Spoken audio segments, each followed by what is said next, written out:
The first innings from Group Blue is done and dusted, and the ask is too high for teams from Group Red. Welcome, folks. You are watching the Battlegrounds Mobile India Pro Series, and we are in the final week, the final hurdle, as all these teams battle it out from Group Red to make it and ensure they seal their fate in the Eka Arena. My name is Fixes. I'm joined along with Ranveer Kapoor. No, it's Super Johnny. Are you though? Yeah. Because I love that man bun there. Oh, thank you. I don't think it's even going to be visible to the audience, but You might want to show it like this. yeah, that there it is. But I mean, I have been able to swap out my style. I hope the teams can do that as well, because this is now down to the wire. Last week, last 3 days, last 5 matches. Do whatever it takes to make it through. Yes, 15 matches to go, and we are done with Group Blue. It is time for Group Red. And Johnny, we Yes. did watch the match. We did watch the matches from Group Blue, and there were certain teams that really impressed us. Yeah. And I know it's quite audacious for me to ask this, but do you think anybody from Group Red can beat Insane in the overall rankings? I mean, there's a very short answer to this question. It's a no. I mean, they don't. I mean, what can you do to beat Insane? You will have to basically win at best every single game that you've played, and it is going to be close to impossible to challenge the feat that Insane have been able to accomplish. But again, I think we can all enjoy the achievement of the team, because they have done pretty well for themselves. But it is also time to focus on yourselves, and at least you can beat them on LAN. Well, I mean, Insane, they've been playing quite impressive, but what are they playing for? It is the bragging rights along with the prize pool, ladies and gentlemen, which is a whooping 1 crore rupees on the line. The champions get 40 lakh and it goes on. And it is just Yeah. not about that, Johnny. It is also about being the best, getting your story out there in front of the world, because a lot of these teams have been struggling, waiting for this moment. And yes, like we discussed, right, here are the prize distributions, but there is a certain prize money we are giving away for the MVP and the best IGLs as well. I think we should already change the best IGL to Adi's prize money, because Just give it away. Yeah, just give it away. 7 chicken dinners by Insane, and that is, I mean, Adi and his accomplishment along with his teammates. But again, as I said, this can also change because teams have an opportunity. 5 matches per team this week, and of course, there are matches happening in the LAN finale as well. So if you end up securing chicken dinners and beat Team Insane, whichever team that is what the IGL is going to get. And when you're talking about how do you do this, I'm pretty sure a lot of you viewers are quite aware. We are having the league stages, ladies and gentlemen. 96 teams participated, out of which the matches for Group Blue is done and dusted. Now Yeah. we've got 48 teams from Red Group, and quite a lot of them are already out of the picture, but we still have a few, and we are going to be talking about them a lot. And the top 16 make it to the grand finals. But how do you do that, Johnny? I think you've got to earn a lot of points, Yes. and that is somewhere we will have a quick look at. Exactly. I mean, the point structure is pretty standard. Everyone is used to it. I keep saying that. But still, let's have a little bit of a recap. You win a game, you get 15 points. You finish second, you get 12. You finish third, you get 10. Fourth position gets you 8 points, so on and so forth, up until the 13 to 16 position, where you get no points for placement. But along with that, every single finishing game is worth 1 point. And along with these points, at the end of the week, we all know what happens. Based on where the teams finish on that overall leaderboard, they get bonus points. And these bonus points are going to be quite instrumental. Like Oh, I yeah. said, Team Insane, they did garner a lot of points along with that 25 points in the matches that they played till yesterday. But that's all there. We will talk about the overall standings. But as you keep going further down below, you've got 20, 15, and I think these bonus points are going to make a whole world of difference. When you're talking Yeah. also about the point system, how they have been put across, I think you can play like Team Insane. You find that perfect balance, get right amount of finishes and good position points. I mean, they've been getting quite a lot of chicken dinners. True. Otherwise, you kind of have that Autobots approach where you kind of take the center of the circle and play for the position points only. Or maybe you just become Team Blind, go all out. I mean, you have alternatives, right? You have alternative methods. But ladies and gentlemen, let's have a look at the teams that will be playing in this Group Red. We start off with Group 7, where we have Livecraft, Era Esports, Enigma Gaming, Gladiators. Everyone's been waiting for Gladiators to show up. Finally, they get to perform. Do or Die, we have TMZ, GWL. But moving on to Group 8, we have Blood Rose, NON, A2K, TWOB, and we have Team Godlike, All Team right. Soul, ORB, and OR Esports fixes. You in know, the this same is group. where Team Soul has already qualified, so they're going to do Yeah. whatever it takes to keep Godlike at bay. And we've seen OR Esports, they are one of those teams. I think, we've seen them being pretty aggressive, but as we head on to group number 9, it has to be about a few other teams. But Yeah. group 10, we've got Forest Apes. This is one of those teams that we really expected a lot from, but haven't really shown up. But Newman and 8-Bit CS certainly have. Yeah, definitely. 8-Bit CS they have, and Newman, of course, they are right next to each other in terms of the cumulative overall ranking, and they have a very high chance of qualifying. In this Group 11, I think Revenant Esports is that team that has already made it through. Along with them, I believe WSB is in a position from where they can actually push through and make it, because I believe when we saw them last, they finished with 102 points, and right now the team on the 60th position is in the mid 150s, Yeah. so it should not be too difficult. Yeah, I mean, you talk about team at 16th position. I think it was medal with 152. Yes. And that's the threshold, ladies and gentlemen. You have to go beyond that. In the midst of it all, we've got team X Park also. They've been doing fairly well, but Yeah. still, they've got a little bit of a climb. But there are teams, like you said, about team WSP. They have to push a little further. But, as we keep moving ahead and we take a look at the schedule, we've got 5 matches in front of you. We've got 2 in Wrangle. We start the day and we end the entire day with a wrangle. We've got Miramar, Sanok, and Vikendi in between. So, of course, starting off the first matchup, let's get the entire thing sorted out. We've Yeah. got teams from Group 9 and 11 playing over here. So, quite some interesting names there, Johnny. But, I mean, talking about what has happened in the previous week, what are we going to expect today? I think Group Red is going to be quite opposite to Group Blue, since the blue group, they were forced to set the target. They were also forced to play aggressive because of that. The mindset was we have to perform, we have to establish a benchmark that everyone has to beat. And the only way you do that if you go all in every single match. But now, since this red group, they have the information, they have the knowledge of how much effort they need to put in to qualify. I think they'll be a little bit more passive, a little bit slower in the start. But let's see how the games are going to go. Especially, I think, for this first group, Revenant is that one team that can easily go around causing a lot of nuisance, since they are already in the top 16, and whatever they do will just help them move up. Yes, and Revenant, like we discussed, can go all out in this one, but our eyes will be fixated at teams like GlitchX Reborn. You've got GenX FM, you've got WSP. They will have to get a good start, even Yeah. the likes of FS, because you remember week number 2, they did fairly well. I mean, Turbo, Hitman, they are firing on all cylinders. There is a slight possibility, but there are still a lot of these teams who've kind of made peace with with the reality, in fact, and That they is know no matter how much they push, I think the ask has been set too high and the target is quite monumental for them to really chase it out. So Exactly. I guess we can see them going a little aggressive maybe today. Maybe, I mean, that can be a possibility, because my calculation is not based around the bonus points as of now. I am just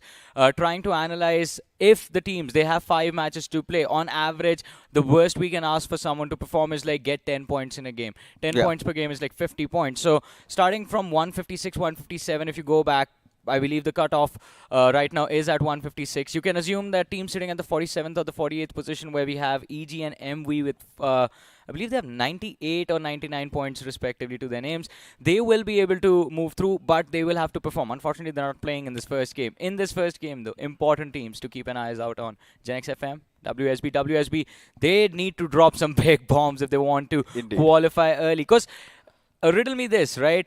Bonus points are there, but if you do not get the qualification early, then everything can change. But if you qualify early, you will feel a little bit more confident in the future matches, and then you can do good the rest of the week. Just put 2 and 2 together. You need to play well. If you are Yes. playing well, you're on the top Simple of the as overall that. standings, you get those bonus points. I think it all adds up. Yeah. But then again, moving ahead, we need to draw some parallels here. We need to bring some comparisons out. If you talk about teams from Group Blue, who do you think impressed you the most, considering they made quite a push? I mean, that has to be Medal, to be honest. I mean, because Medal, we saw them struggle quite a lot during week 2, but unfortunately, sitting on that 16th position, it is never going to be safe.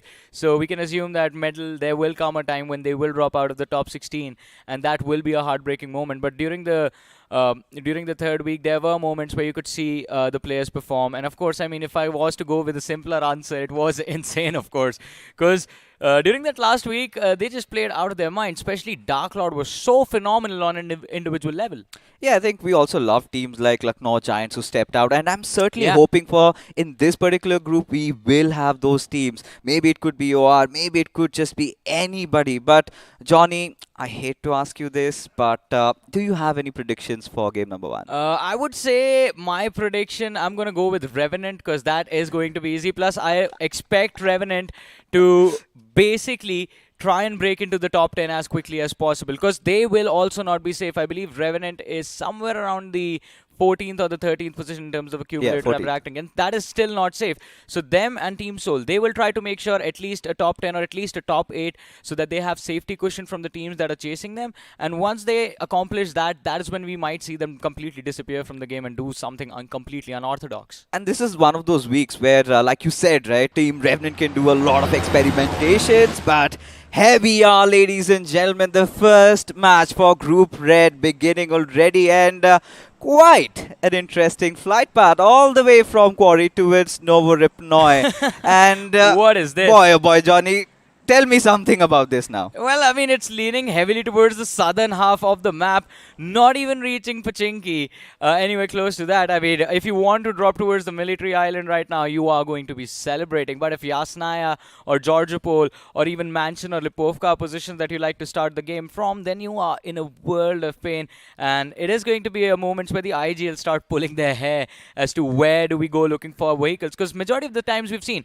teams like to play from either the north, eastern side of the map, that is that north eastern quadrant, Yasnaya, Mansion, School, Stalber, Kameshki, or it's going to be the northwestern quadrant with Gatka, Ruins, Hospital, Georgopol, both the northern city and the Georgopol city containers and everything taken into account. So those clusters needing to dodge that, it's going to be a little difficult right now in the early stages. Think we did discuss about Genix FM. We did talk about WSP, how Yeah. important of a match this is going to be. We skipped on one team. That's going to be 4 a.m. Oh, Johnny. yes. They are at the 25th spot and still in fighting contention to make it. Now, when we talk about these players, you've got the likes of Skillful, you've got the likes of Spider Jord, who've been getting themselves on the finish boards. And this matchup is going to be quite important as we talk about these teams. We get the circle, a rather hybrid one, but we know this ends around farm. So that farm Yeah. area is going to be quite important. I mean, there's still a massive cluster of parachutes in the air, and they are scrambling for position from where they can recover some vehicles and move up north of the map. But in the meanwhile, Fixes, there's a little bit of a drop clash happening in that military base. We have the players from the side of Great Esports quite close to the players of 4 a.m., but 4 a.m. with that four-man split, they are going to be in a riskier position. If Great Esports even manage to drop one of their players, it's going to be very difficult for them to bring him back. Yeah, I mean, with Great being at the 89th position, they've got nothing to lose. And they might be looking to go all out. We know this team of Great, quite a lot of accomplished players in the past, again fighting it out. But 4 a.m., they certainly feel the intensity of this matchup because we know we've discussed about this, Johnny. You cannot just build up a momentum over here. You've got that one match to play. You have to play it as if your life depends on it. And 4 a.m. realizing that instantly take the southern areas. And I think this is one of those other circles also where timing is of absolute essence. Oh What is boy. he doing? Is a crossbow. All He's right. taking lessons from Mr. Sharma because he's the only man I know who actually would run into a team fight with a crossbow. But anyways, the distance between the two squads was actually too much, so even if he had a weapon, it would be very difficult for him to secure that knock. Yeah. Unless he somehow found a scope lying on the floor in the middle of the grass, in the middle of the roads, which is not where you find scopes usually. But FS, they're going to be quite happy with the fact that at least they have some information of where the early threat can come from. Yeah, for FS, they're still quite around the mid pack if you talk about their positions at 49th. But week number 2 was especially when they had such a huge rise. And we loved how they were playing those games. We loved how they got aggressive right at the faces of the enemies. Now, the nearest neighbor will be Team 10. And this is where I think FS would be wondering if they should force this fight or not. Yeah. Because, you know, pushing a fight, or I think forcing a fight on School is rather a little bit tricky. You need to at least get 2 knocks, but then it is doable. It is doable. To be honest, I do agree with you. I mean, School and school apartment fights are very difficult to execute. You need to have at least not at least, you need to have a very clear idea of which buildings, which floors, and where exactly the players, the oppositions are going to be. If you don't, you can be caught off guard very easily. So that is one thing that FS might have going for them, but in order for them to actually succeed, the other lads need to push. If FS is forced to exit, then it's a whole different ordeal that they might find themselves stuck in. And we've been talking about Team FS, we've been talking about Team 10, but Team GT, Gujarat Tigers, they've been really not been having the best of these tournaments so far. I think week 1 we did see them fairly perform well. Week number 2 is where we kind of saw that little bit of a dip off there.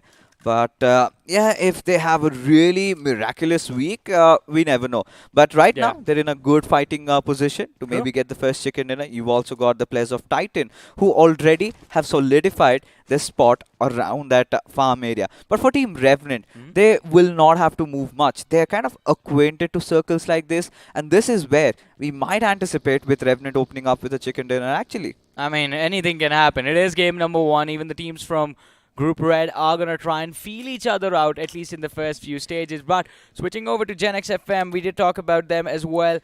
124 points as of now in the overall leaderboard. And they are certainly in a position from where they can easily move up. But the thing is, you have to get there. You have to get yourself within the top 16 as quickly as possible. Do it within the first 2 games.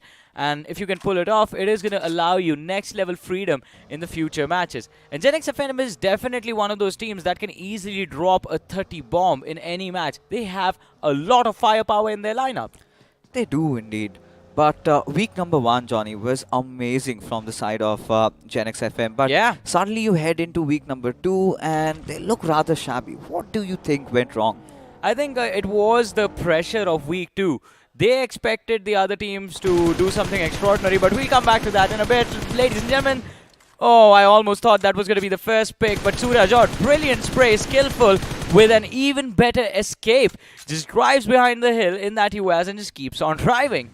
Doesn't stop at anything at all over here, displaying his skills with his vehicles. One of those very underrated skills, I must say, though. But For driving. yeah, for aggressive man, I think one of those things is going to be quite important is the fact that it's the first game and they need to get those points, and they know that they've got their backs against the wall already, and now they are in a speculation. Is the bridge blocked? So many questions going on in their head. How do they respond? Are they going to make a late rotation? Because a circle like this, you ought to cross the bridge quite early. Yeah, definitely. And I think just seeing those parachutes in the air, great. They might have had an idea that we are going to try and gatekeep them or prevent them from crossing that military bridge. And because of that, they are holding close to the village right next to the military bridge, plus Silly Esport. They are on the main island side towards the squad house and the lighthouse. So they have their own blockade set, but somewhere else on the map, ladies and gentlemen, we see the players of WSB have just found themselves outside of Pochinki, just the southern side of Pochinki, and they might run into the players of Gen X FM, but with the hill control, they do have a little bit of early information, and they're going to maintain this high ground advantage as long as they can, even if Gen X FM try to force the fight. Gen X FM, they found safe haven, and Yeah. I think they've got nothing to worry about really. And WSP at this point, I don't think they're going to be forcing this fight out. Kind of just floating around, maybe finding a sweet spot for them. But for Team Titans, again, one of those teams we had really high expectations from. Look at Team Great and look at Team Silly, just letting them pass. One of them already going away and they have no idea, whilst the second one comes in. Daljit under heavy fire. Well, Daljit is going to be picked off. Draco is going to go down next. Lot of damage upon him, but runs behind the building and still will be able to survive.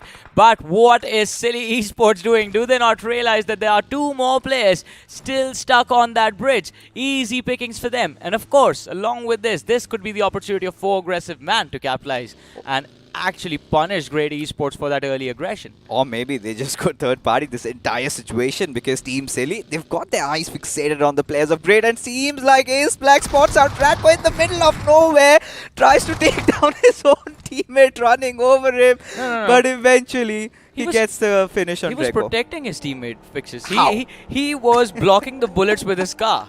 That's what he was doing. That's some big brain thinking right there. But I think now Team Great have realized that it's not Yeah. safe to cross that bridge. But Skillful was keeping a keen eye on all that movements, all that interventions over there. As there you go, a circle shifting a little bit north. So now we've got things changing up. A lot of teams would want that shelter and prison control as well. Yeah, definitely. I mean, Shelter as of now is completely empty, prison and mansion as well. Plus, it is quite interesting. Even Lupovka can be in position from where the teams can play this game out. You don't have to worry about your backlines. The city will provide you ample amount of loot to work with as well. In the meanwhile, though, there was one of the players from the side of Team Invincibles who was caught off guard by Silly Gaming, and they did manage to secure that finish. The other three players, they just make the escape, take their way out. Indeed, they do. Team Invincibles.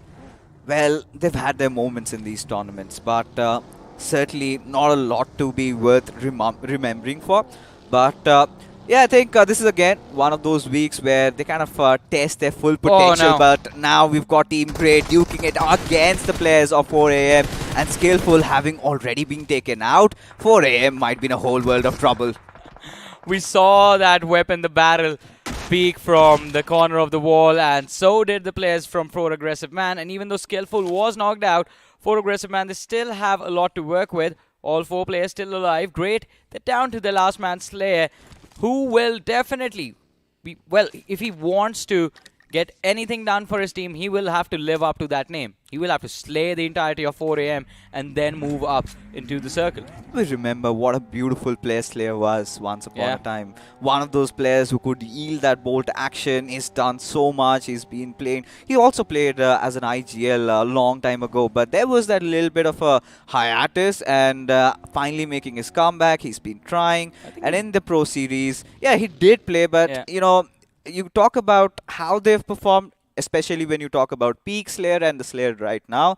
There is a lot of difference, right? And just the last player surviving, well, great. Do not have a lot to fight for, but for 4 AM, it was quite an important matchup, Yeah. and seems like they've had a decent start. It was, and those early points that they have, well, in fact, early point that they have will definitely put them in a position from where they can think, all right, we might not need to force fights from this point on. Let's just play for survival late game stage. We can get 3 to 4 eliminations easily. But talk about eliminations, and Ralph taking a few pot shots upon the players of Hyper ends up messing the whiffing the entire clip, and Hyper, they do manage to survive, but all of a sudden this decision to make the push on the players of 10, this can be quite risky, but at least Rahman is isolated, so that should be an easy finish for them. But it was a knock secured by the players of Glitch, and Hyper is going to capitalize on this. Indeed, Hyper, the players already dealing with the 2 players of Team 10, and the other 2 remain. Whilst Glitch from the background, they are applying heavy pressure. You've got Ralph at the museum. You've got the remainder of the pack around those shelter compounds. So it's going to be interesting. And Hyper, looking at the body language, they are actually tending to go a little bit aggressive. Look at the position on Teju. Is he aware of what's happening around him? Well, I believe he has to be. There's going to be so much commotion. Even his teammates are going to be relaying information to him. But Teju needs to be a little bit careful. Utility lob towards the players of 10. Still sticking inside the cover. Hyper, they've slowed things down. All thanks to the pressure that was dropped upon them by the players of Glitch. But the next shift of the circle can change everything in this game, and it does. It moves towards the northwestern side between School and Mansion, and Hyper, well, luckily for them, they are the only team close to the center. Well, one of the teams close to the center, which means they won't have to move out of these compounds. They can still hold on to their cover, and, well, that just means they can be safe for longer. You know, I really like RC's position. They've got that little hail area to their control. You know, a little bit of a high ground to play with. But look at the migration, which is about to begin as Team 10 decide to get their forces back up. 3 players still surviving, with GlitchX Reborn having had to make a very important decision, as now Team Hyper go in for the push. Still looking for that first opening in this 3v4, and they find it. Rishi knocked out. Teju is going to be traded out as well, but still Hyper in a better position in this fight. They have the numbers to work with. Siu, he's going to back off. Arian needs to join the fight, otherwise things can change, but it's going to be 10. Well, Tenzin's nade that takes down his own teammate, and 10, they have messed up. Ghani is going to fall as well. Zayan in the backlines trying to survive. Another utility lobbed out, but Ryder with the push can take him out from the backlines. Even Siu is going to try to chime in. And now he runs upstairs with a UMP. That's not the right decision. He's going to be forced out so easily. Look at that. One Molotov. Sue forces him to come down, and with the DBS ends up finishing him off. Where was this hyper all this weeks along? I mean, they've been playing incredible. Now, this Yeah. is exactly how you're supposed to make a push in tandem with each other. They knew what to do, which areas to avoid. They did not kind of force it from the right hand side, exactly where they could have been taken down by the players of Glitch. But as things stand, you could see all these teams making that rotation. UP 50 kind of getting that bang on sweet spot right in the center of the zone. Like we said, that hill cover is going to help them a lot, but Team Silly seems like they've made it to the circle around the potato hills with 4 a.m. right on their tails. Surya, he needs to look behind right now because the players of 4 a.m. are there. And Skillful along with his teammate, they might just spot him out. It's going to be an isolated man since the rest of the team has already pushed through. And Surya, the damage is there. He's going to get knocked out. Silly Gaming. Now that was a massive blunder. They're going to lose out on one of their players for no reason at all. Because no one was, well, there is a reason. No one was checking the backlines. That's the reason. I'm baffled. How did they not hear the vehicles? And even Same if thing. they did, why did they not respond back? And I think some miscoms over there as Team Revenant, they decide to strike. It is against the players of Team INV. Already one player being done and dusted. Revenant out in the open a little bit. Need to find some safe cover. I think they're trying to do exactly the same with these nades being lobbed out. Trying to end INV and secure this objective. Yeah, but it's Revenant. I don't think they will care about safety right now. Oh yeah. Recently, there's been this switch of strategy in how Sensei plays with his team. But look at that. We have another shift of the zone. And this time, it is going to be a little bit more central between Shelter and School. Again, you have Gujarat Tigers in a prime spot. Hyper as well, still holding on to the same compound. Can definitely convert this game and put big numbers on the board. I'm starting to get a little worried about Gujarat Tigers. They are in the center, but mind you, that place is called the Dip of Death. That is one of those areas where you sort of are exposed from every other side. And, you've got the likes of Team Revenant. I think they might just push in on them. But for now, Sensei just scouring through the land. Apollo trying to provide cover fire. But what a tournament has it been for Apollo. 24 finishes already when you know that you've got the likes of Fierce and Revenant. What a way to finally come back. Yeah, Revenant as a team, they have been doing quite a brilliant job. And they have made sure that they keep the competition in check every single time. But this time around, it feels like, at least in this game, they are scrambling for position as well. A priority in terms of cover, a priority in terms of zone control. But they're struggling as they barely made it to the southern edge. Now, that was a nice little drift from Reaper.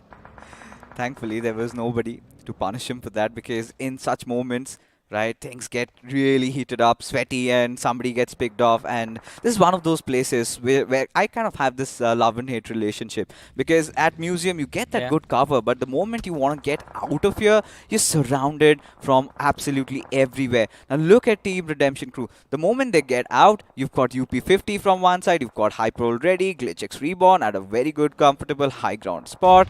So what do they do if the circle goes away from them? But look at Slayer trying to make a very hasty push, in fact a desperate one nonetheless, and could fall prey to the players of GlitchX Reborn. Well, they need to be careful for sure. But Revenant right now on our screens again, as we talked about them, the southern edge is in their control, and as you mentioned, Slayer from Great Esports, the last surviving player, is going to be picked off. And even Great wiped out from the game, down to 14 teams. Revenant still holding on, still looking for an opportunity to take down the Invincibles. Few shots fired from Fierce. They did connect on Zod, but he was able to fall back in. Abhi is right next to him as well. But both these teams, they need to wrap this up as quickly as possible, because look who is right behind the players of Invincible. It is the side of Gen X FM. Yeah, two players already inside the circle, and Team INV might have put themselves between a rock and a hard place. Need to get the hell away from there as 4 a.m. They have their eyes set on the players of Team Silly. Ace Black finally coming out of his hiding. And the moment he does that, his buggy's tires, they have been flattened out. But still, no stopping that man. Yeah, there's absolutely no stopping him up until now, where he finally is knocked out by Karan. And Silly, they might just lose a few more, because Karan, he is being pushed upon by one of the players from inside of Silly Esports. The spray from the AKM is going to be perfect for the knock. And Silly Gaming, they're going to be wiped out from the game as well. It felt like Revenant just completely controlled them. Not sorry, Revenant. 4 a.m. Indeed, they did. But we have another fight breaking out over here, Johnny. Team INV trying to get a little inside of that position with Genix FM keeping a close watch at their whereabouts. Those nades being dropped off as Insidious falls. And let's see now what happens. Ooh, this was the Revenant fight that I wanted to talk about. And Revenant, they do end up taking those points away from the side of Genix FM. And even though Genix FM, they did end up surviving, they are left bleeding, which means it's going to be easy for Revenant to wipe them off as well. But they are going to go for those revives. Insidious, it's too close for comfort. He's going to get put on his knees again.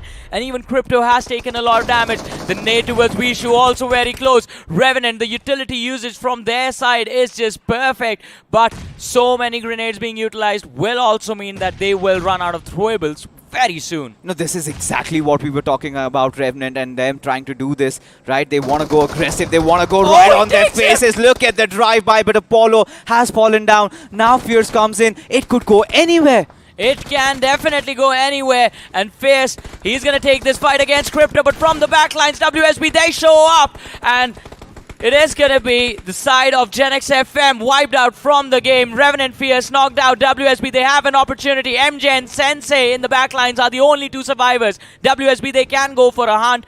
But Revenant, will they be able to escape? Or are they getting finished off over here? Let's see. Let's see what fate awaits them as MJ, he is under heavy fire. Now stuck in the middle of nowhere. He's got that little shack for his protection. Still inside the circle though. But now can he get that knock on Raiden? That's the big question. You've got the other teams also watching out, hearing all that commotion on the southern side as WSP, a very important game for them. And they are now trying to make a rather longer rotation and try to make an entry inside the circle. But we have UP50 taking on 4 a.m. This is going to be a fun fight. 4 a.m. They have lost Skillful in this one. And UP50 Atlas was the one who was knocked out, but it should be an easy revive for UP50 to secure. And this is going to be a desperate moment for both these teams. But what is KSR doing? As he backs off, he will find himself eventually the target of the players of Gujarat Tigers and Redemption Crew as well. As Trios is going to try and go for a revive on Baymax. Realize there's another team on the other side of the road and will call for his teammates to take the fight. You know, it's an open circle and it is an entire war going on over here. So many of these teams, 10 in fact. UP50 also trying to force the center. Gujarat Tigers somehow still alive. I don't know how. All these smokes protecting them. As of now, you've got WSP also somehow clawing their way inside the zone, but it is going to be RC who might do a little bit of a damage, but we've got quite a trifecta over here. And FS, they are the ones taking the punches. This one Dazzle, extremely low hitman in the backlines. BR still going for the push.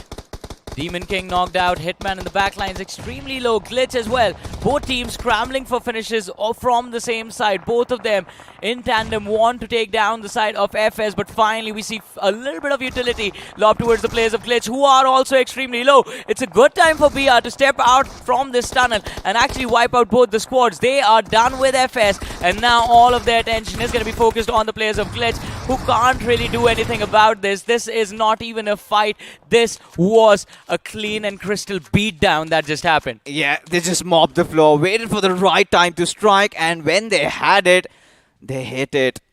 And it hurt them where it mattered. Of course, now BR Titans trying to get inside the circle. It is, in fact, the players of WSP. The circle shifting away from them. And WSP, they've got that glee smile on their face. All they have to do is defend with their dear lives. Yeah. And if they are succeeding in doing that, we were talking about their hopes of making it to the grand finals. And they suddenly might just have a chance. There's another team in contention. Well, not for the finals, but for the chicken dinner of this game. That will be Gujarat Tigers. But BR Titans, what a massive blunder in their rotation. They're going to try and run over the players of WSB. They get one as well. But Zap, he is going to try and zap away the competition. And BR Titans scrambling for survival. The Lamborghini is being utilized as cover, but that buggy just flows and is going to be a distraction for the players. That duel, the last 1v1, Zerif wins it all for his teammates, and they still are going to be surviving.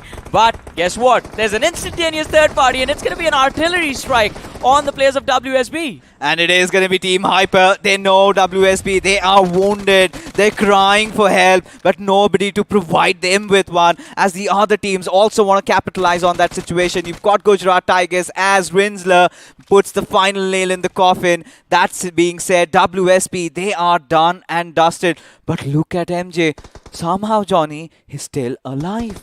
Everyone was so busy fighting themselves that MJ just took complete advantage of that. He just kept his head down. He's like, alright guys, you guys do whatever you want. I'm just going to stay here and I'm going to relax for a bit. We'll talk in the end game. And this is the end game now. It is 4 players from the side of Hyper, 4 from the side of Gujarat Tigers, and MJ in the back line. So sitting at the southern edge of the circle, still inside the circle. And he is just watching all of the commotion, utilities flying across in the sky. And he's wondering what is going on the other side. Yeah, I think from here onwards, Ooh, that flank any from amount Teju. of finishes, MJ gets, it's just going to be an added bonus because they've already done the deed. They're quite safe. But now look at Teju. He's got Yeah. that little bit of a flank angle, but that's on the low ground. And I'm starting to get a little scared if GT might be able to spot him, but no. They had their tensions elsewhere. Now he lets loose of those bullets. Does not have enough on his magazines there. And now GT are quite aware. Even Sue, only 23 in that M4, only 23 rounds. No clips in the backpack, but Prince moves towards MJ. He's going to be able to spot him out as MJ has gotten up. He is still in a crouched position, not prone anymore. But Hyper, I'm scared for Hyper. Gujarat Tigers, they have a lot more to work with. Eggy with that 1 nade, 2 Molotovs can definitely dish out the damage. And these 40 rounds that he has in the magazine are going to be enough to finish off whatever's left from the side of Hyper. Yeah, indeed. Aryan in a whole world of trouble there. Gujarat Tigers, it's Prince trying to find them a good spot. I think Jackson has already done so, but MJ, he will strike from the backlines. But it is going to be Sue who gets a knock. MJ hoping for a finish. He certainly gets that. Now Gujarat Tigers knows what's coming their way and which way have they been founded off. Now Eggy and MJ, 2 players surviving over there. Let's see what can they pull off. Well, Sue is going to be knocked out from the side of Hyper, but Hyper still have 3 players to work with. Eggy lobbing the last nade that he had in the back in hopes of knocking down and taking down the players of Hyper. Now even Gujarat Tigers are running on empty basically, because look at what AJ has. Just 18 rounds in that M4. Switches over to the DBS because it is time for a close quarter combat situation, and still looking for those finishes. Molotov from Eggy actually secures another knock, but it was after a revive had already happened, so it is still a 3v3 fight between Gujarat Tigers and Team Hyper. Oh, Teju needs to be careful. He certainly has to be. AJ already being picked off. It all rests on Eggy's shoulders over here. Teju being taken down. Still potentials of trade. But look at MJ. He's causing so much distraction. He's causing so much pain. But the Aryan weapon there, the MG3, that could prove devastating. Oh, for sure. Plus, he's going to have a little bit more to work with in terms of a fresh armor and that helmet. Look at that, the MG3 being utilized to take down the players of Gujarat Tigers. Eggy's still there. Oh, feet visible. And that is going to be a bad call. He is still somehow surviving. But now with the DBS, Aryan is going to put him out of his misery. Prince becomes the last solo survivor for the side of Gujarat Tigers, and Hyper, they are in the prime contention for this chicken dinner. It is still a 2v1v1 though between these top 3 teams. MJ, still nothing to worry about really. Nobody's paying enough attention, but Prince knows of his whereabouts. It all comes down to Rinsler and Aryan. And they're kind of a little bit aloof from each other. Yeah. Rinsler having a lot of cover to play with, and he's got that ridge also. Can kind of get up a little bit, maybe spot somebody out, and seems like MJ could be his next target. I believe there are a lot of crates lying along that roadside. These 2 players can openly move towards the roadside, loot up the crates, replenish their ammunition, replenish their throwables, and just destroy MJ and Prince. But Hyper, they are being way too cautious at this point. They have the numbers to work with. They have so many vehicles lying out in the open as well. I mean, every single option that you could want to close out a match is there. Yeah, they're just not taking chances. They realize for a fact that if they go on to loot, maybe somebody might make a rotation and catch them off guard with their pants down. But Prince having taken some massive amount of damage, Aryan, maybe this Molotov could have hit the spot, but sadly did not. In fact, they did replenish, on at least on those bullets. Yeah, at least the ammunition is going to be there. And at this point, you just start spraying in the grass, I guess. As soon as you see the hit marker, maybe you will be able to find that finish, but that might just give away the information of the players of Hyper as well, and a few headshots upon them, and even they are going to be knocked out. So they are being cautious because of that. But MJ, the blue zone, is going to do at least a little bit of damage, but MJ just moves up a smidge. Try and avoid taking that damage. The smoke is going to be lobbed by Hyper. He's so close to Prince. Prince waiting for a clear vision, misses the shots, and this will be a disaster for him. He's still surviving. Aryan still looking for the pick. MJ is going to be taken out. Prince close to the Molotov. Looks like it's going to be burned alive, but no, it's going to be the DBS that ends it all. And as we expected, ladies and gentlemen, Hyper is the team that ends up walking away with a chicken dinner in this game number 1. Yeah, barring all expectations, they come swinging through. Hyper Legends, 14 finishes to their name, and what a play towards the end. If you talk about it, it was WSP just surviving the onslaught there, and suddenly they come for a third party, and then they take them down. They get a really good control over the area, and then it was Gujarat Tigers. I think from quite a lot of time they were sitting at that dip of death, and they realized they had to come out early. It could have been their game had it not been for MJ from Revenant. Yeah, that is for sure. I mean, because Jackson first of all made the mistake of stepping in front of MJ. He did take a few shots from him, got knocked out by Sue from the side of Hype, and then fell back and gave MJ his pick. And even after that, Prince committing to that fight for some reason. I don't know why he wanted to clear that position from MJ. They could have actually dealt with Hyper first, because that was the 4v4 that they wanted to win. Plus, Hyper was in the prime spot to actually get to those crates. Hyper didn't even take that risk while they were fighting Gujarat Tigers. Had they done so, things would have been much easier for them. Oh, it certainly would have been. But the way the first game started off, I think WSP would still be thankful of how they started. Like, yes. Team Revenant again just pushing themselves too far. But let's see what happens next in the games to come. Exactly. But ladies and gentlemen, for now, we're going to have a look at something exciting. I hope you guys are prepared for this. Ladies and gentlemen, we have been talking about Bolti Band and hoping that it comes out soon. Well, guess what? It will be out soon. But before that, let's have a look at what it is about. BGMI, it's not an easy game. Hi guys. Take off. Mummy.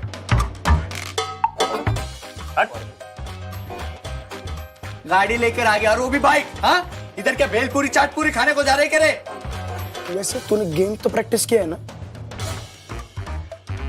वो ना storage full हो गया है. BGMI, it's not just a game. It's an emotion. तुम लोग गिड़गुड़ कर करके champs बन गए और मैं नुबड़ा का नुबड़ा ही रह गया ना.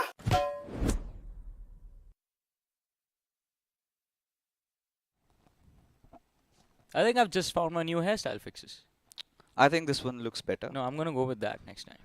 You can experiment, maybe at the Eka Arena, while there are going to be a lot of people around, for sure. You might find somebody. Yeah. The only person I'm going to look for is you, Fixes. You are my buddy. But I think the one person the last two teams were looking for was MJ quite desperately. No one seemed to find him. And MJ took advantage of that. And we even talked about Revenant at the start of the day, right? They were already inside of the top 16. This performance gets them, I believe they have 8 finishes on the board, 18 points in total. So the safety cushion that we wanted Revenant to have and Revenant wanted to have for themselves, they have already gotten that in game 1. And guess what? In the next few matches that they have left, they're going to be an absolute menace to everyone. You know, they're just going to keep getting better. But things started off over here. I think it was quite a ridiculous flight path trajectory. We had Team Great trying to rotate around, but eventually Team Silly were keeping a watch. But it all ended up over here in the open fields, right? When we sort of thought that would be a farm circle, shifted towards mansion and shelter, and then all the teams were kind of in a diced up situation as where the end circle shall be. And to be honest, Johnny, it was quite out in the open. Yeah, it was out in the open, which is why the end-game fights were fun. But there were a few important teams that we spoke about. We wanted to see what they were going to be up to. Gen X FM was one of those squads, and unfortunately for them, the fight that they forced against the Invincibles absolutely backfired upon them. They showed up to third party that fight, and did they just take him with them while running him over? That is brutal.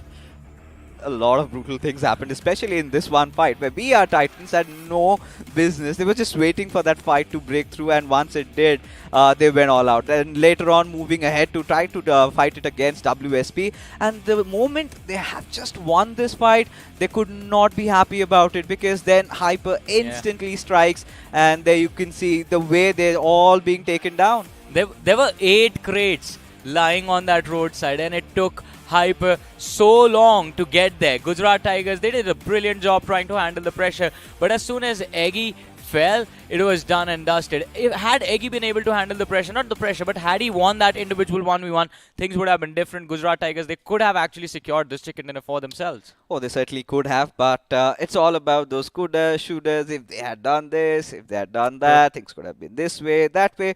But let's talk about the fall over here. I think it was quite an important game for 4 aggressive men, and they did not show up. What do you have to say about that? I mean, they didn't show up big. They did secure a few eliminations for themselves, Not and enough. I think not enough. Yeah, definitely. 134 points away. I think that just puts them barely outside of that top 16 bracket. Not barely outside, they're going to be on the 30th position or something. But still, from there, you can actually push through. And it is an opportunity that 4AM need to seize as quickly as possible. Because again, you would want to see yourself in the top 16 without the bonus points. If you can pull it off, the bonus points will actually feel like a bonus.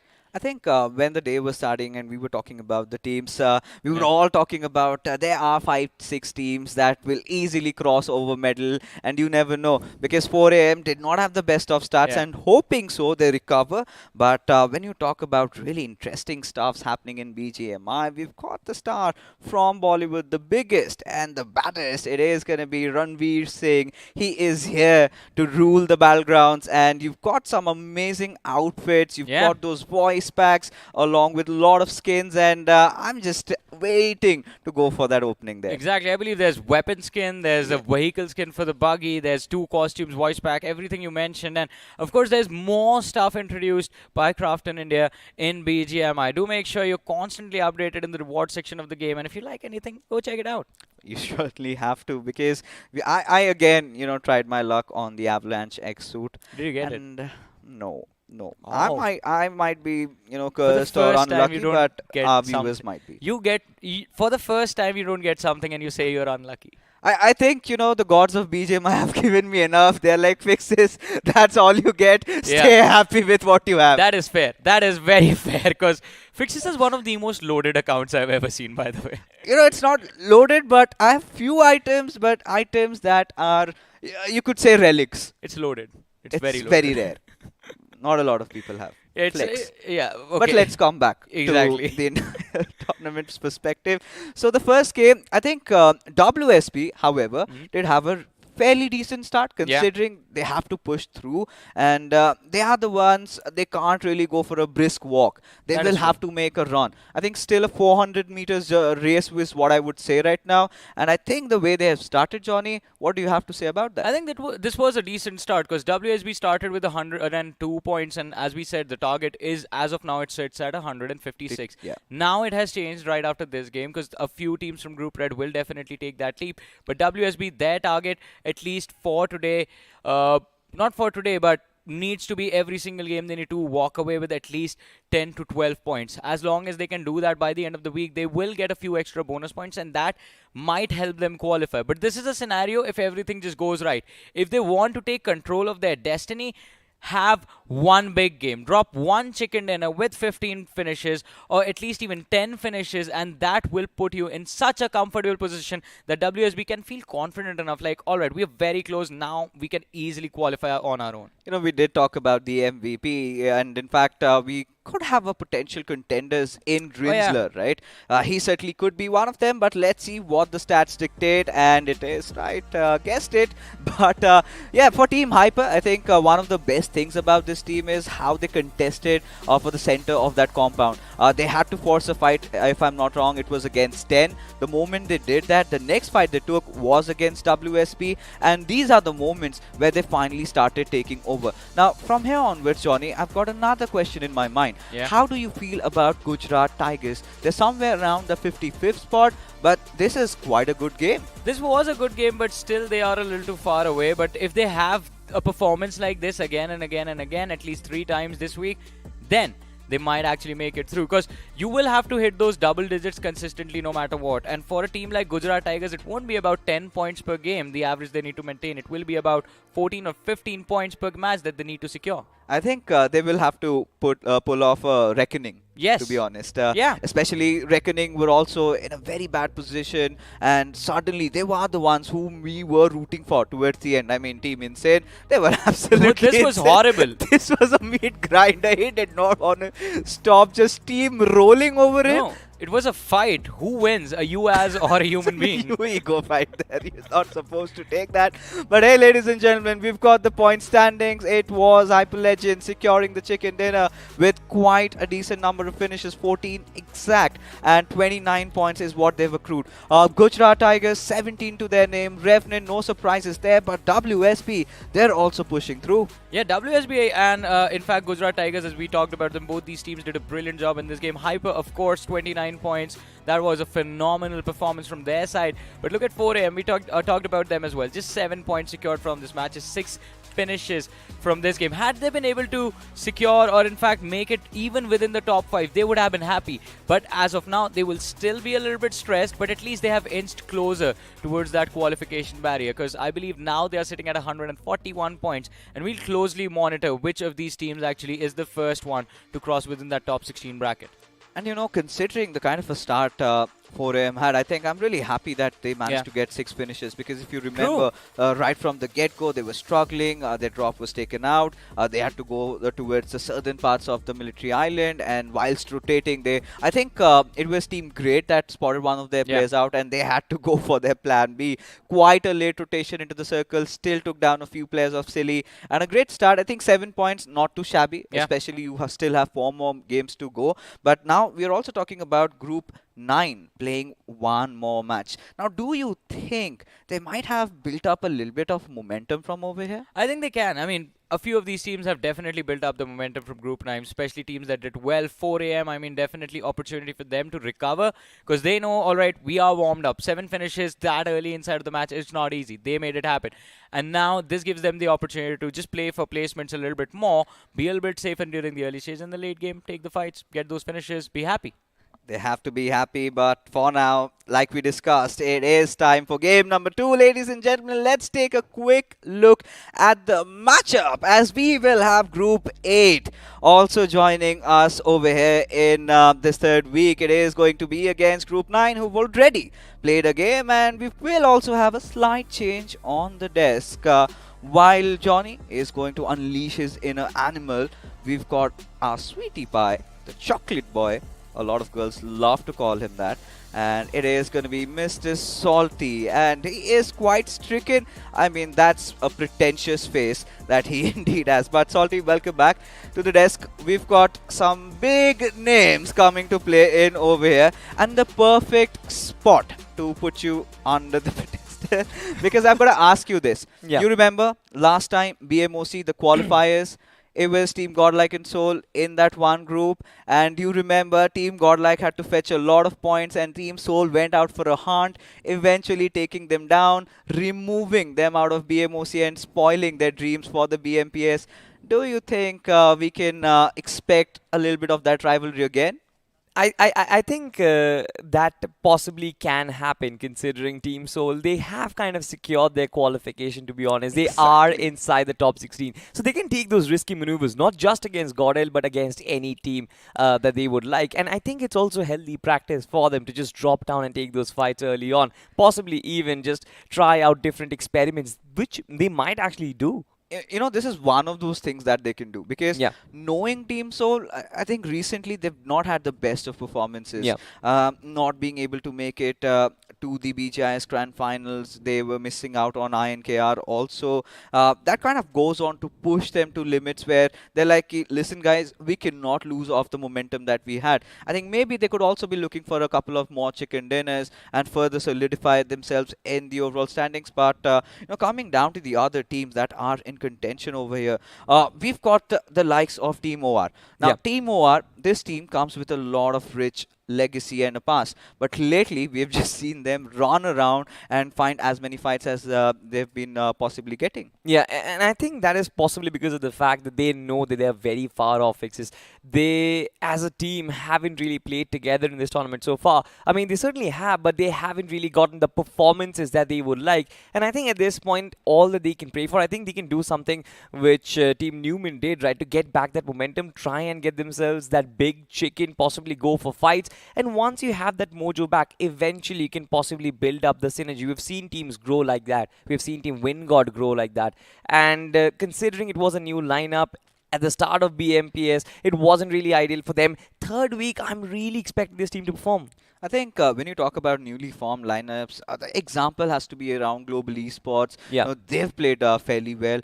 We've been loving how they've been doing. But we did talk about Group 8. Now, again, Group 9 is playing the second game. Slowly but surely, their matches are starting to decrease. And here you've got teams like Gujarat Tigers, you've got like Glitch X Reborn. But before we get into the matchup, again, any predictions?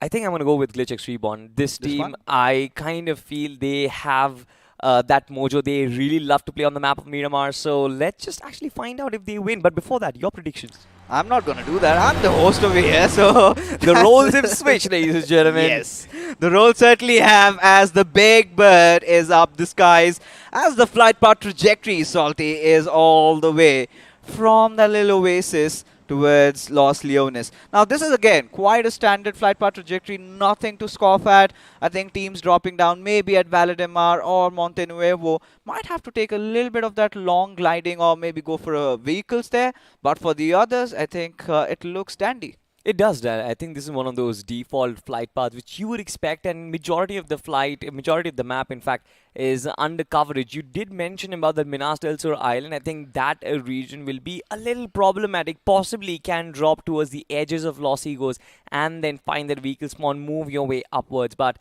so far, I think I'm not really expecting some massive collisions. I'm kind of expecting a rather slow start to this map of Miramar.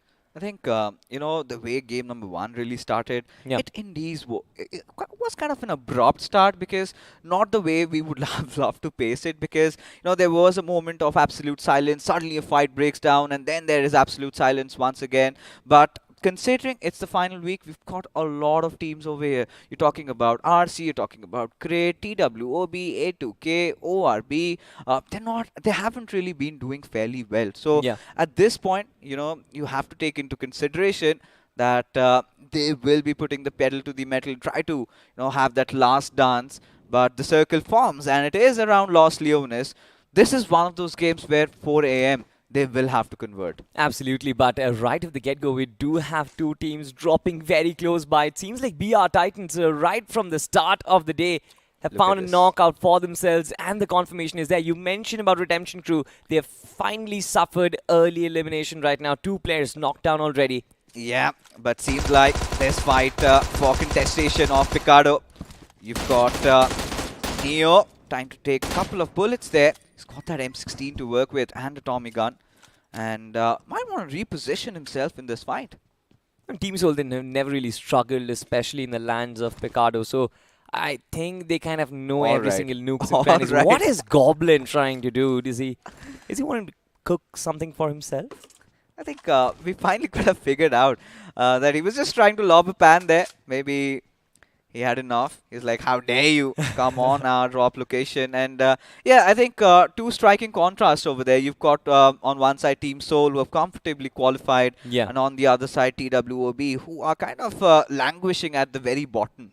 So this is where, both these teams would want to duke it out, would want to fight out to prove who's the better, as the survival of the fittest is going on. But for this team, BR Titans did not have the best of game number 1, and certainly this time they've started fairly well. They certainly have, right? And it'll be important to actually find out if Redemption Crew can put up any sort of fight so far. I mean, the pattern still remains the same fixes. We've seen this inside of Group Blue as well. Majority of the teams who were pretty down in terms of the overall standings, they didn't have anything to lose. It's all about trying to go up and take those fights, be brave and be very upfront about it. And it seems like there's nothing wrong. It just adds an extra bit of spice, especially inside of third week. So I kind of enjoy it. Oh, we're all gonna enjoy And I'm that. still wearing black. Yeah, and now we've got that angel and devil storyline going along. I'm dressed up in white, but for now, team godlike. Now, this is one of those teams that again we have to talk about. They're in front of us. They have made an early rotation. Not dropping at Hashi and the dropping at Hashi and the Del Patron, and then rotating quite early. Now, when you talk about the statistics of this player, I think week number 2, Salty, correct me if I'm wrong, it was all about how well Zcod as a player really stood out. I think he was the only player who kind of stood out inside of second week. Godlike, they definitely struggled. I mean, their stalwart in the form of Jonathan did not really perform at the best of his capabilities. Even Aditya was struggling in the open areas, and we've Ooh. seen Jelly also struggle. But now look at this. It seems like Team TWOB, they have to face what they started, and it seems like Flash is under enormous pressure because he's the only player in this compound. 3 players have already influxed Team Soul. They have one put back later on. I love the setup from Team Soul.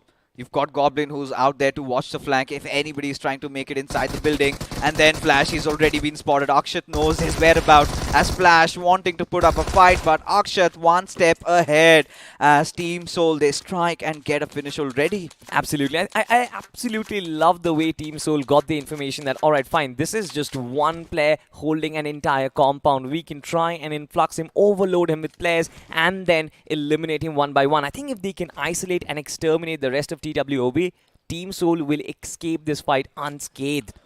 Oh my god, this is an absolute disaster. So much information on Goblin. We already know this player is in the race for that MVP. He's got 26 finishes on him already. Shows the amount of confidence that he is exuding, and now he's given that call out. You've got Omega also joining the fray along with him, and Team Soul, they are itching to take this fight. They have nothing stopping them, to be honest, Fixes. Yeah. They have the information, they have the numbers advantage as well. And of course, the stakes in this fight, it's not actually that high for Team Soul, right? They only have to create that buffer, only have to get themselves prepared for the grand finals, of course. Danav with that one shotgun will try and wait for the rest of the players, but it seems like he's got some sort of a backing at least. It's not as bad as Flash was. The numbers are terrible in the world of battle. Just survived by 2, as 3 players had only come into the lobby, and this grenade, Salty, is going to do some massive amount of damage as Akshat takes down 1 player, the other still remaining. Seems like the deed has been done, and TWOB, they are blown into smithereens. Team Soul secure the first squad, and there you have it. 15 teams remaining, and the circle still centered around Los Leones. Look at the discipline on Neo. He knows exactly that he's just finished a fight right now at Picado. There might be players. This is a very high traffic region right at the center of the map. Multiple teams might be on their rotation paths, and in order to retrieve that vehicle, he deploys 3 smokes, 3 very crucial utilities. But now look at this. Team BR Titans from the backlines. It seems like some shots were fired against Team OR, but where is Team OR heading is the question. You know, you talk about Team OR, they're like a bear who've just got out of its hibernation, right? And at this point, when you talk about BR Titans, it's better they do not poke him. Because once they do, we know that OR in those dying phases of week number 2, we could see them going all out. They spot a body, they spot somebody, and they do not hesitate to go in for the push. But for now, you talk about BR Titans. It's their second game. The first game did not go the way they wanted. And this is one of those teams who kind of way too far from making it to the grand finals. But yeah, this kind of removes that little bit of a leverage or maybe that tension around them. And hence, they could play better. Absolutely. I think this is a good exercise for them as well, because BR Titans have been on and off from the official circuit for a while right now. Even inside BGI, as this team kind of performed really well. They haven't really disappointed not just their players but also their fans as well. So it's a good sign that this team certainly is improving, and obviously at BMPS this is the biggest stage that you can get. So this is a right platform to perform. And speaking of performance right now, there are 2 teams. OR, it finally seems like they have come back hitting, and Admino is going to strike first. This is what I was really worried about.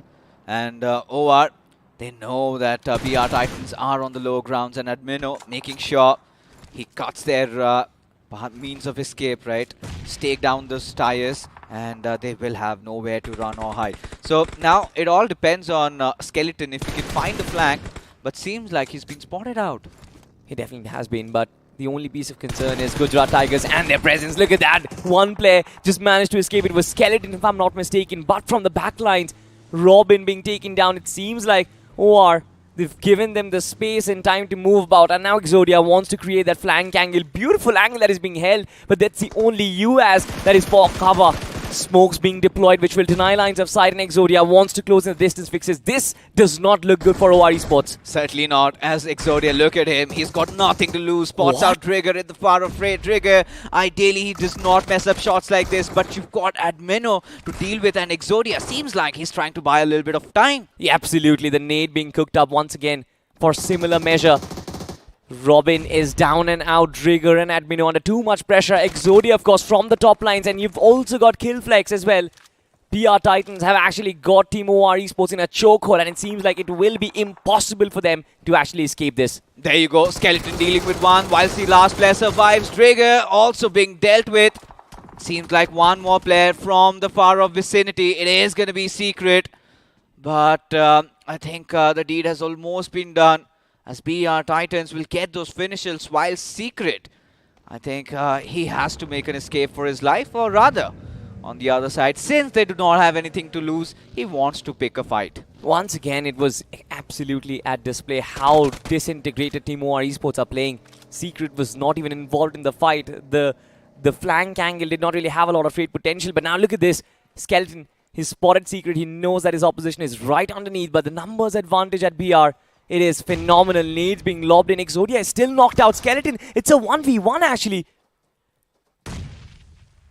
1v1 where Secret, he's got quite a couple of grenades to go around, play with. And now you could see Skeleton, that pixel visible, as now there is that frontal battle as he clutches it out. And 2 finishes for this lad. He was way from his pack. And when the time mattered, he gets the job done. We'll get that revive on Trigger, but I'm starting to get a little worried because they need to scurry out of here, because you've got Team Godlike also on their tails making that rotation from Junkyard. And whilst all the other teams, Salty, they've kind of hunkered down to the center of the circle, just around Los Leones. Every single compound seems to have been occupied. Exactly, and this circle sort of gives you hopes that this is going to be an urban finish, but there is a very high possibility that the circle is going to betray the Los Leones region, move slightly outwards, which will force every single team to kind of give up on their compounds. But for now, once again, a look at the replay, and Trigger was pretty phenomenal. I mean, in this fight, you can see the individual prowess of every single player in this 5 fixes. But the only problem was, Robin was playing for himself, Secret was playing for himself, only Trigger and Admino tried to hold them back. But this is a game of 4. This indeed was a game of 4. And OR Esports, I think you talk about this team in general. Like, we've already talked volumes about this not being their ideal tournament. I think the players are individually capable of much more than that. But for aggressive men, we have seen them dropping down at Los Leones. And if you talk about converting any game, this has to be it, because after this, only 3 more games remain, and they've got Team Great right in front of them, Salty, who haven't also had a pretty good tournament either. Yeah, I mean, Great Esports, they kind of showed life in the early stages. They were pretty good in those 4-4 battles, but lately as the tournament kept on progressing, it seems like their positioning and the problems they had with it were exposed more and more. But as the circle does shift, it seems like they are going to have a little bit of an advantage, because now they have a rather central position. They only have to take care of 4 aggressive men, and once that is done, it seems like they will have so much space for themselves fixes. Oh, they indeed will have. But we've got Team Non at the center of the circle, and this is also one of those teams who has a good start. If they have a good start, I think the sky's the limit for them. Still, I must say, in fighting contention, but right now, look at how teams are migrating outside of Los Leones. This is where teams like GlitchX Reborn, they're making that rotation. Team Great need not have to worry a lot. Even for the likes of 4 aggressive men, they're in a decent position as well. One of the reasons why I kind of feel that this circle is going to put a lot of pressure on the players is because now, if you do not find the direct entry into the circle, the terrain is going to make so much your life so much difficult for you, especially when you try and make those longer rotations, because the hills, they are merciless. And of course, have a look at this team Godlike under so much pressure, multiple teams just trying to rally their way inside, and Godlike had to take an exit from that direction. They now have to scout out another path and figure out that entry point. But once again, speaking of entry point, it seems like there has been a team who's been shown the exit doors. Team A2K will find their victory, but it remains to be seen how many teams can they scuttle out further. It seems like A2K already having secured 2 finishes already.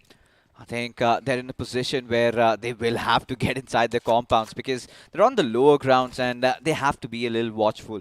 But when you talk about teams like OR, when you talk about teams like Godlike or BR Titans, everybody wants to take that long route inside the zone, you know. Maybe from that eastern side, head on to the southern and inject yourself from there because that area is completely vacant. But seems like you've got Team Silly right beside of A2K, and you also have Team FS playing. We did have this conversation with Johnny Salty that FS, if they play their cards right, could also have a fighting chance of making it to the grand finals. Exactly, I think every team, especially from Group Red, who are around that 100-point mark, I think still have a chance. I mean, 60 points from, or possibly even 70 points from 5 games, doesn't really seem that unrealistic. But like you said, right, the key word is playing your cards right and playing those great games. You're not going to have an average of 10 points every single game. You're not going to have an average of 15 points every single game. But the games where you have the center of the circle, the games where you have the advantage of the zone, you've got to convert them into big numbers. You need to get that 30 bomb or possibly even higher from 1 or 2 games at least. We certainly have to. And we've been talking about Team Godlike lately. They've had a decent week number 2. In fact, a better performance from week number 1. And they would be hoping to push through this time as the circle again shrinks. And it is again going to be centered around NON. And FS, I like the position. They're way aloof the pack. But look at that cluster, Salty, around that northeastern side. Yeah, it is going to happen, of course, because that is right in the outskirts of Los Leones. Every single team is going to be struggling, especially for the space. And nobody likes to kind of give away their compounds. But look at this right now. Team Seoul, they've spotted Team Gujarat Tigers. The rest of the pack is also arriving, but they want early advantage into this fight. Goblin wants to overextend, get the elimination first, and establish that man advantage. He certainly wants to do so. Gujarat Tigers, they have had a really good game in the last one. Prince getting out of position and will be picked off as Team Soul. They push in on the remainder of the players of Team Soul, but look at the players being taken down. I love this from Eggy and AJ, just coming in, chiming in with those nades and instant impact. And now look at this, Jackson has also kind of spewed the venom of inspiration. It seems like Team Soul, they've been stopped dead on their tracks and multiple players are falling. Only one player is healthy and even he might just get taken down. It was a 1v1 against Jackson and Neo. Oh my goodness, that was a fight and a half. I almost had to catch a breath over there because Neo and Jackson, it almost got very dicey. You know, we both were gasping for breath because it could have got anywhere. We had our stress levels high because this mattered a lot for Gujarat Tigers. Let's not forget that this is one of those teams that is still trying to contest to make it into the finals. Whilst for Team Seoul, they still have that big cushion. They still have already ensured their presence inside of the top 16. So for GT, they were bound to survive, bound to live. Now suddenly you could see another fight breaking out. It is Team Great, maybe taking on BR Titans. Fixes, this is going to be very dicey, especially because you've also got Gujarat Tigers in the mix of things as well. Blood Rose Esports are taking under fire. It is enormous amount of pressure that Great and Gujarat Tigers have managed to find for themselves. And Rixin will finally succumb to his injuries. It was almost impossible for him to survive over there. But Harshu and Viper, I kind of like the fact that they found that ridge for themselves. But I wonder how many angles are they exposed from. I like this, Daljit. After a long time on that M24, and somebody had to get it back. Did get a headshot finish though, but would have loved it if it were a knock. But what's with all these players, you know, just showing their pans and going around, maybe trying to use it as a little bit of a bulletproof cover. But Johnny seems to get himself on the board because Team Godlike this time, Salty, they're playing from the eastern edges. But when you look at Team Silly right from the southern side, they've got that entire map under their control. But for aggressive men, they need to watch out. They've got that entire compound to themselves. Yeah. But it's just matter before something really terrible strikes in front of them. I think it is an illusion that compound is not really going to be their safe haven, to be honest, because so much pressure coming in from multiple directions. 4 AM, they kind of will have to survive a lot of gunfights. And you mentioned about Silly Esports. One thing which I love about them is that they were daring enough to take that rotation because, like I said, right, the eastern and the southern hills, the terrain is unforgiving. And to make that longer rotation, it was not everyone's ball game. But now look at this. Great Esports wants to make that great escape, but it seems like they've been caught by Godlike. And look at Daljit. Connects that headshot this time. Right on the skull. And it's a knock. Seems like they've spotted out the players of Team Godlike. But can they get the knock though? But Team Godlike, oh! In the circle shift. Oh my lord. What was that shot? I don't know. That was a pixel peak. That was just for a split second. But Daljit manages to connect. This man, once again, is bringing back legacy BGMI for us, ladies and gentlemen. This is nostalgia. But I'm absolutely loving it. Great Esports. They're definitely doing the heavy lifting. But it seems like they still have to progress 80 meters inside the circle fixes. It's not going to be easy. Certainly isn't going to be. But Daljit, he's won a heart, certainly filling my heart with joy. I might almost cry there.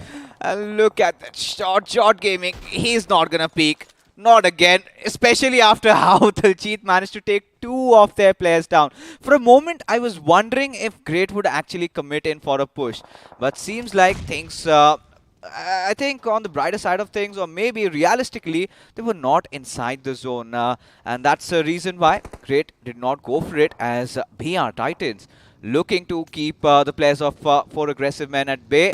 Seems to have spotted out Karan, but eventually Skillful will put an end to his misery, as now all these teams are making their way inside the zone. Absolutely, but Godlike, right up front, they have got Silly Esports, and it seems like Silly Esports have managed to push back the likes of Godlike. Jelly has been knocked out. The numbers certainly in their favor.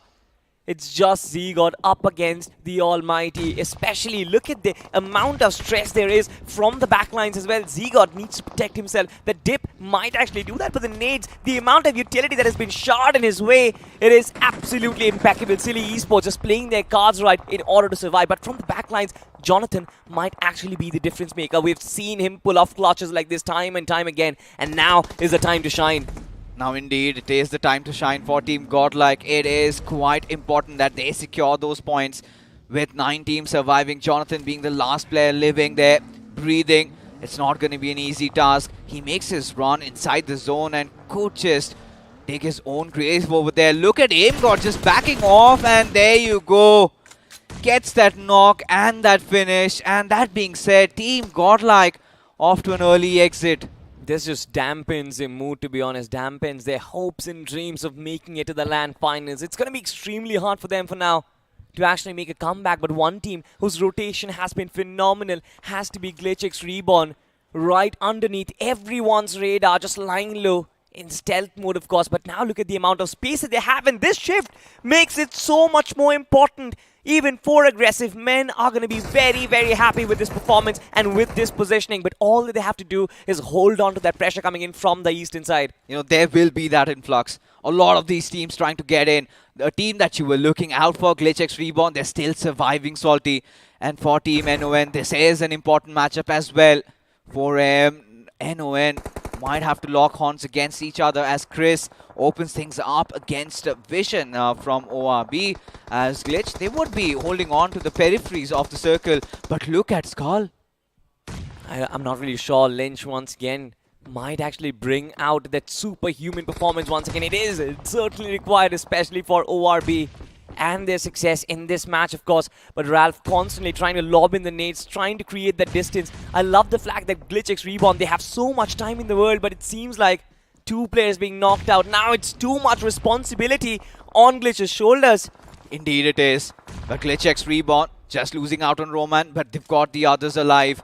And now Lynch could get the revive onto Weird Skull, but look at Skillful having spotted out the players of Team Glitch over there, taking a couple of pot shots.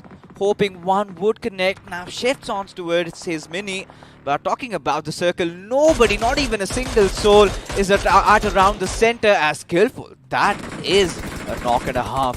4 a.m. They're making a case for themselves. This team wants to be in the finals. This team is desperate for that victory. And from the flank, it seems like they have eliminated one of their strongest contenders, Glitchx Reborn. They are suffering so much pressure. And the only sad part is they did not have cover. ORB right up front, they have the advantage of the topography. And from the flank as well, they're exposed. It is one last player whose hopes and dreams will be crushed from that spray itself. 4 aggressive men right now on the money. But it seems like NON have figured out the proper timing. Karan is still alive, might actually return back the favor. It's Mock versus Karan.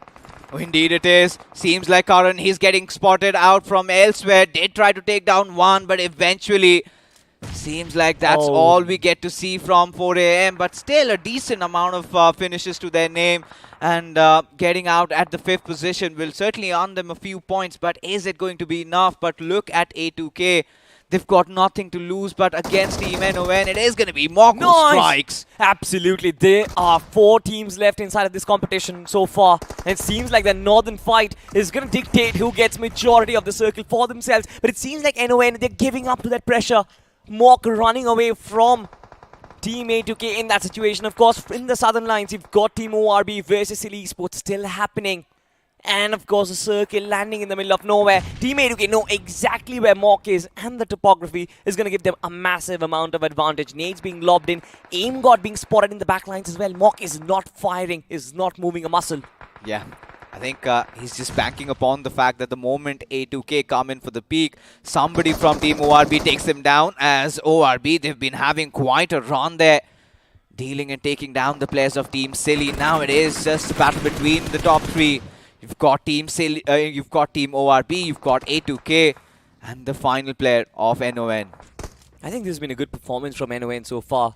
And Mock, his only objective will be to try and survive. He is inside the circle, he does not have to move a muscle, but the only problem is, if he does get spotted, especially by ORB, I think he will get exterminated extremely quick. But look at this uphill battle for ORB. A2K, they have the high ground advantage of the entire world. And ORB, I don't think this climb is going to be easy. I think Lynch has spotted him. I think he's heard him. For sure, now he does, and he will capitalize. As with that being said, Team ORB, this is one of those teams that did not have the best of weeks 1 and 2, but look at how they've come in swinging in week number 3 and almost on the cusp of securing a chicken dinner. Absolutely. Lynch and Black just trying to close in the distance. Meanwhile, Skull holding the backlines, trying to create that flank angle. Look at the radar. This man is already on that mission, and we know this is an uphill battle. It is a 4v3, but the first man goes down. The flank has been exterminated, but Lynch in the front lines has been doing a good job. But the 2-2 split from A2K has been proven lethal. The shotgun is also not going to connect. It is Team ORB who is going to fall, and A2K, they're going to snatch the chicken dinner away from their grasp. A very high fractal chicken dinner and a very well-disciplined chicken dinner to be exact.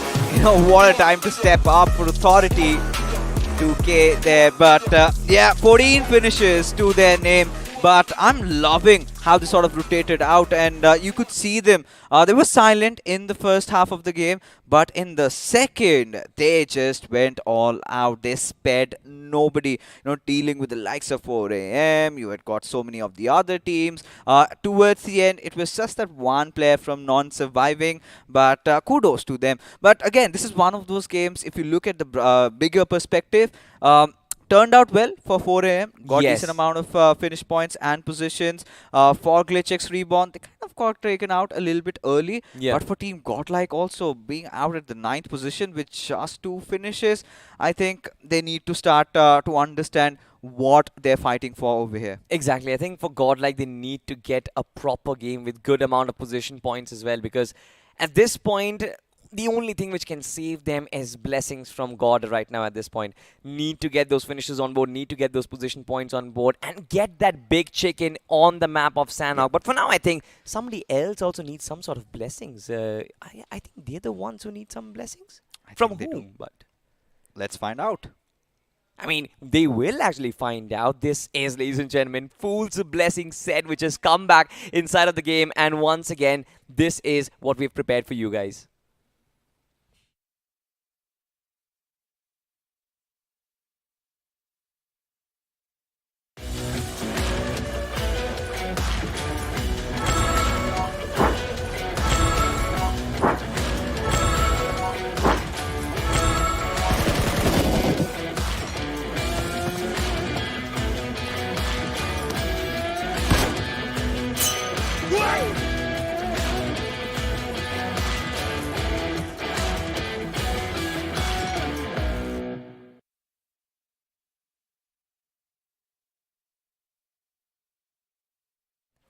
Well, be it gunskins, be it sets, or be it anything else, Fool's Blessing is an entire package which you guys can, of course, get for yourselves inside of the game so far. And it is not the only gift which we have for you guys. Of course, as the tournament keeps on progressing, we have given you Freaky Fiesta, we've given you multiple others. So, of course, it is a back and forth process. But for now, I think Fixes, we've Yeah. got to focus on the business trade. We've had a hell of a game so far. But certainly, it seems like life has also become a little bit of a hell for teams like Godlike, for teams like Glitchix, because they're slowly trickling away on the overall standings. Yeah, even for the likes of four aggressive men, I don't know how they're averaging around 7, 8 points, but they certainly have to push for more. But yeah, Team A2K did manage to get the chicken dinner. Fine, happy for them. Yeah. ORB getting a second position finish. Great. Had they done this around week 1 or week 2, I think we could have had them in the mix of things, or in fact the teams to qualify. But yeah, Team Soul, they also started off really well. But this one, clutch from Secret, was really nice. It certainly was nice, but this fight kind of exposed how Team OR Esports have been playing, right? Robin just completely by himself. It kind of felt the lack of communication was evident in that particular fight. They were not prepared for it, and it's understandable that the first player was down, but Secret from the backlines should have come up really early. And in this fight, for Gujarat Tigers, it was so crucial, Fixes. Oh, it certainly was, right? Nonetheless, and they had to win this one. But I think this match, this is the highlight. Yeah. Daljit quick back-to-back 2 knocks with that M24. And I think for aggressive men, they might be scared to death.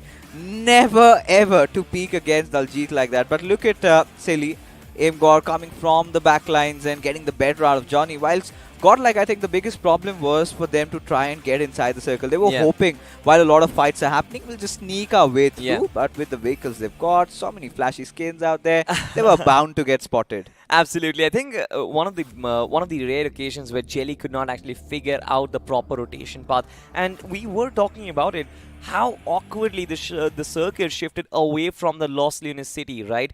Only two options remain. Either you take the direct entry by going through multiple compounds, by going through multiple teams who are already stationed. We saw that the outskirts of Los Lunas had so many teams in that vicinity. Or you could try and take a longer route, but then the terrain would challenge you. You could get caught in a mid-rotation battle because it's not smooth. And I think only team that did that was Silly Esports, who went in from that eastern side and injected them from the south. But everyone else allowed themselves to go through the compounds, Godlike being one of them. They were destroyed. Yeah, Godlike from the early get-go, we saw them kind of trying to rotate from the edges only. Yeah. I think it's something that we did not anticipate from Jelly's side, that he's going to play so much around the edges. But along with Team Godlike having to step up, you can step up your game. You have to get the Fool's Blessing. That's Cardinal, something that Clutch Cord has been using. Yeah. And one quick tip: you do not need any sight with that. That's so beautiful. Just open the ADS. You're going to enjoy yourself. Exactly right. I think the no scope, especially the ADS in the weapon, it's absolutely brilliant, and it does kind of goes to show that since you've got the extra pair of Do not pull the forearm strokes. Oh, all right, fine. That cartoon ruined my generation. I'm not gonna. Wait, why? Yeah, I'm not gonna talk about the other animes All out right. there, but All right, yeah, all right. We'll do that off broadcast. Off broadcast. Yeah, it's still No fine, I forearms. guess. No forearms, but at least Thank get yourself this beautiful skin instead of the forearms. Just appreciate its beauty. The purple color, brilliant. It's so good to watch. And I think your opposition, they're going to be a little jealous. But speaking of being jealous, I think I was a little jealous. In fact, Glitchix Reborn themselves were a little jealous of 4AM and their positioning, because I think 4AM had the best compound in the circle. They had the best positioning. They had the best flank angles as well. It was just that there is a pro and con for everything, and if you are holding that central compound, or the best compound rather, you are going to kind of have to face the influx of bodies and utility, which they could not. but this time it was not about the pushes coming their way. Yeah. They did drop around Los Leones. They went to a spot where they were kind of around the center of the circle. They were in that little bit of a open warehouse, if you remember. Yeah. And then what happened was the circle shifted away from them. Now this is where the problem arises when you're playing around the center, because you've been in the center, and suddenly you have to get inside the teams. The other teams that have already gotten the mercy of the circle, they're not gonna let you enter, and that is what exactly happened with them. You remember how that fight broke out. You also had A2K into the mix. You had certain players of non also trying to stop them over here, and they had no means of escape. And before that, when you have two of your players having no helmet there, courtesy to Daljit, what are you supposed to do if you're 4 a.m.? Absolutely. I think they certainly could not be as aggressive, but the only good part about them was the fact that they got enough amount of finish points from this game. But Yes. speaking of finish points, A2K, they ended the game with somewhere about 13 or 14 eliminations, majority of which we could not actually get to see. A2K, they were silent assassins. And to be exact, I think they kind of went under the radar for majority of the teams. They did not spot them coming. I think A2K had been putting control over that northern territory, quite Yeah. a good fashion. They were the ones who were quite opportunistic. They were seeing all these teams battling it out. They were the ones entering for the third parties. And towards the end circle, if you could have spotted out the simple fact that they had the high ground advantage to Yeah. themselves. ORB, they had to spread across. They were the ones who were supposed to close in and having that high ground, getting those right trades. And they had a really nice 2-2 split, if you also remember Yes. when ORB were kind of trying to make a push. They had one of their players shooting from the other direction from afar and take the players of ORB down. As a result, they did not have the numbers advantage. Things did not work out, and that's how the cookie crumbled.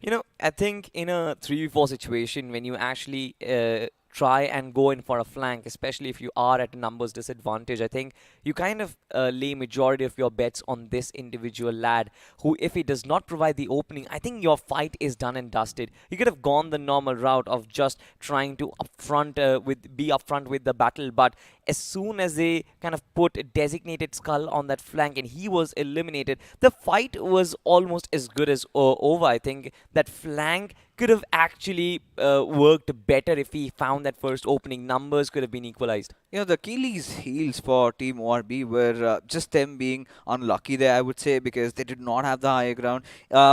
What could have been the ideal situation? One of their players providing cover fire, whilst the others maybe finding a knock and then instantly going for the push. But that did not happen in this case because every single movement that Team ORB were making, A2K had all that information. And ladies and gentlemen, I think it's time to find who the MVP of this game is going to be. I think somebody from A2K for sure. Absolutely has to be from A2K. I remember one of their players had 6 eliminations, and it is Vicky actually from Team A2K. 6 eliminations, 42.8% finish contribution. A2K, they've had a ball in this game so far, Fixes. And of course, when we look at the point standings, we will understand how many points did they acquire. But once again, inside of the third week, you've got to be a little realistic as well. You've got to be a little practical. And it seems like A2K, as well as for ORB, this success came in at a much later stage of this tournament. Yeah, I think for A2K and ORB, we did discuss about this, and Yeah. we certainly have made peace with the fact that no matter how much they push, I think making it into the top 16 is a far-fetched goal.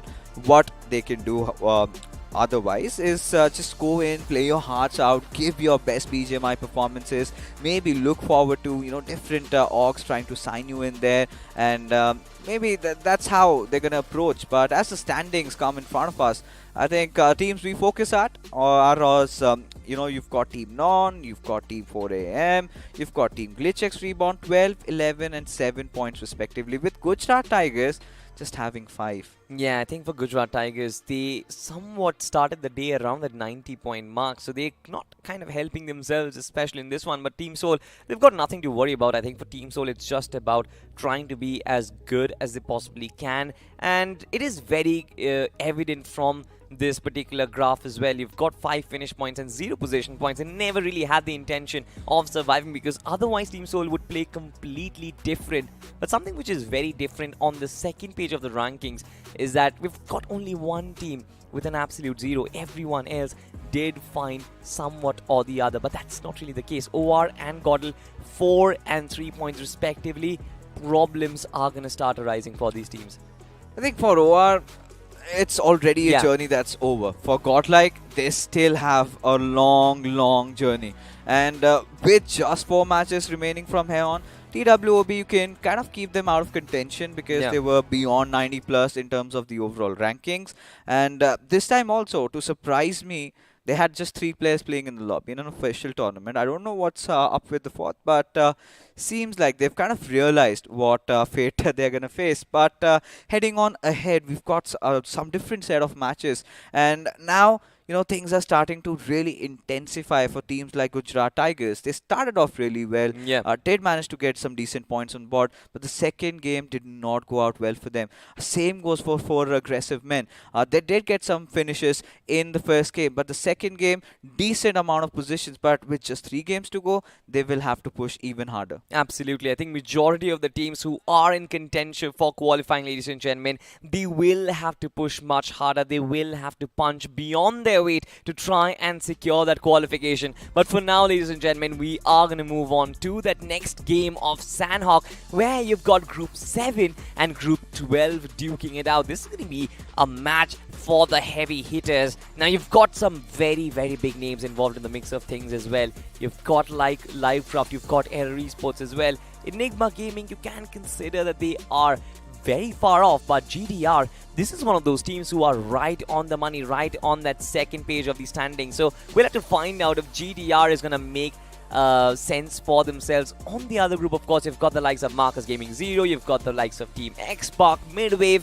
This is going to be a banger, and one of the reasons why it is going to be a banger, ladies and gentlemen, because someone with a man bun has just appeared. What is the relation between a man bun and the match being a banger? Can you break that down? I think because you look dashing, we're going to have a good time, they're going to have a good time, it is going to be entertaining. Yeah, it is going to be entertaining for sure, especially considering it is my favorite map, Sanhok. I was Yeah. feeling a little bit cold, and that means it's time for us to take over the rainforest. It definitely is going to be the time to take over the rainforest. Yes. But it's not going to be us, Johnny. Yeah, There will true. be some teams who will take over the rainforest. Now, looking at the bigger picture, there are certain teams who are very positive. Gladiators, I think, will be the number one name that comes in my mind, because the way they left out on week 2, I think they definitely have a good run of form for themselves. That is true, and it is Gladiators, so you It can is always end Gladiators. up believing in them. You know for a fact this is a good team. Yeah. They've lifted a recent major trophy, the BGIS, and of course, without any chicken dinners on the board is how they ended up winning the finals. So again, a special feat was accomplished, and that momentum needs to be carried forward. You remember when we were starting the Pro Series, when everything got kicked off, Gladiators were the favorites. Not anymore. Insane has taken that title away from them, but still, Gladiators is one of those teams that can, at any given time, bring themselves back into a competition, and well, at least I hope that time is right now in this game of Sanhok. I think this is the time to peak, because Yeah, if of they course. definitely are looking at this tournament with the perspective that they want to win, and I think every Yeah. team wants to win it, right? Gladiators included as well. Only one player has sort of been performing in different weeks. Like in week 2, it was Justin. Previously, it was Shogun, or sometimes it was Delta. Now is the time when every single player has to come together, has to perform, ladies and gentlemen. And this is time when we kick things off on the map of Sanhok. The Big Bird is back on the skies, and we are looking at the captain of the team. We are discussing Destro is going to be there, but not just Destro. Again, 16 teams in front of us. We could not really ask you the prediction, Johnny, of course, but It's too late. Once the game is started, it's we still don't do fine. You predictions. can no, predict, no, Joy. no. Those are the rules. You have to do the predictions before the match is live.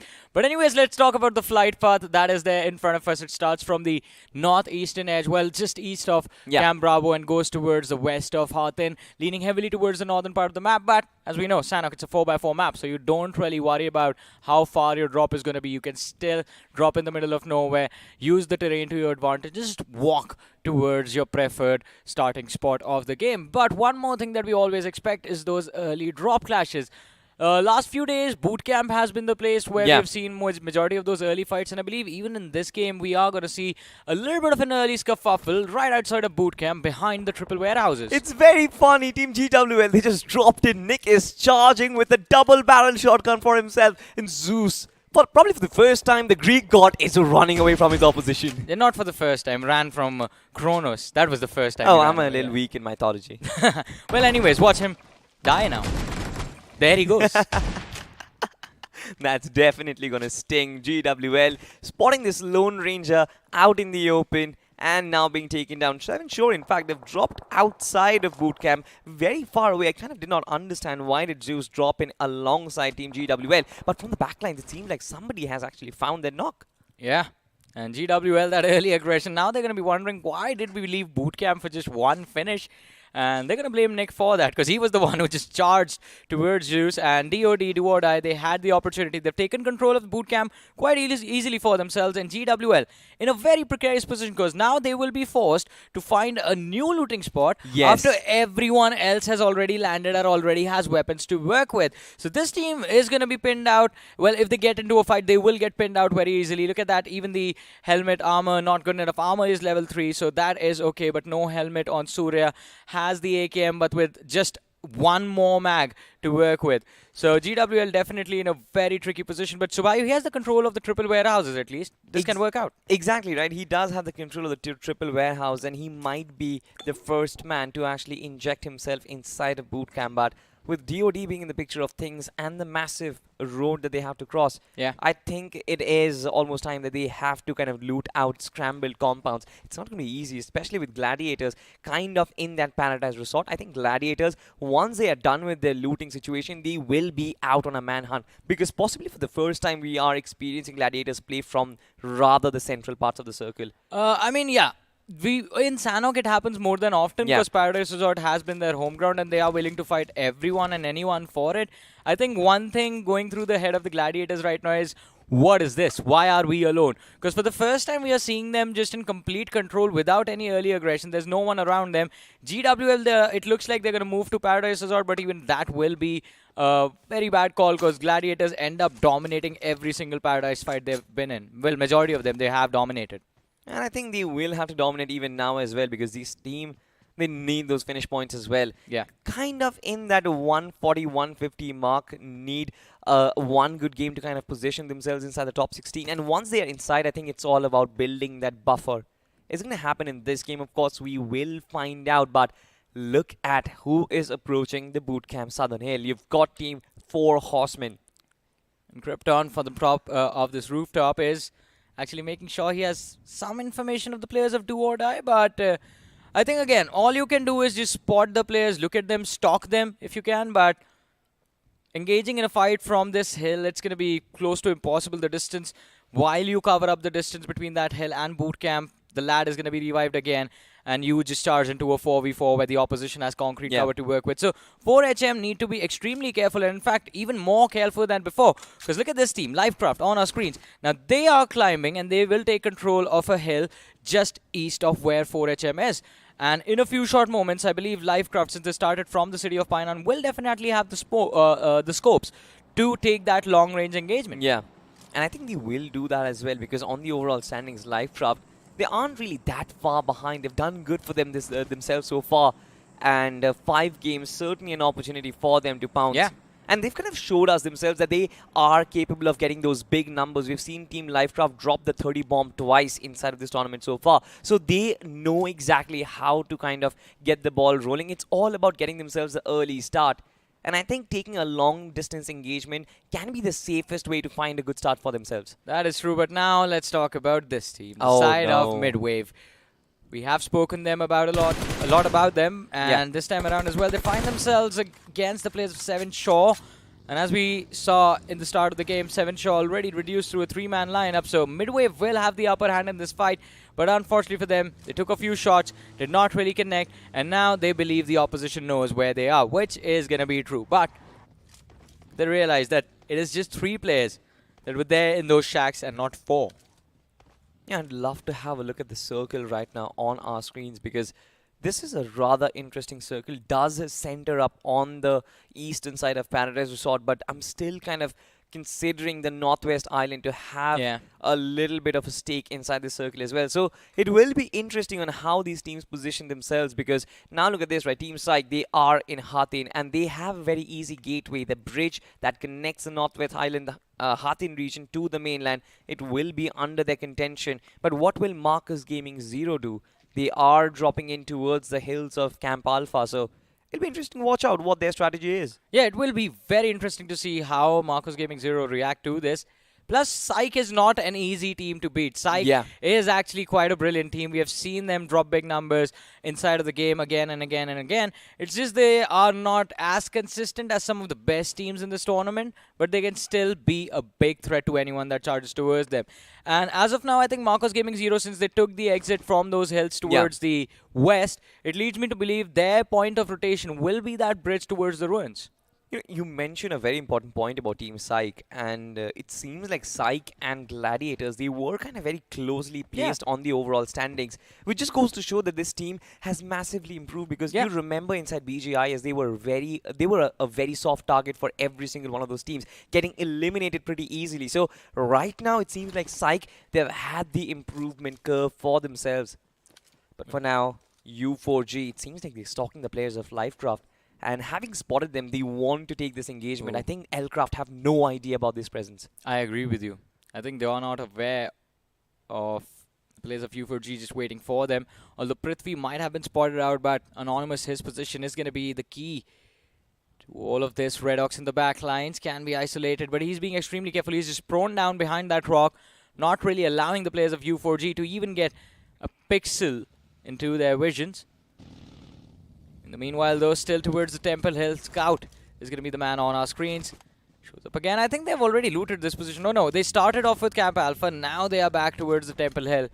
A few days ago, we did see them in a very awkward drop clash towards this very hill, this very summit.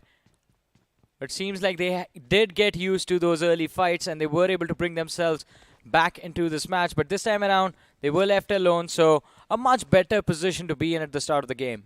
If I'm not mistaken, I think Marcus Gaming Zero were the ones being eliminated from that fight, right? I don't remember if it was against Blind. No, the Blind fight they lost, but there was, I think it was Team Together that once challenged them. Not Team Together. I'll get the information after this game, which team it was. But they did end up chasing down an entire squad, and they went on a hunt, just hunting down that last player. Absolutely, but on the other side, we do have Error Esports on our screens right now. On their merry way, of course. Where are Error Esports on the map? They certainly are in between Painan and the Quarry region and progressing northward. It seems like every team sort of has had the destination fixated, and that will be in the outskirts of bootcamp. Do you think so? I mean, it can be, but if everyone is around bootcamp, that means the team in bootcamp becomes the prime target, which again is do or die. But there's a second side to this. Bootcamp is surrounded by a lot of open positions, so it becomes very easy to spot the teams on the outer side, especially towards the hill just south and, of course, the hill north of bootcamp, just behind the triple warehouses. So those positions, you have to be a little bit more careful with how you take those fights. But Error Esports, they are between bootcamp and Paradise Resort. In fact, just a little bit south of Paradise Resort. They're going to hold this spot close to the center. And again, I mean, this is kind of a very slow start to this game of Sanhok. This is possibly the slowest Sanhok start that we have witnessed so far in this competition. And one of the reasons why I think is because every team sort of knows where their drop location is, and the distance between the teams also has sort of been increased. Now we finally do have the map on our screens, and have a look at this, right? The circle, it is going to send itself towards the trifecta. Now this is where things do get interesting. We were talking about how Camp Alpha Island and the Southwest Island as well had a little bit of a stake, and now since it's a hard shift, those proportions have sort of been improved. It has sort of been increased once again. Well, again, this will be a very tricky decision for the IGLs to take, where they want to cross over towards the Camp Alpha Island play, or, well, at least take a risk in case it is a shoreline circle, which I also expect this to be a shoreline circle just towards the west of bootcamp. And if that actually happens, DWL, they're going to be the happiest of the bunch, because that would mean a game that they could have actually had a pretty bad position in. They would have recovered, but what is Psych up to? I have no clue, to be honest. Team Psych right on the shorelines in the northernmost part of the map. I think they will try and inject themselves from the north, but the circle reminds me of that one final circle that we saw on that small little island, right? That circle was so interesting, and we kind of figured out that one team was so dominating right on the money. But look at this right now, Error Esports, they've spotted Team U4G from the backlines, and it seems like Prithvi, he will be his first target. Once the ball gets rolling, I think majority of the teams, they will start firing on all cylinders, and it seems like the war horn has been blown, Johnny. Yeah, but this time Aero Esports, they find themselves on the receiving end. As I said, any position outside of boot camp, you can get easily compromised. And this time it was 7 Shaw taking pot shots on the players of Aero Esports from the right-hand flank. And Aero Esports, it seems like Electra is scrambling for information, still hasn't realized where the shots are coming from. Well, they definitely are going to realize very soon that it's not just U4G, it's also the teams inside a boot camp.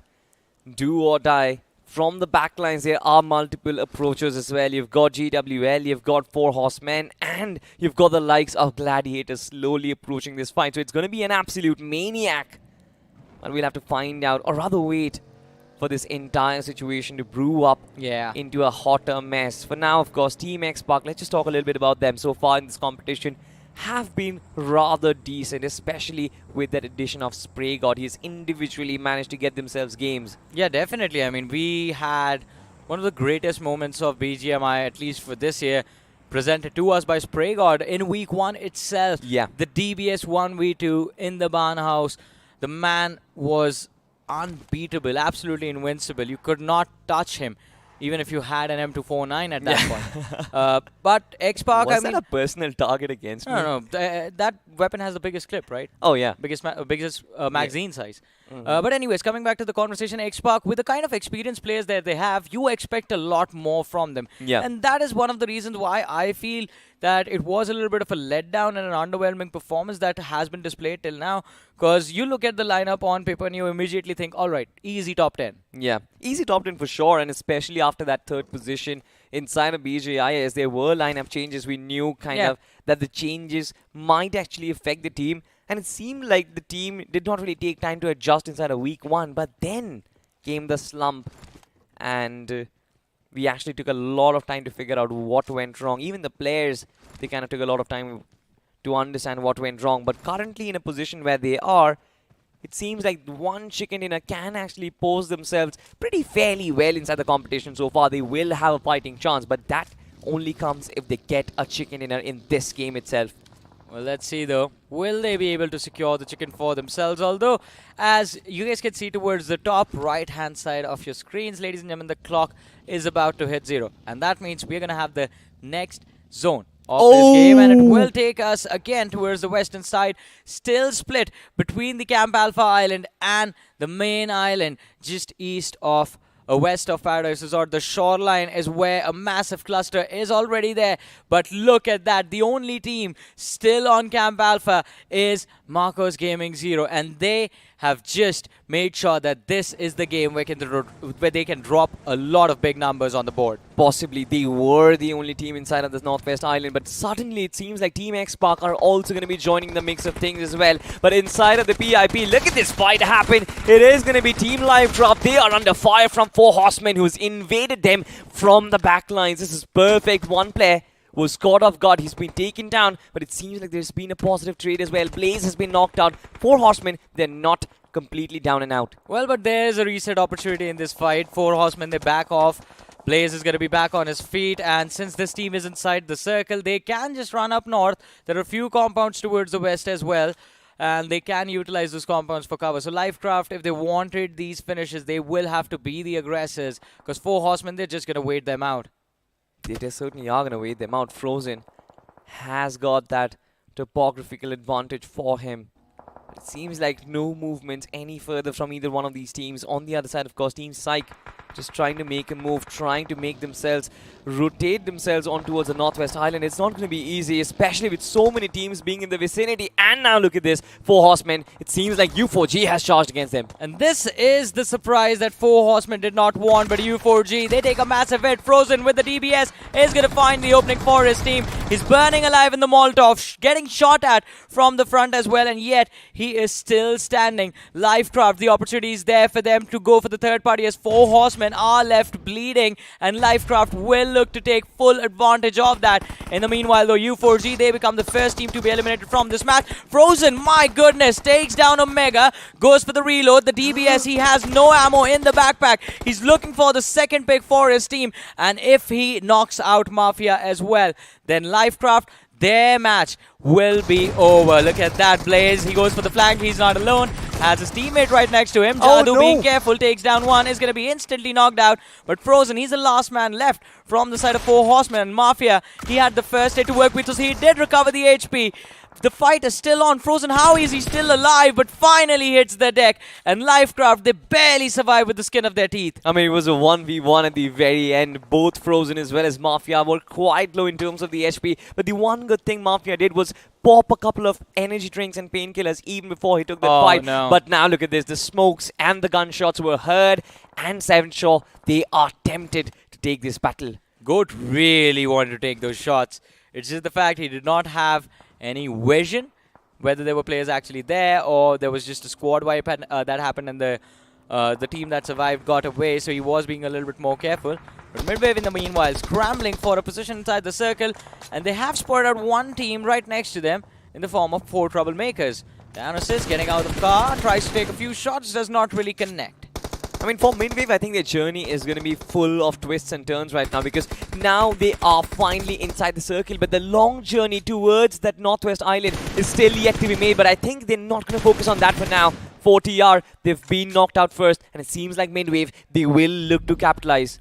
Look at the circle, Salty. Look at that circle. I believe it will again take us to that small little island just south of where the players of TMZ are. In the meanwhile, though, Midwave, they are pushing towards the players of 4 troublemakers. Nox traded out from either side. Rage, he's doing a phenomenal job, but makes the mistake of running out from behind the cover. Is going to be knocked out. 4 troublemakers, the numbers are equalized. It is a 2v2 system in the backlines. Has been dropped extremely low, and it is down to Narseen to bring his team back into this fight. But Atanki, being the solo survivor, brings it to a 1v1. The nade has been lobbed indoors, and he connects with the S12K. What a rescue by Atanki. Absolutely, that was phenomenal, to be honest. But now Midwave, they will have to find a way to find that resurrection and possibly make their way inside of the circle. It's not going to be easy, especially with Gladiators being present right next to them. You've got Team Psych as well. Have a look at this. They do not really have a lot of real estate to play around. The only piece of land which is inside of the circle right now has already been captured by Team Troublemakers. And up north, you've got Team Downhill Esports as well. Where do Team Midwave go? They have to take a tumble, possibly make their way to the small little island. Yeah, I mean, that's the only option they have. They don't really have a lot of position to work with, but Downhill, looking to see if they can take the place of Psych. Downhill, what a slam! Just chopped him in half. Max dropped to the floor. But unfortunately for Psych, there were more players waiting for them in the backlines, and Downhill, that is going to be an easy squad wipe handed to them. Psych, a massive blunder coming from them. Exactly, but now it remains to be seen from where do Downhill Esports play, because if they make that crossover, they will have multiple problems in the form of Marcus Gaming Zero. But it seems like they have problems right now. Error Esports from the backlines out of nowhere, they find a couple of knocks on these players. Downhill Esports, they were hurt, but it seems like the hurt is not going to stop anytime soon. Gladiators are here, Johnny. Yeah, they're here to make things worse, but what am I seeing? What? Evil OP, he is knocked down too. Justin has also hit the floor, and the players from Gladiators, it seems like they've forgotten how to take these fights. Finally, Shogun steps up, takes one down, but he needs to be careful. He's one of the last 2 surviving players from the side of Gladiators. Destro is completely somewhere else. In fact, he's on the upper side of this bridge, and Priyam, look at him. He wanted to swim to the other shoreline, wanted to see if he can take the fight against the Gladiators themselves, but realizes that his entire team has been finished off and he needs to back off. I think for Gladiators, you can't really blame them. They usually play it from the periphery of the circle. Destro, where is he? Where is he exactly? Man has... Is he still in Paradise? He's just west of Paradise Resort. He is just west of Paradise. He's 21 first hit kids, but right on the money. He has started his heal battle while the rest of the team is trying to go in for survival. it's not going to be easy because it's just one player, Shogun, and Destro in the backlines trying to rotate, trying to heal battle, out-heal himself and the blue zone. Do or die against the players of 7 Shaw. Reflex extremely low, and in fact is going to be finished off by the blue zone itself. But DOD, they will be able to gain access towards the Camp Alpha Island. They might have to pick a fight against X-Park to survive. There's still time before that piece of action breaks out. In the meanwhile, Enigma, we have a lot of players from South Enigma. Their rotation was completely delayed, and Adi, look at him. 28 first stage, 27 now, so we know which man from the side of Enigma Gaming will be going for that heal battle. Yeah, but will Some be able to find his way inside the circle and be able to take that fight? I'm not really sure. He's very far out, 300, 400 meters still yet to cross. But look at this fight, right? From Midwave Esports, it was so clean, it was so clinical. As soon as the smoke started to dissipate, he had that vision, and he wasted no time in capitalizing against his opposition. But I mean, it was his fate which got him from the other side. Gladiators as well. The fight against Downhill Esports was so shabby.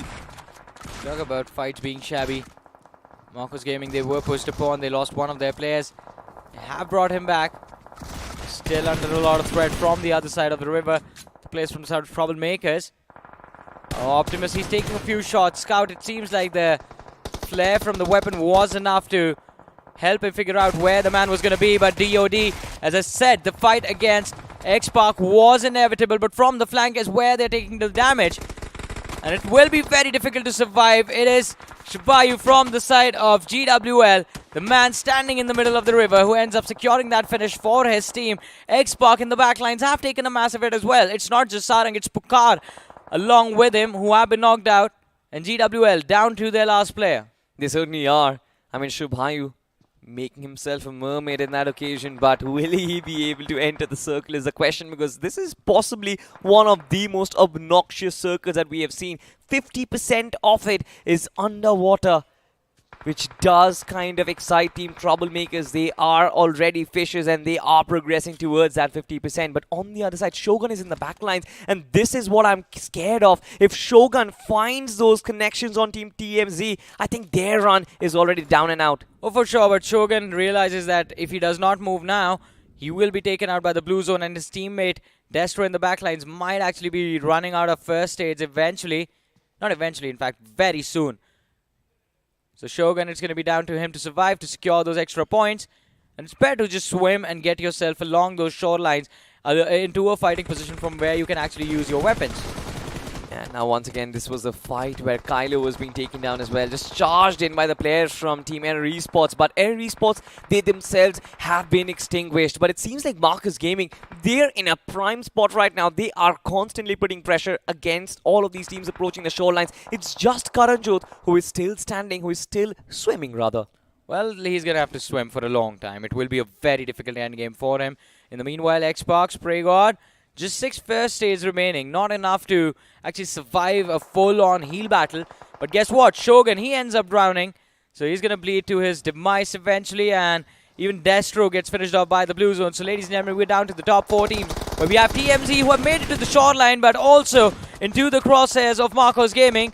One man down. That's going to be the second Gory and Fury in the backlines. Gory's going to be dropped. Fury, the last man left. And Marcos Gaming know exactly where he will be as well. Or at least where he will pop his head. And they're going to pop his head afterwards. But Kylo, in the meanwhile, looking to secure extra finishes. 8 eliminations for Marcos Gaming, 0. They certainly have like full control of the circle so far. Spray God as well from the backlines is going to get finished off. There is nobody, even Addy as a matter of fact. This is going to be his final first hit, which means Marcus Gaming 0, they just have a default victory for themselves. There is nothing which is going to take it away from them. And it kind of came down to the fact that they landed on that Camp Alpha Island and did not have to move an inch from that point on. Like this game was just handed to them. It was served to them in a silver platter. And that is actually what it was, because as you mentioned, they landed towards that Camp Alpha Island. They started from Camp Alpha, went to the Temple Hill, and then crossed over to the shoreline and then just stayed there. The zone was right on top of them every single time. They were able to control the shoreline as well. And since every single other team already thought that, oh, the circle will be on that massive eastern island, which it wasn't, they got Well, how do I put this politely? But it was a bad. It wasn't like a bad call. It was just a calculated risk that they took. But it turned out to be a disastrous result in the end. Because if you're trying to cross that river in the end game, in the late game stages, Yeah. and you know there's a team sitting on the shoreline, it will be impossible for you to swim over. Yeah. Even when you try to cross over with vehicles, as soon as you do, there is no cover towards the entire eastern shoreline of the Camp Alpha Island.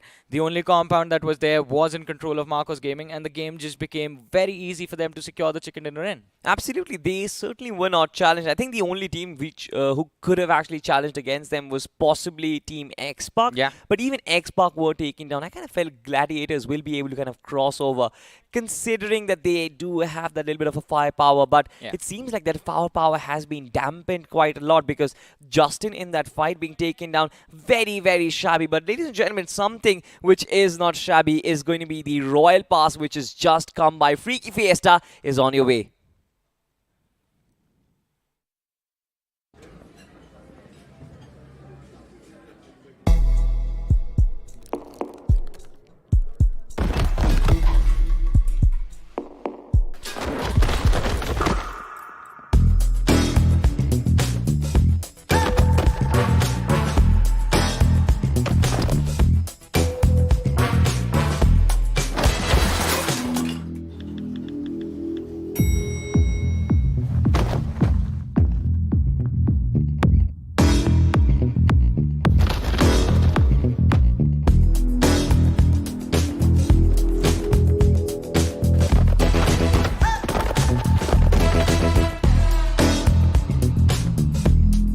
Make sure they know.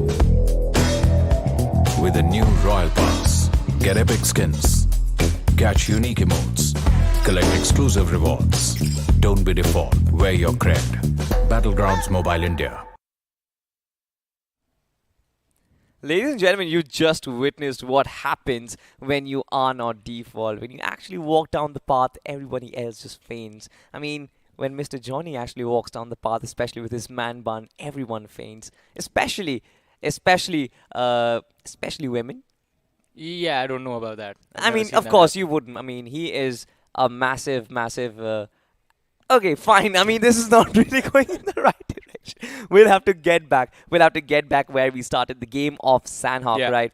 And once again, the entirety of the storyline where we had Gladiators wanting to make that big climb inside of the top 16. What exactly went wrong for them? I think it was a little bit of an overcommitment, and not just overcommitment. The smokes that were lobbed by the team they pushed upon was what caused the panic.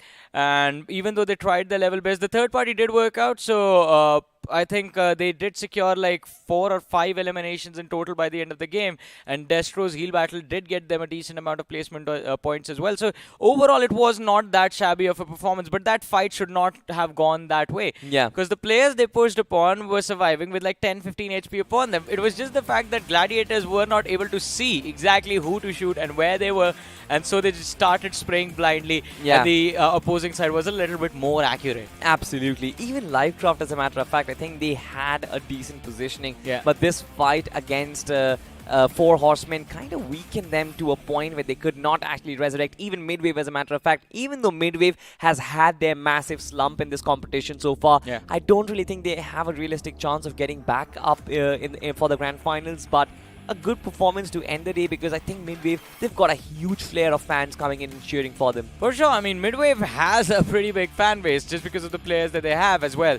And it is legendary players inside of the lineup. But this is the fight I was talking about. Gladiators, they charged in quite nicely, but as soon as they got there, they lost 2 players. And Shogun did rescue his team. In fact, he was the solo survivor from that entire collision. And Destro in the backlines was going for a heal battle, so that gave him a little bit more confidence. But Marcus Gaming Zero, as we talked about them, this was basically a zombie apocalypse scenario for them from their perspective. They had this one house, 4 players, all armed with weapons to the brim, and you have zombies coming in from the shorelines. And Marcus Gaming was like, all right, we just have to finish all of them, and we win. Absolutely. I think it was pretty easy for them, but now that they have the chicken dinner, Marcus Gaming Zero, I really wish that this team did or could have had better performances Yeah. in the entirety of the tournament so far. True. Because this is a team, especially in the last season, they had a different lineup. They had Spray God in the mix of Yeah. things. They had Siam in the mix of things as well. And this team was so phenomenal. I loved to watching their aggressive display. But now it seems like the chicken dinner is coming a little too late. Yeah, I mean, definitely, it is a little too late because we expected this sort of a performance from day number one, as you mentioned, but the first week was filled with a lot of struggle. Week two as well was filled with a lot of struggles. Week three, it seems like they have realized that, all right, we might not have a lot of hope remaining in order to qualify for the tournament, so let's just be a little bit more free, do whatever we want to. If we want to fight, let's just start fighting. Absolutely. I think they would say one thing, Yeah. and that is, let's rock and roll. Yes. And not in my voice, of course, ladies and gentlemen, if you guys also want to say the same thing, but in the superstar Ranveer Singh's voice himself, the voice pack is now available inside of the game, and it's pretty interesting. I think it is one of the most exciting things that I would get for myself. But Of course. once again, why do you say of course? I mean, I mean, why would you not want to hear Ranveer Singh's voice when you're playing? possibly if my voice pack gets released inside the game, then it's gonna get some. I would prefer that. Do you prefer that? To hear Salty's voice when you're playing the game? I don't think so. See how quiet it is right now? I mean, I'm pretty sure in the live chat it's all yes, but it's fine. I mean, I can handle the stardom, ladies and gentlemen. But coming back into the game once again, we are prepared. It's getting a little cooler, I guess, because Yeah. we have to prepare ourselves for the next game. But before that actually happens, there are certain teams we have to talk about. Live Yes. Craft, where do they go from now on? Because they certainly had a decent performance. They had a couple of finishes going their way. I think a decent number of position points as well. And now slowly and steadily, they're kind of making their case, aren't they? Lifecraft is one of those teams that will definitely eye for the bonus points because if they actually end up getting those, maybe I believe Yes. they will be able to break it to the top 16, but they need those bonus points to make it happen. And best case scenario, not best case scenario, but the best case scenario you can create for yourself is finish at the top of the leaderboard this week. 25 extra points is a lot. Yeah, absolutely. But ladies and gentlemen, let's just have a look at the top 5 players. You've got Kylo, who was the MVP with 5 finishes. You've got Shogun once again just stepping up for his team. But the rest of the teammates just not really providing the kind of backup which is needed, especially from Destro, especially from Delta. We expect this team to back up, but as we keep on progressing forward, you've got Avnish, you've got Mafia, and you've got Evil OP. I think this has been a performance, a good performance from DOD as well in terms of finishes, but I'm not really sure how many position points they acquired. So let's just find out from the point standings. And here we go, Marcos Gaming 0 finishing with 24 points, but look at Enigma. They just played for finishes, just 13 on the board, and they're going to be tied with Team X-Park and Troublemakers. But we have Gladiators finishing with 12 points. That heal battle was a successful one, apparently. Yeah. Although I have to talk about the team sitting on that 6th and the 7th position, GWN and DOD. A hilarious performance from their side. They just stayed in boot camp and triple warehouses for so long that in the end, that the only option they had left to cross to that Camp Alpha Island was go for a swim.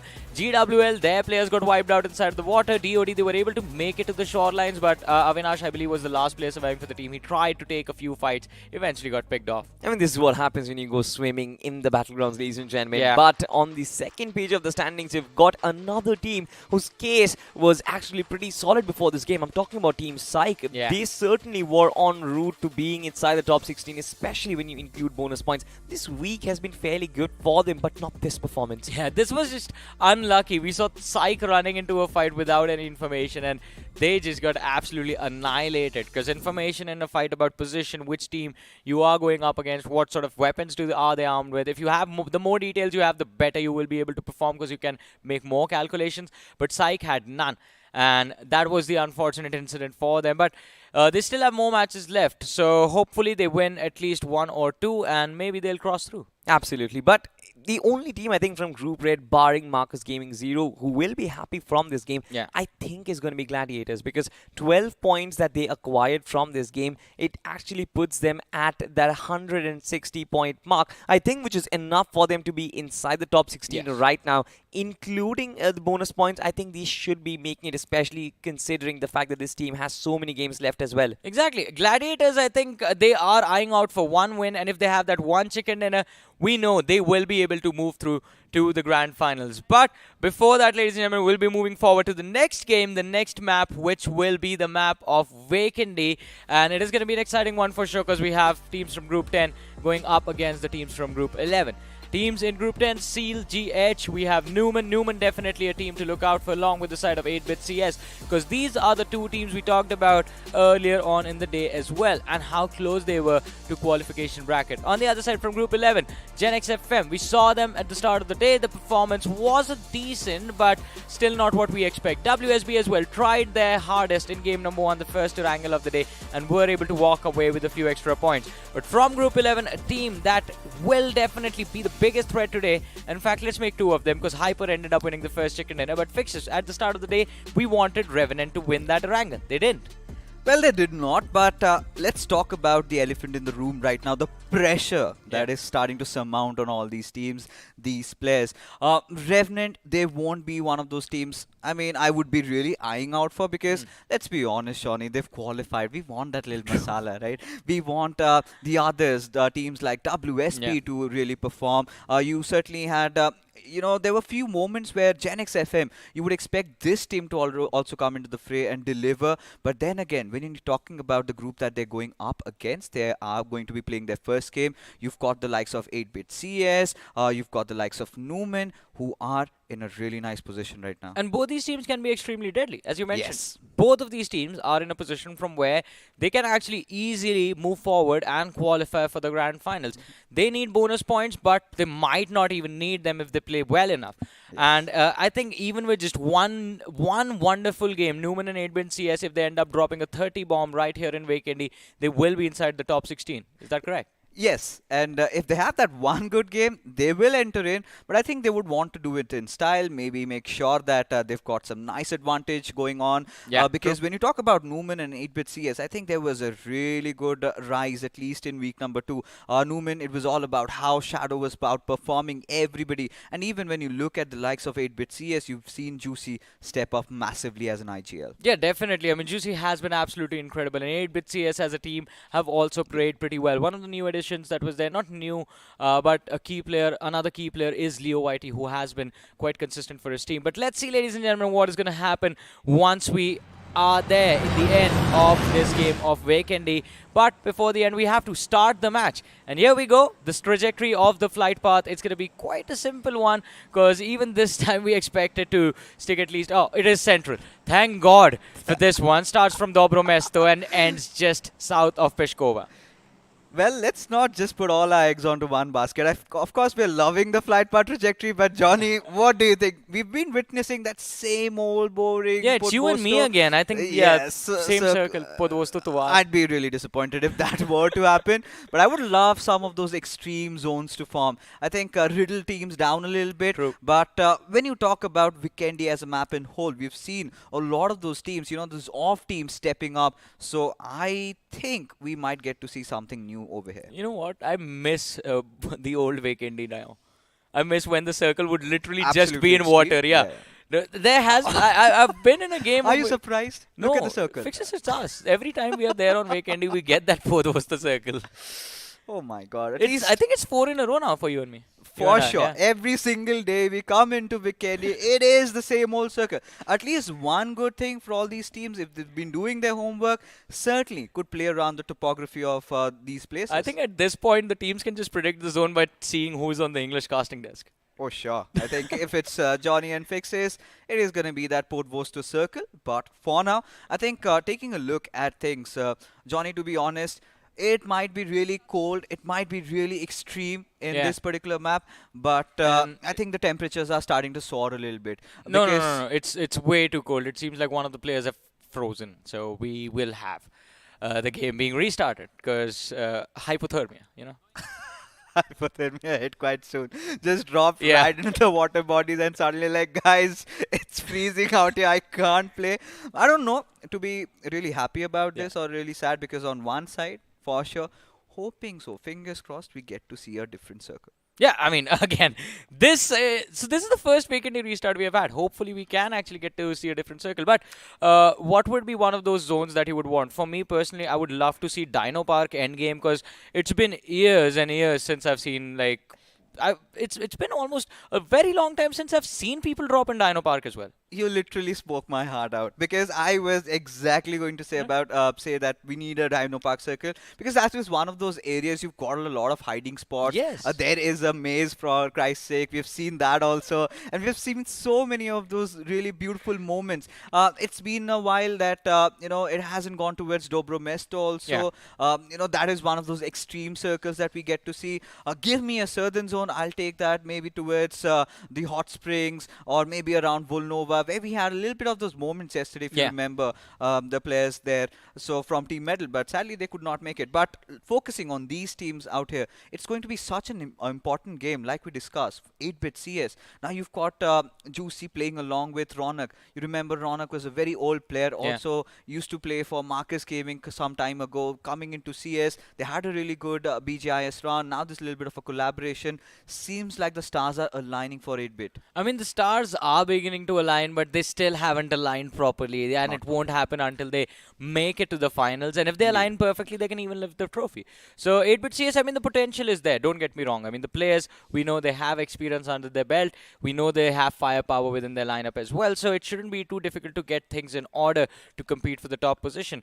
But then again, there are other teams that we expected a lot from, Forest Apes in particular. Yeah. Expected them to just end up dominating this entire tournament, but that hasn't really been the case. Yeah, that hasn't. We will get to Forest Apes because I had just another Alright. point to add about 8-bit CS. Imagine Juicy losing out on his two best assaulters. Yeah. You had Madman joining Hyderabad Hydras, Beast Beast. goes on to Global Esports, and suddenly he needs to restructure. And it took him a while, but seems like they're getting the grasp of things. Yeah. And now, coming back to Forest Apes.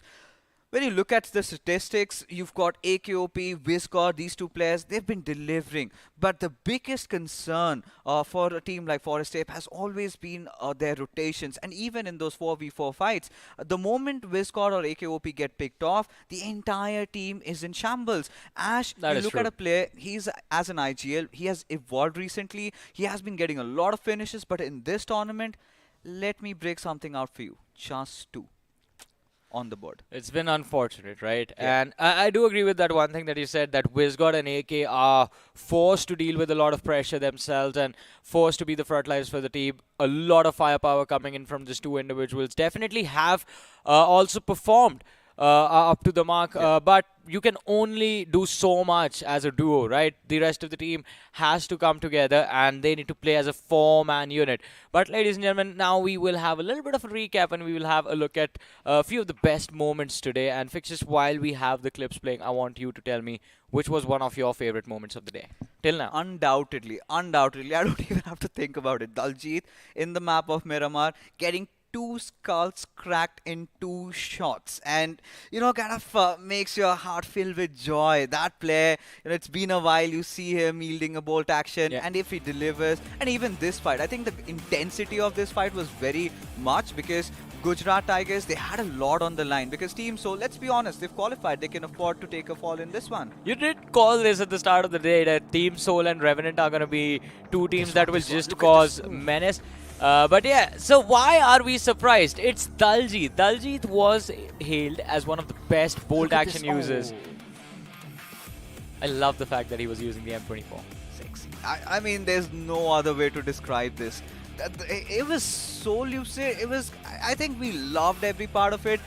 Being an OG Daljit bolt action fan. Yeah. It's been a while. We've seen him on that weapon and he delivered. He's the man who inspired me to pick up the bolt action as well. Before that, I was very scared to use the snipers. And he's a very humble person as well. Then what changed? Then bolt action just went out of the meta and I was forced back to the ARs. Because every single time Johnny and I are in the lobby, we are the two aggressors, blindfolds on, just head in, and then we instantly get knocked out and we scream for help. Gone are those days where we used to kind of play meticulously, just take proper positions, initiate those fights, which some of these teams are actually doing. Yeah, I mean, it's been a while since we try-harded in an actual game, and we Correct. don't even play competitive competitive, not even scrims anymore. We don't do any of that. It's sad. Our time is over, fixes. I think we should get back to, playing a Uh, little bit of those customs, few scrimmages here and there. I, I, Just I, like the good old days. I can't deal with the pressure. I mean, I don't know how these young athletes do it. Because imagine, think of yourself. You have competed in tournaments back in the days, Yeah. and back then the formats were a little bit more simpler. Imagine being in a lobby like this, and you are one of these teams. You are sitting on the let's put fixes, team fixes in a very comfortable position, right? Team fixes is there on the 35th position with 120 points right now. How do you break in the top 16? What would you call as an IGL? You're supposed to drop into the map of Weekendy. Thank God I was never an IGL for the team, but over the past couple of years, Yeah. gaining so much experience, I think when you are at 35th position, the only focus is to get that first good game. The moment you have it, the moment you're starting to climb the ladders, then you get a certain idea of the amount of average points you're going to get. Yep. And then it comes down to your preparations, because most of these teams have 2 games, or at the very max 3 at the end of the day. So you know the teams that you're going to go up against. It's all about how you're preparing. But, we've been focusing a lot in this particular tournament. Get your fundamentals correct. Exactly. Focus on your reference points. Again, for the ones who've tuned in for the broadcast for the first time, you've been in certain circles, you've been in those situations. Act accordingly. What would you do if you are in that circle? Instead of really focusing on what the other teams are doing, focus on yourself, or how you're going to initiate the fights. How is the temperature of the lobby? What are you feeling? A lot of those factors come in. But I think towards the end, it all comes down to that one fight, how you deliver. Exactly. It all comes down to the fight that builds up the momentum for the entire team inside of the match. And if that gets your players warmed up, it gets them motivated enough, you can end up dominating the entire game. And as you said, if you are in that 30 to 40 bracket, that one game can change everything. It can be a massive leap, get you within the 20 to the 30 position bracket. And from there, it's just about securing the bonus points for this week for your group. And that will be your entry, will be your ticket to the Eka Arena in Ahmedabad. Oh, it certainly will be. Because back in my days, the best kind sort of plays you could actually make was with deploying a lot of smokes. Now, Yeah. things have changed completely. We've got so many of those dynamics coming in. We did not have DBS then. We had teams going after each other. You needed to have like 500 to 600 bullets on your M4. Teams used to spray down a lot. We used to have a lot of those AKMs into the mix. But coming back to this particular tournament, now you talk about the storylines, right? Yeah. For Team Newman. Another team, I think you talk about Newman's BGIS performances. They were kind of being led by Avi. Now things have changed. Shadow has taken on the reins. And with Clutch Code, you kind of see them getting kind of gluing up together. Things are definitely working in the right direction. I mean, for sure, things are definitely looking good. And Newman, they have brought themselves together after a not so great start in week 1 Yes. itself. So the recovery was actually quite brilliant. But now it is time to keep the momentum rolling. And Newman, they can't afford to even slow down for a second, because the moment they do, they have a few more teams chasing them out. And if those teams catch up, then we know. Newman, don't want to say this, but this is true. The pressure actually gets to them.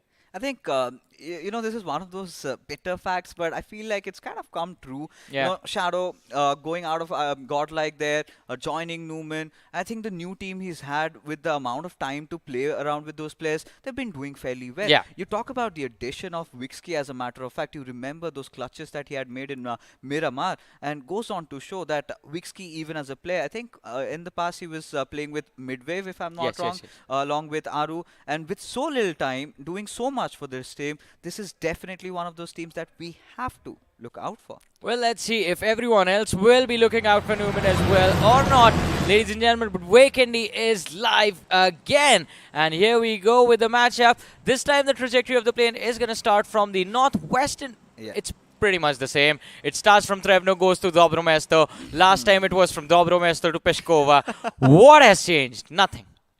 Little bit of that angle from 15 Yeah. degrees to maybe 30 degrees. Yeah, that's it. That is pretty much it. But yeah, hoping that we get to see another circle. Now, this is again one of those matches, Johnny, where we'll have to have our attention at the players of Gen X FM, even the likes of WSP. True. Because let's be honest, WSP had a decent game of Erangel. That is but true. they have to turn that in, not just from a decent, they will have to convert into an amazing game of Weekendy. Now, in Weekendy, it could be anybody's ball game. It's all about how you're playing around the circles.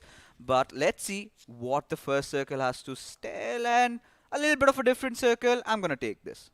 It's just moved up north. It's fine. It's still close to the center. Well, all right. So I hope it goes towards coal mines. Actually, that would be fun because we have seen Mount Kresnik, and Mount Kresnik is right next to Podvosto, so it doesn't really change anything. We've seen Goroka circles. That is also going to be fun. The terrain design of that Goroka city, I love that. You know, around coal mine, we've got a couple of hidden spots also. Yeah. I don't know if the viewers are aware of it, but you know, a lot of these teams have been capitalizing. But seems like, Johnny, we've got a fight which is about to just break out. And this is going to be a drop clash happening quite early in the game in the city of Goroka itself. It is 8-bit CS who have to take this fight against the players of Grind 1 Esports.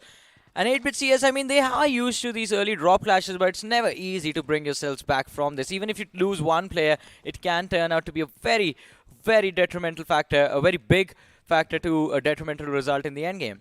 Yeah, just hoping that it doesn't become a little deterrent there. But for 8-bit CS, now this is a fight breaking around Goroka, and I won't be surprised if G1 even force this fight, because this is one of those teams, Johnny, that does not have a lot to lose. You know, we've been talking about those flying cannons. They could just, you know, break through any given moment. So unpredictable.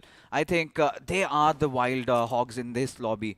And certainly, you know, could surprise us. And for 8-bit CS, they've got a lot banking. So the pressure is definitely hitting them. But what are these two lads doing? They're Exchanging something. exchanging ammo, exchanging utility. Give me this gun, you take that gun. Just a normal game of BGMI, nothing special. But what is special is, look at the radar. The players of 8-bit CS towards the south of where Grind 1 Esports is. And Grind 1 are actually taking the exit from Goroka. Now this is, again, a very interesting move from them. Because normally that city is big enough to accommodate two teams within itself. But Grind 1 exiting would put them in a much riskier position, because we did see two other teams in the closer vicinity. There was Titan towards the coal mines area and UP50 on Mount Kresnik. I think the only reason why they want to exit out of here is maybe they do not want to take those compound fights, because you know, in cities like Goroka, it's so difficult to predict where your enemy is hiding, and it's always better to let the flush come in, right? Just wait outside the outskirts of the city, find some good positions to hold on to, and the moment the players of 8-bit CS come out from their hiding, just deal with them. But Numan seem to be in a little bit of a kerfuffle. Maybe does Clutchcord know that he's got an entire team right beside him? Well, let's see. We should be able to find that out soon, because Seal, as they are running around, they will eventually be spotted out by the players of Newman. And even on the radar, it was visible that Newman kind of had the players of Seal surrounded, but they need to be careful, because if they break out into the fight soon, it will be individual 1v1s for Newman. Seal, they will feel the pressure from every single direction, but they will also be able to isolate those fights and put themselves in the advantage. Now, Team Seal, as the name suggests, if it is the same Seal, I think they go way back in the days. And of course, they've made quite a lot of changes in their roster, but seeing all these past, not just teams, we used to call them clans back in the day, and them still being alive, carrying on the mantle, kind of makes me happy. But for Revenant, I think you know, given the circumstances, the situation they are in, they're just upping their game every single time they come into play. Even in the game of Erangel, you and I both saw that they're kind of starting to get a little aggressive, start to, you know, force fights. But even if it comes about survival, you remember MJ, he made it to the top 3. Exactly. I mean, Revenant is a team that has figured out, all right, they were already good at survival. Sensei is a brilliant IGL. He has the game sense down to the wire when it comes to his survival instincts, some of the strongest inside of this in the entire BGMI community in India. But it was the fights that where they were struggling. But talking about fights, we find the players of Titan in a collision against Dragon Esports, and it is DE who, just like Dragons, are just running and firing on all cylinders against the players of Titan.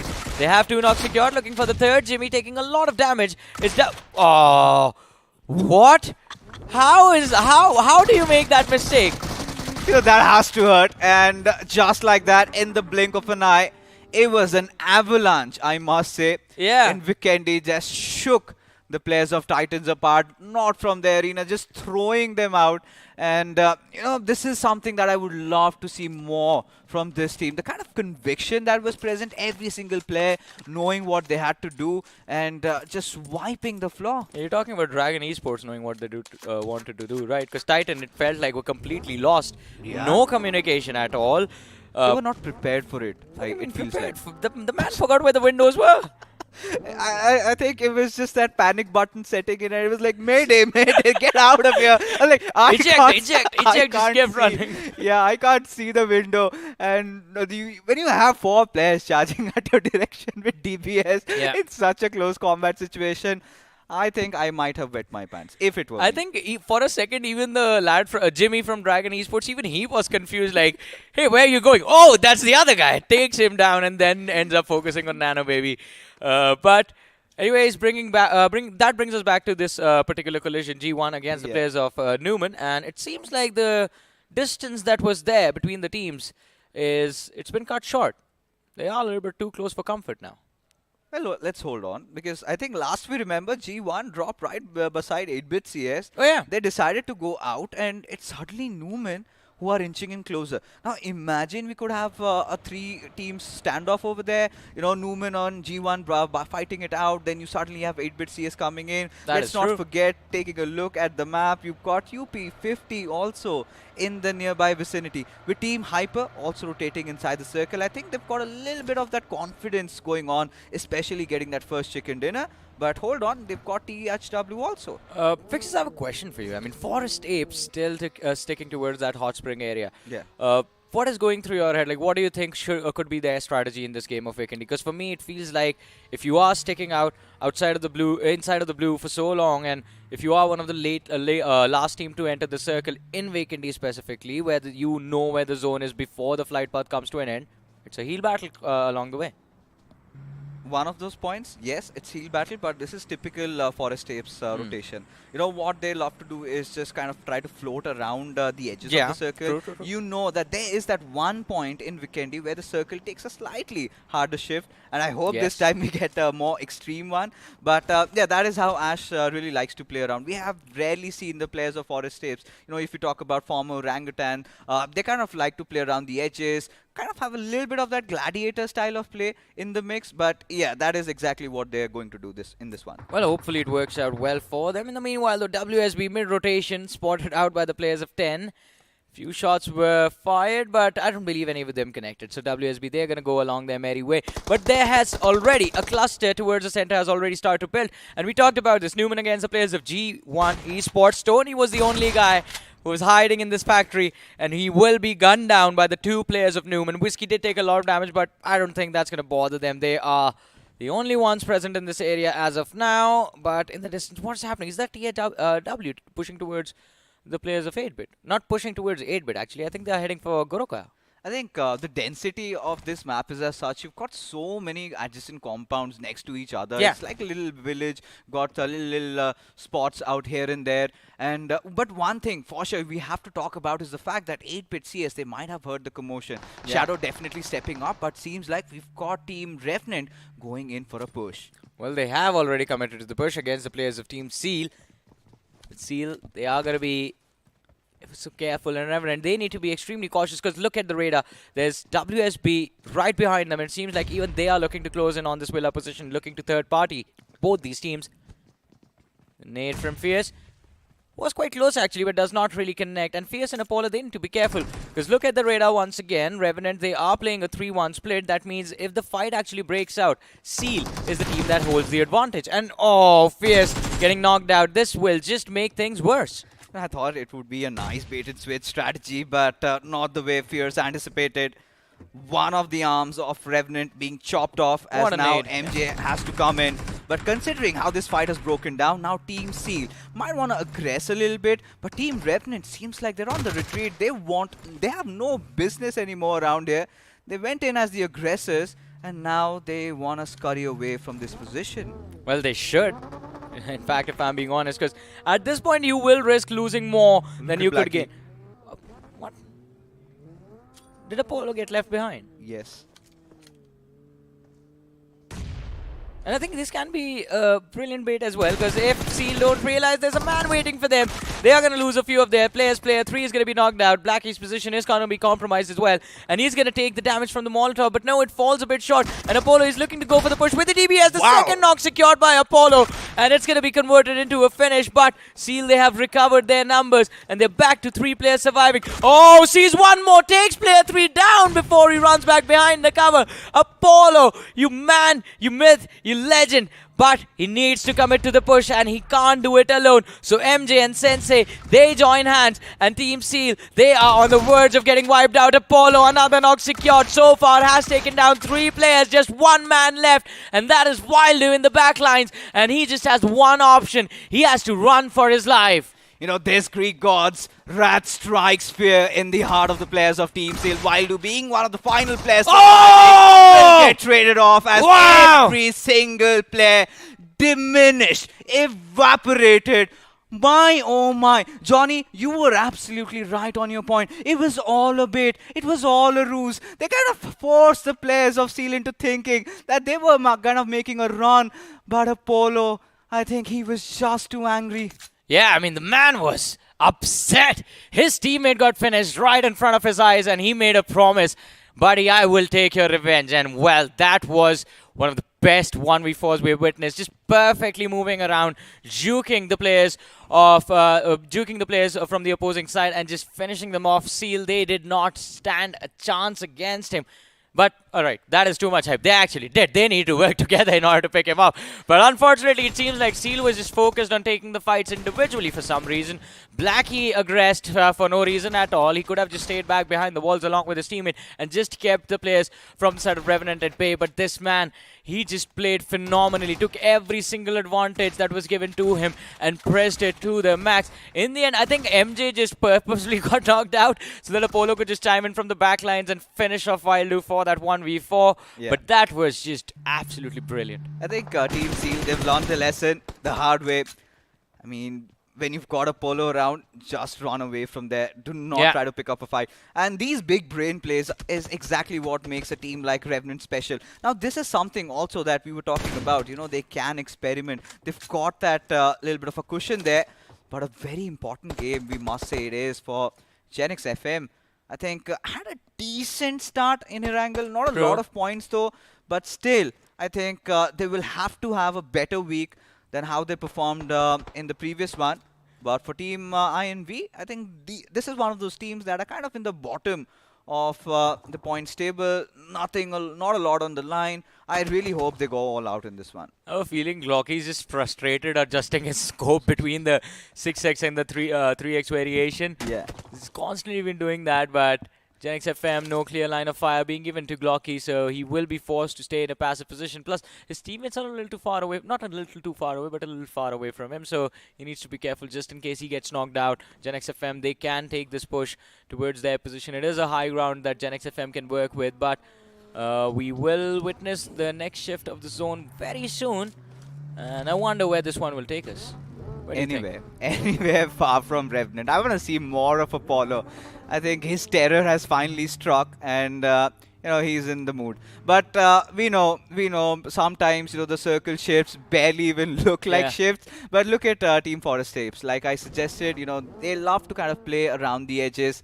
And well, are you surprised this circle shift? No. Did it even shift a little bit? It just, I don't know. Forest Apes is the only team that's out. Everyone else is just like in the same position. And Forest Ape, I think, as you said, that is their strategy. So it just works out for them anyways.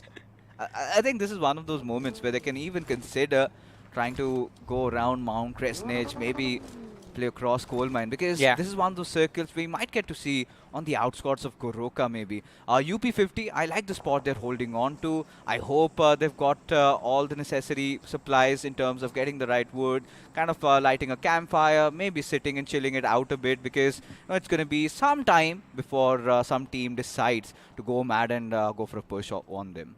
Let's see though. Glocky needs to be careful. All of that commotion that he was trying to cause for the players of Genix FM has actually backfired. His helmet is gone. So we will need a new one. That's a level 1, but yeah, it needs an upgrade anyway. Needs a helmet. We don't count that as a helmet anymore. It's Hey, barely provides blocks any blocks protection. one shot. Yeah. Wow, great. And you'll talk about the outline of that helmet. Doesn't really fit in, but Team Invincible. How did you like their journey so far?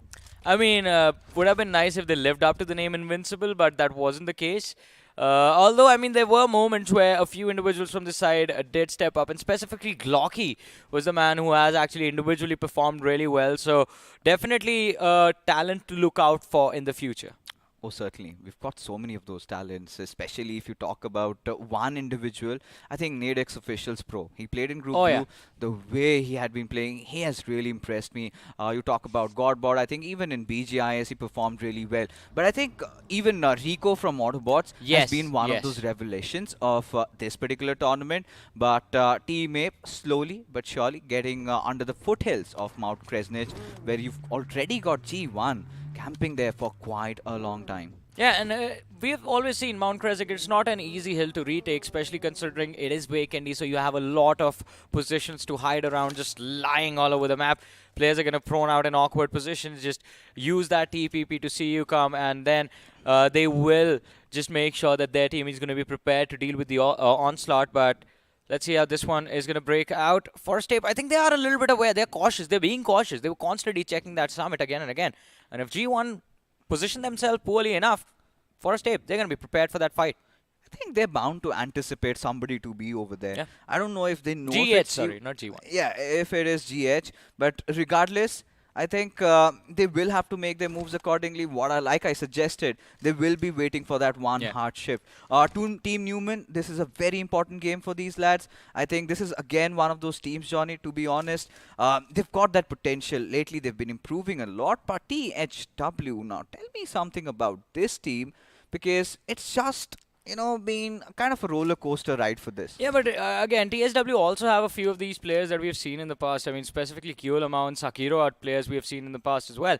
And just based on those two players, I think expectations were set for TSW. But again, a comparatively new lineup formed, not formed, but competing in this tournament recently. And because of that, I think the struggles in synergy with it. All right, finally we have a good shift of the circle. This one takes us north towards that coal mine area. And this is what we wanted from the start. And I think Team Invincibles also wanted this because they were stuck on that northern position, could not find the exit or a way to avoid the players of Gen XFM. But look at Ape and Revenant just around the southeastern peripheries, and both of these teams, I think, exactly trying to contest maybe for the coal mine area. Now, that is one of those regions that has not been occupied even by a single team. Now, look at that density out of Goroka coming through. Everybody wants to migrate in. Everybody wants a sweet spot for themselves. Team Newman, they're playing around the centers, whilst Revenant, they're here to pick a fight. Well, Revenant, they want to pick a fight, but Forest Ape, they are stopping in their track just to deal with the players of Revenant. In the meanwhile, Revenant actually,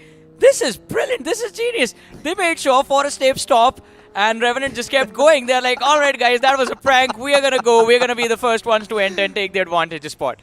These small things What a really scam. make Revenant stand out. But indeed, and for a moment, now Ape might be in a hard spot because you've got GH, Game Up right beside them. You've got Revenant taking over those outskirt cities. In fact, the outskirt positions around Coal Mine.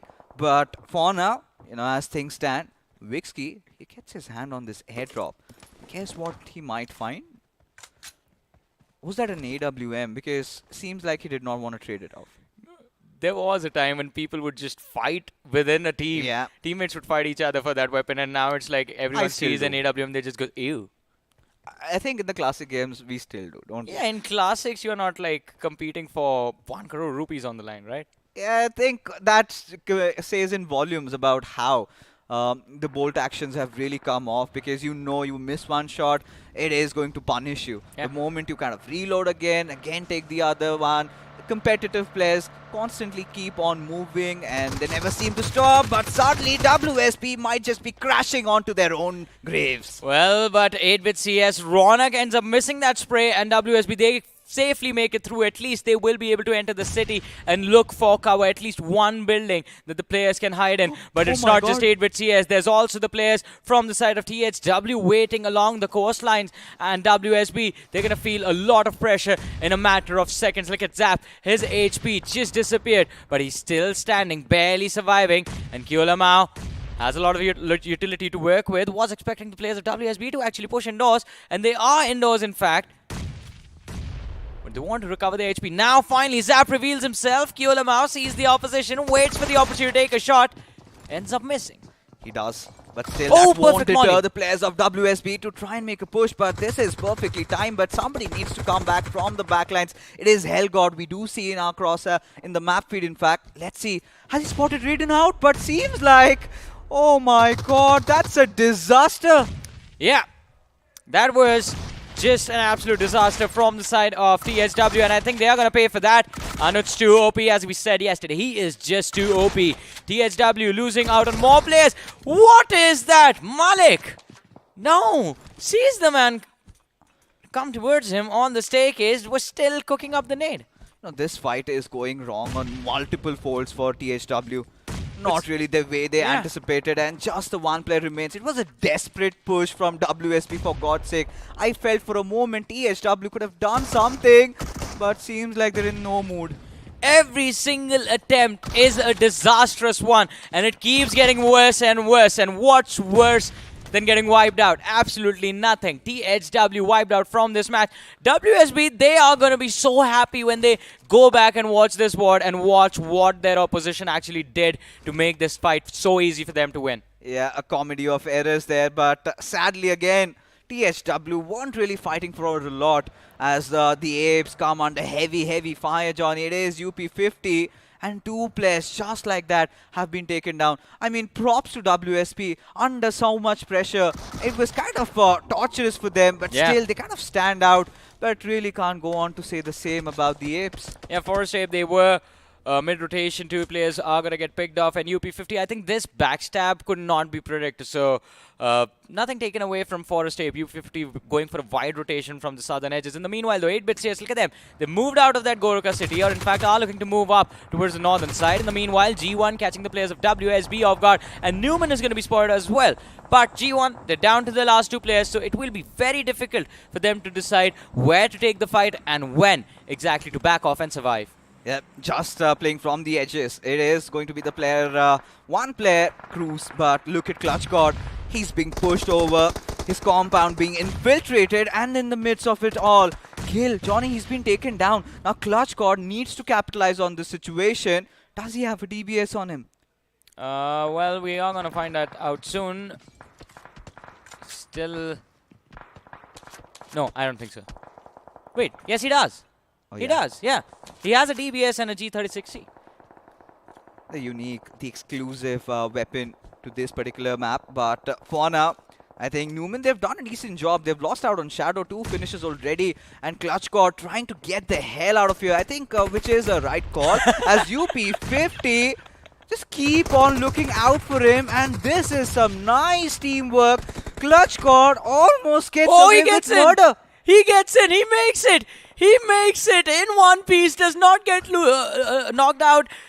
Does take a massive hit on the HP bar. But hey, at least he is still standing. What a brilliant move. And this, ladies and gentlemen, is what the experience is all about.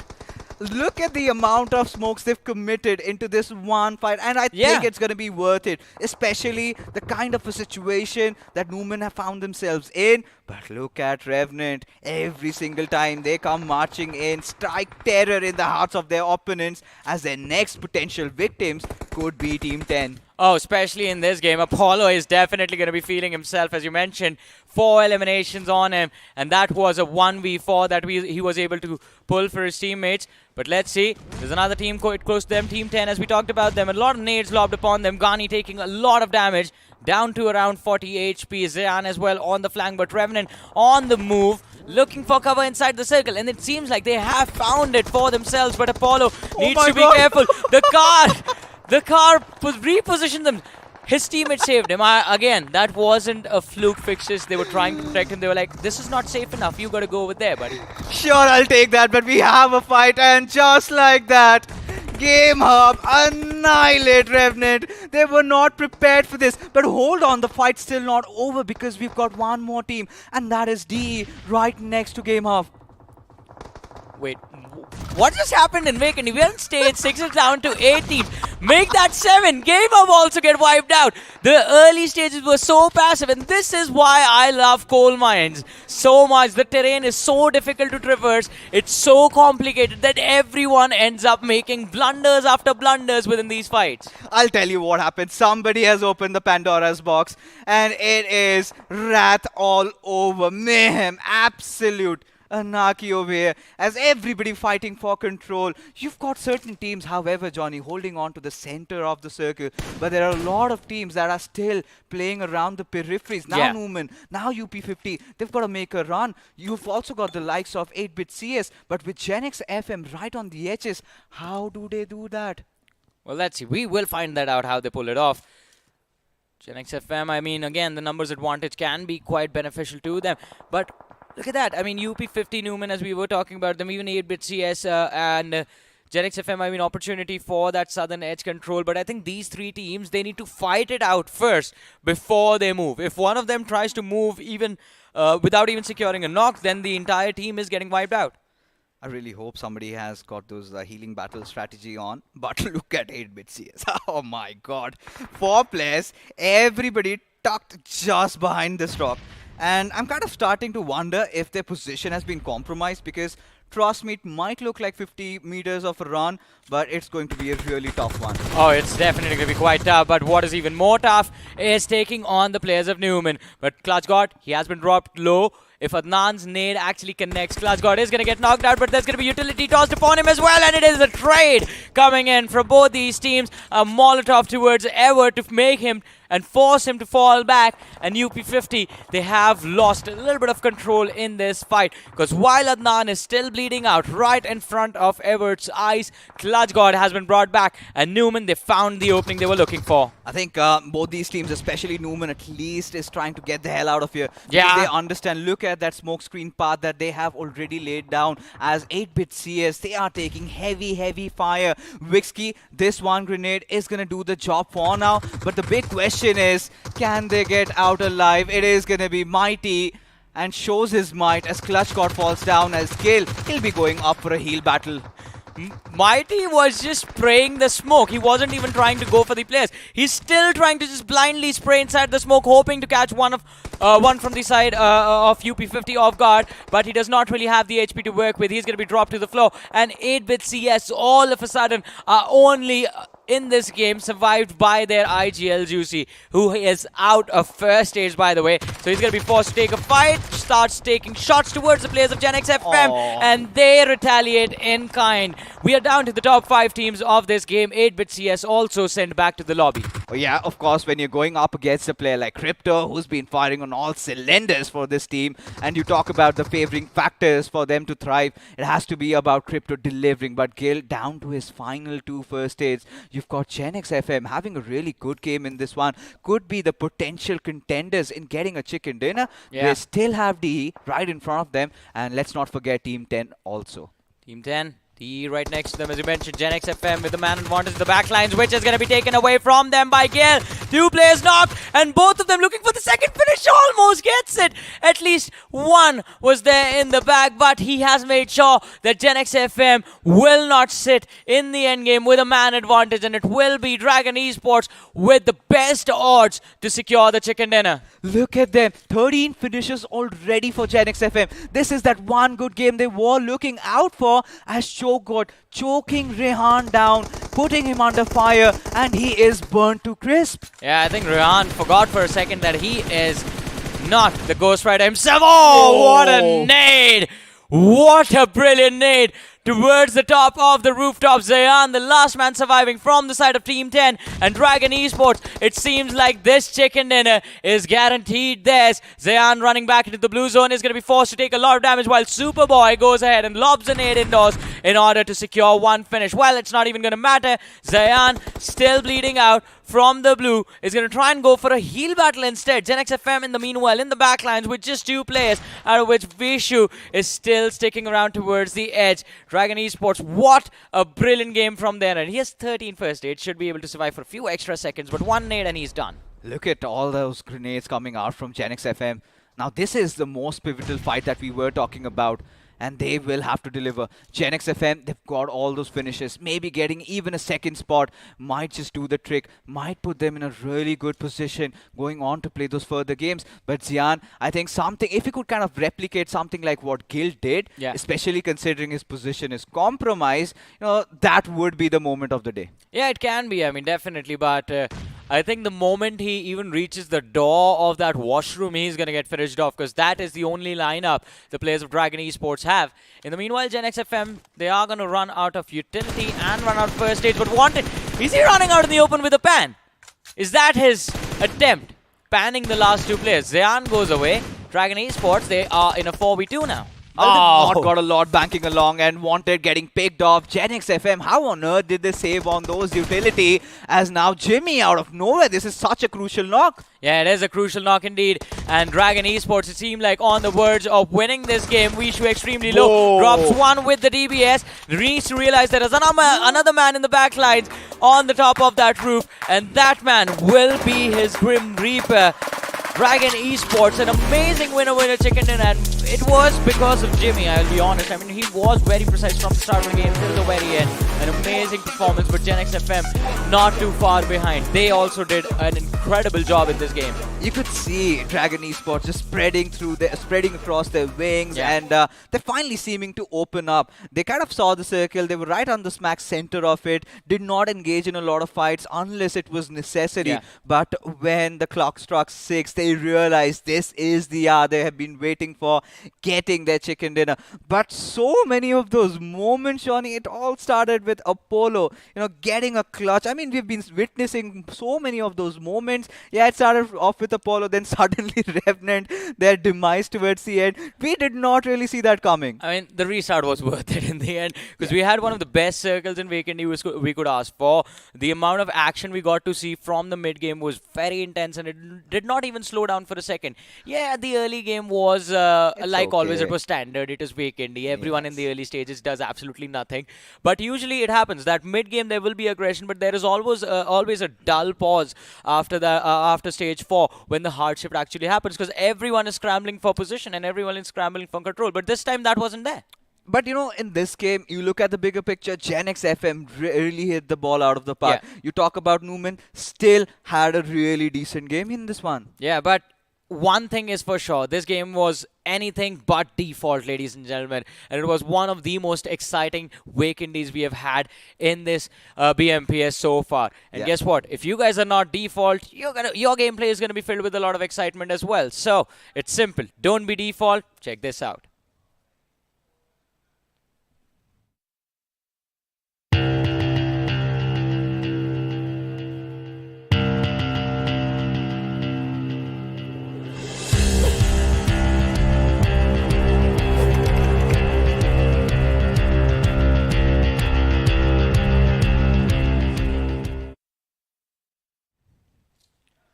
Welcome back once again, ladies and gentlemen, and it was an exciting match of Vacancy we just witnessed, and of course what you witnessed was the new Freaky Fiesta. Don't be default, ladies and gentlemen. Do check out that in BGMI, and of course the reward section as well.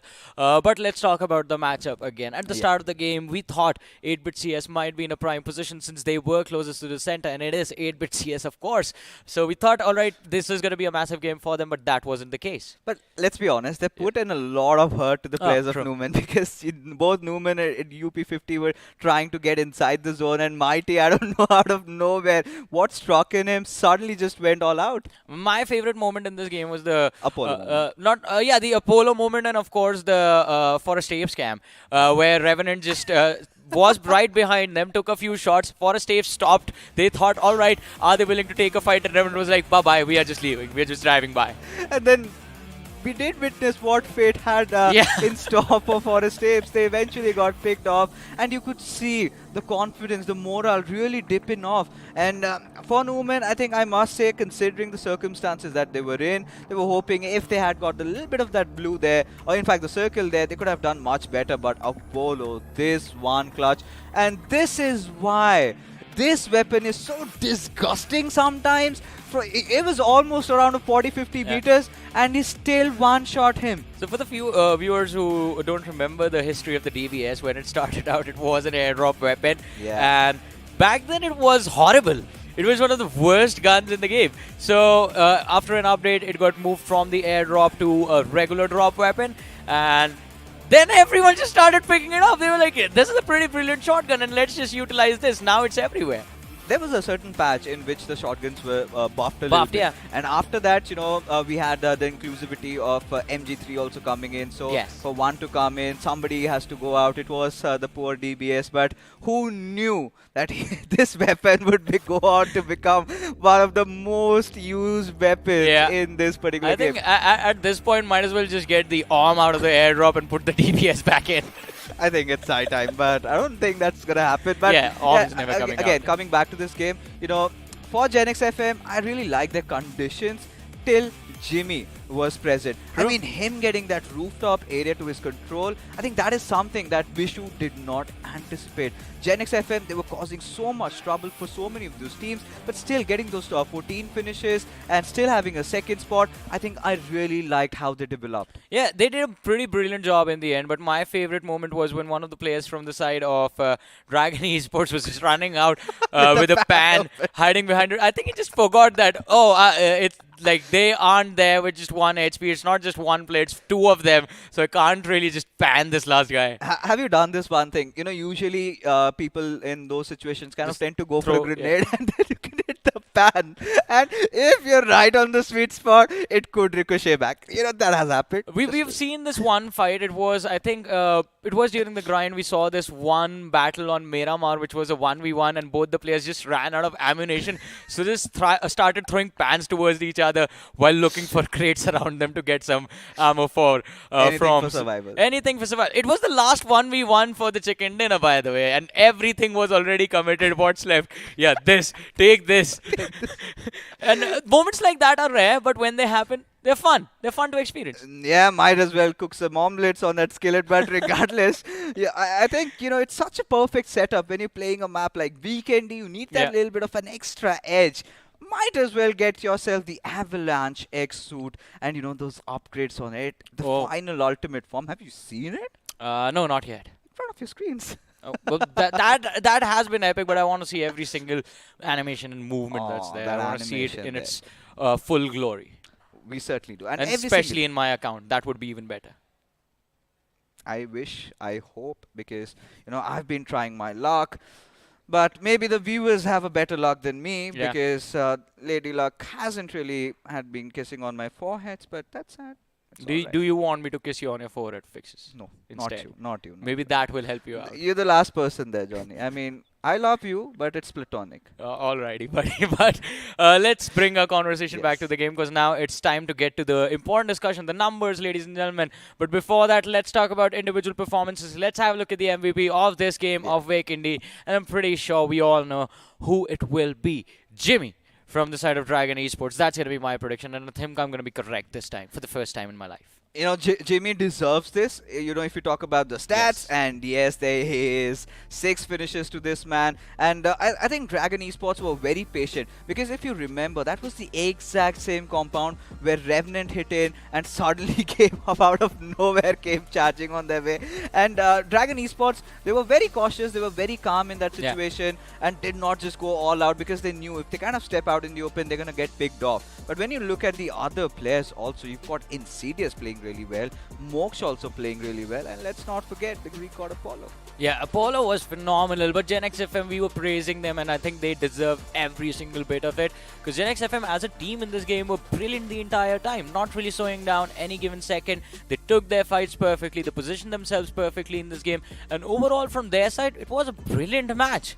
It certainly was, and considering the first game did not go the way they wanted, I think these 27 points are certainly going to put them in the right tracks, especially when you're talking about them trying to get inside the top 16, where we had the threshold around, I think, 156. Yeah. Yes, I think this will put them in a really confident position. It does. And in fact, yeah, they now might start opening up. But when you look at different teams, the other teams, in fact, Newman, they've got a decent game. 8-bit CS, how do you like those 8 points?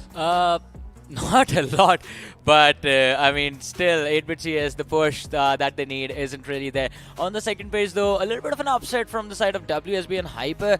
WSB especially because they were a little bit more desperate for the win, and Hyper just because I expected Hyper to do a little bit well after the win earlier on in the day. But unfortunately, even they are a little bit too far behind from the threshold.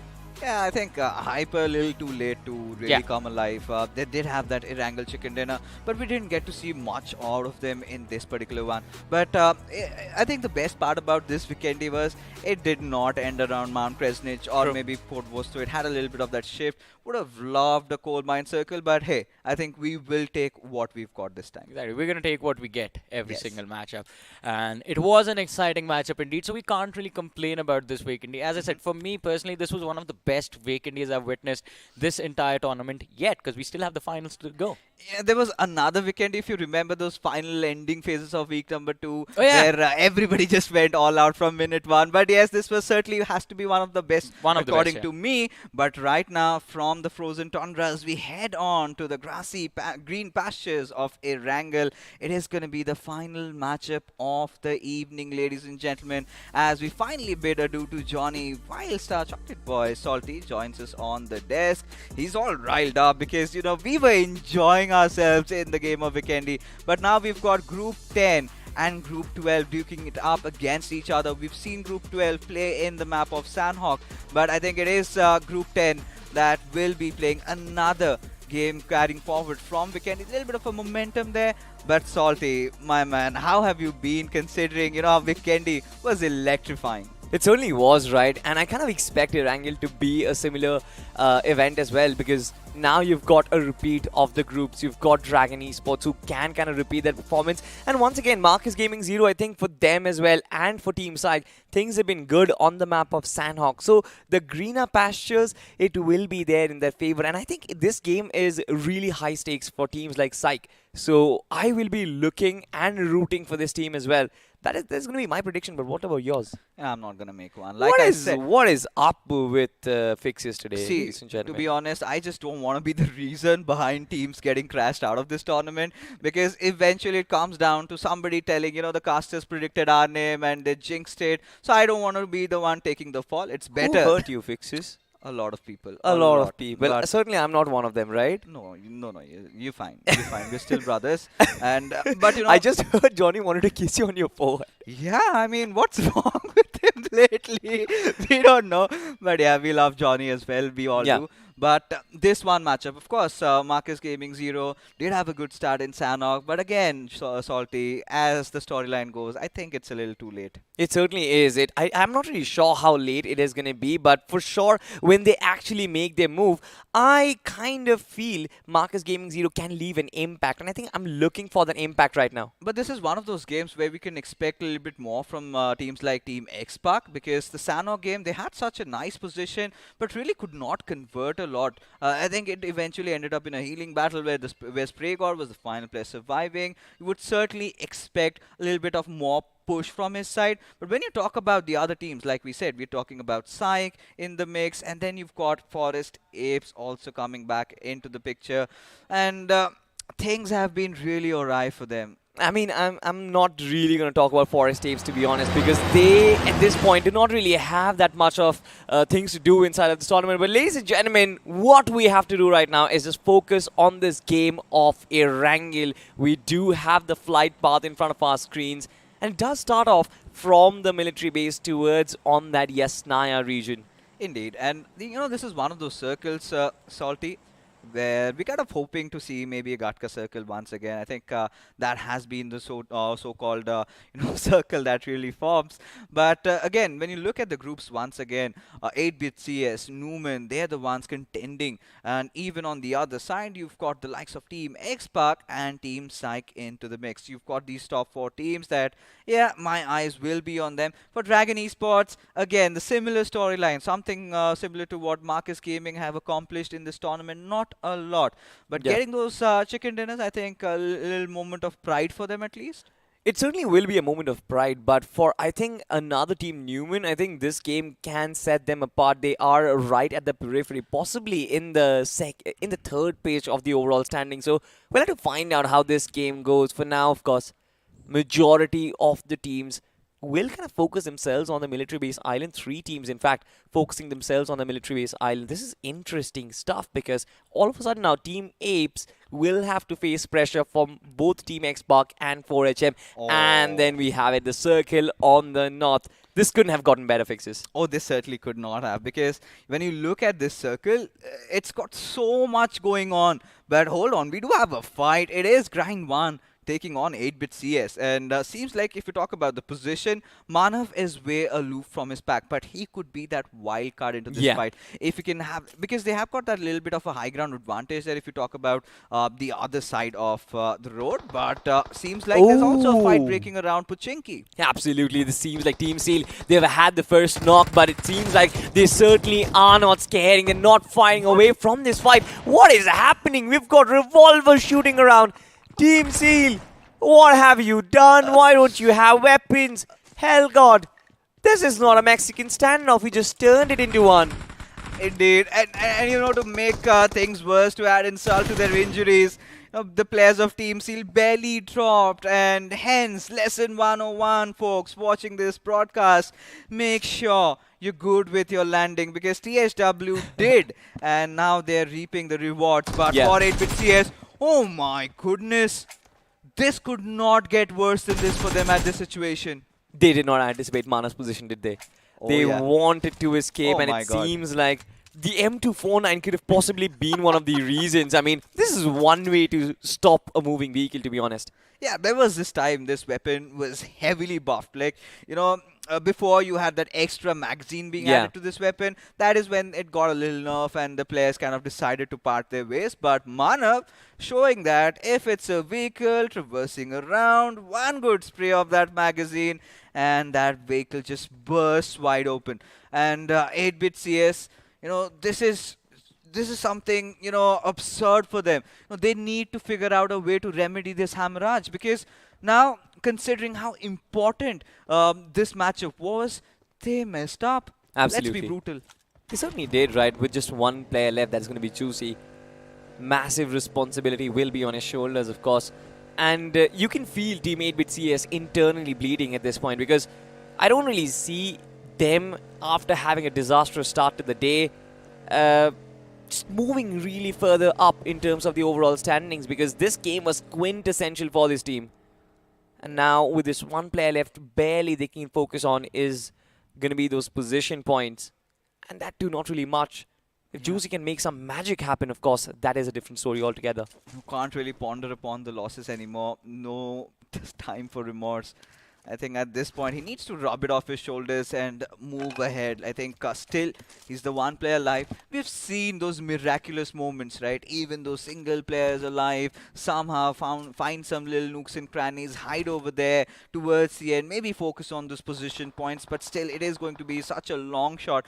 But look at this. Team Seal, you gotta feel bad for them. I feel like one of their players was taken mid-flight. He was just dropping off. I think it was Aryan only, and yeah, things couldn't have gotten worse than this. You can't really feel bad for Team Seal, to be honest. You can't feel bad for dropping late, especially in a region like Puchinki, where you expect some other team to also be there, right? You always have to be quick on that trigger. You always have to be quick on that eject button as well. And Team Seal certainly were not there up to the mark. I mean, once again, right, bringing the conversation back to fundamentals of the game, dropping down early. Even in a classic game, right, Puchinki is a hot drop region.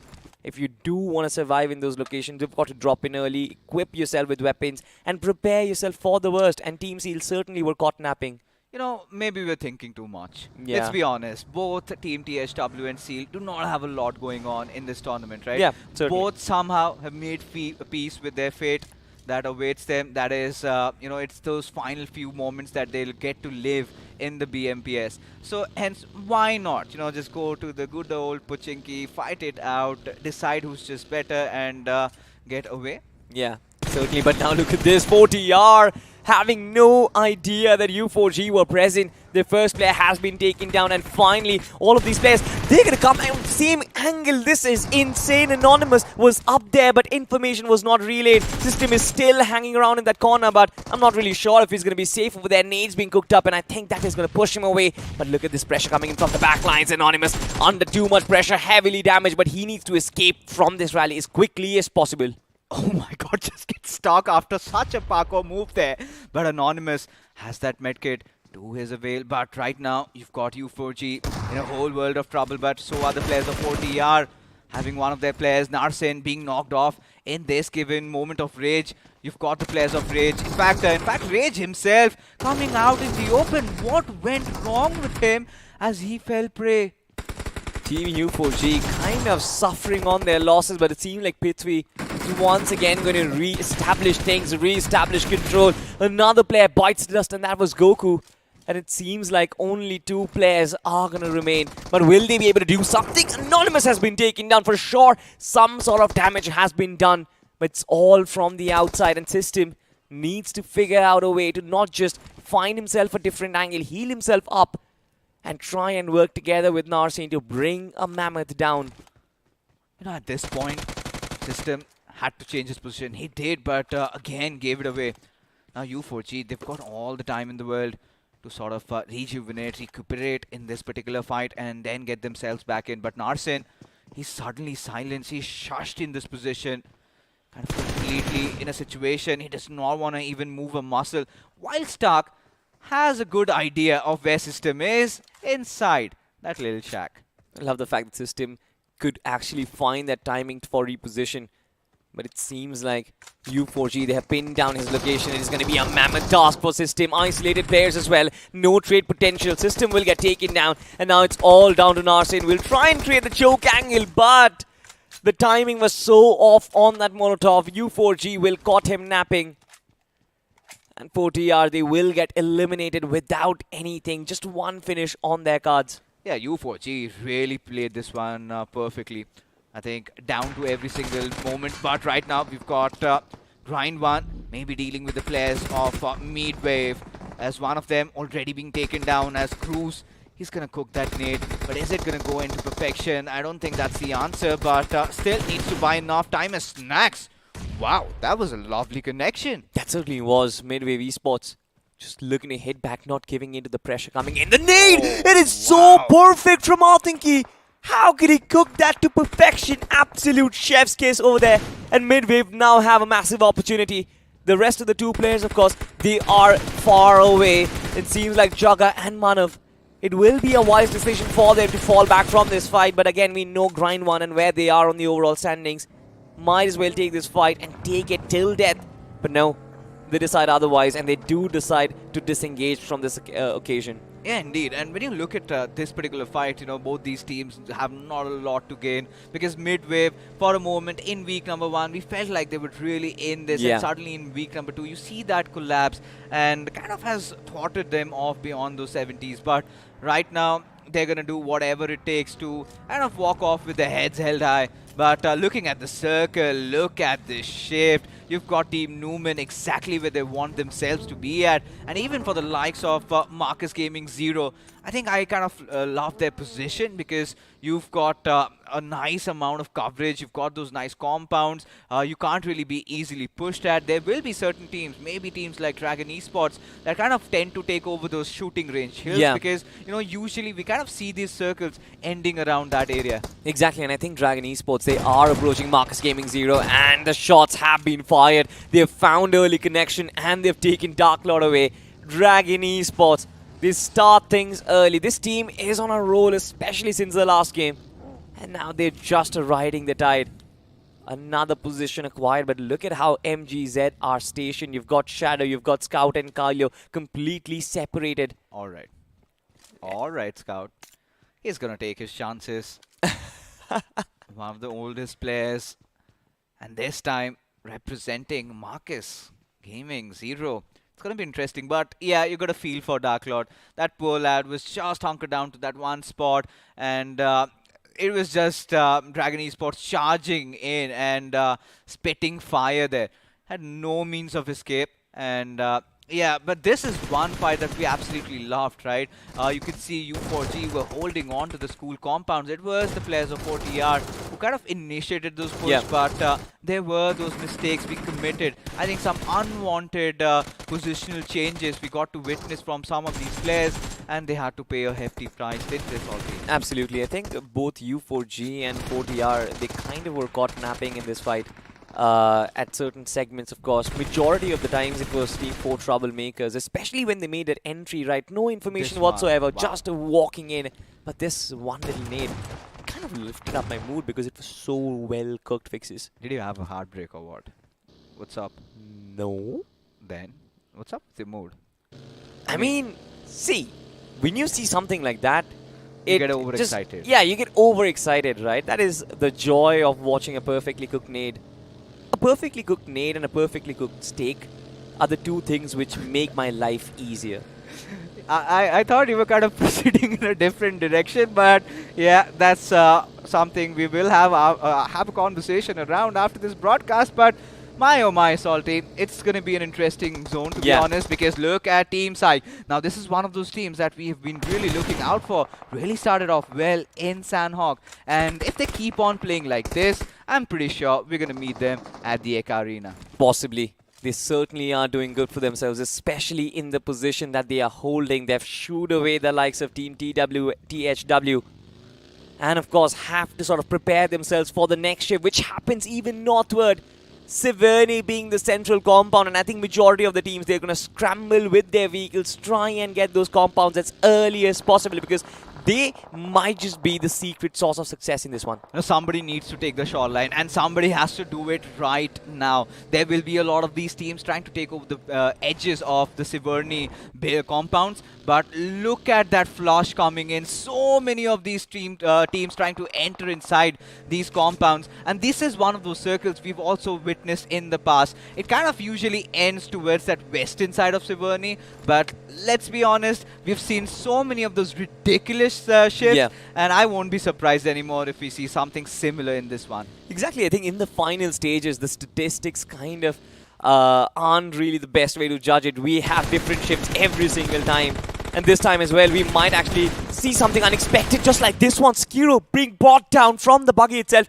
Never really a safe position on the back lines. But wait, nobody is safe in the battlegrounds, because George Jimmy is certainly showing why he's got that prefix to his name. He certainly is becoming a George of himself. I mean, he's possessed at this point. The way he's been playing in Vikendi and then again carrying it forward into Wrangle. I think Dragon Esports, well, if they had just stepped up in the previous weeks, would have loved to see more of this team. You know, we've seen Wanted, quite a known player in the community, and given the occasion, this team stepping up really fills our heart with joy. But again, you know, taking a look at this circle, THW right at the smack center, they've got that barn house under their control, but Midwave did not have the best of starts, but seems like they're going to make an entry from the eastern side with Newman keeping a close watch on them.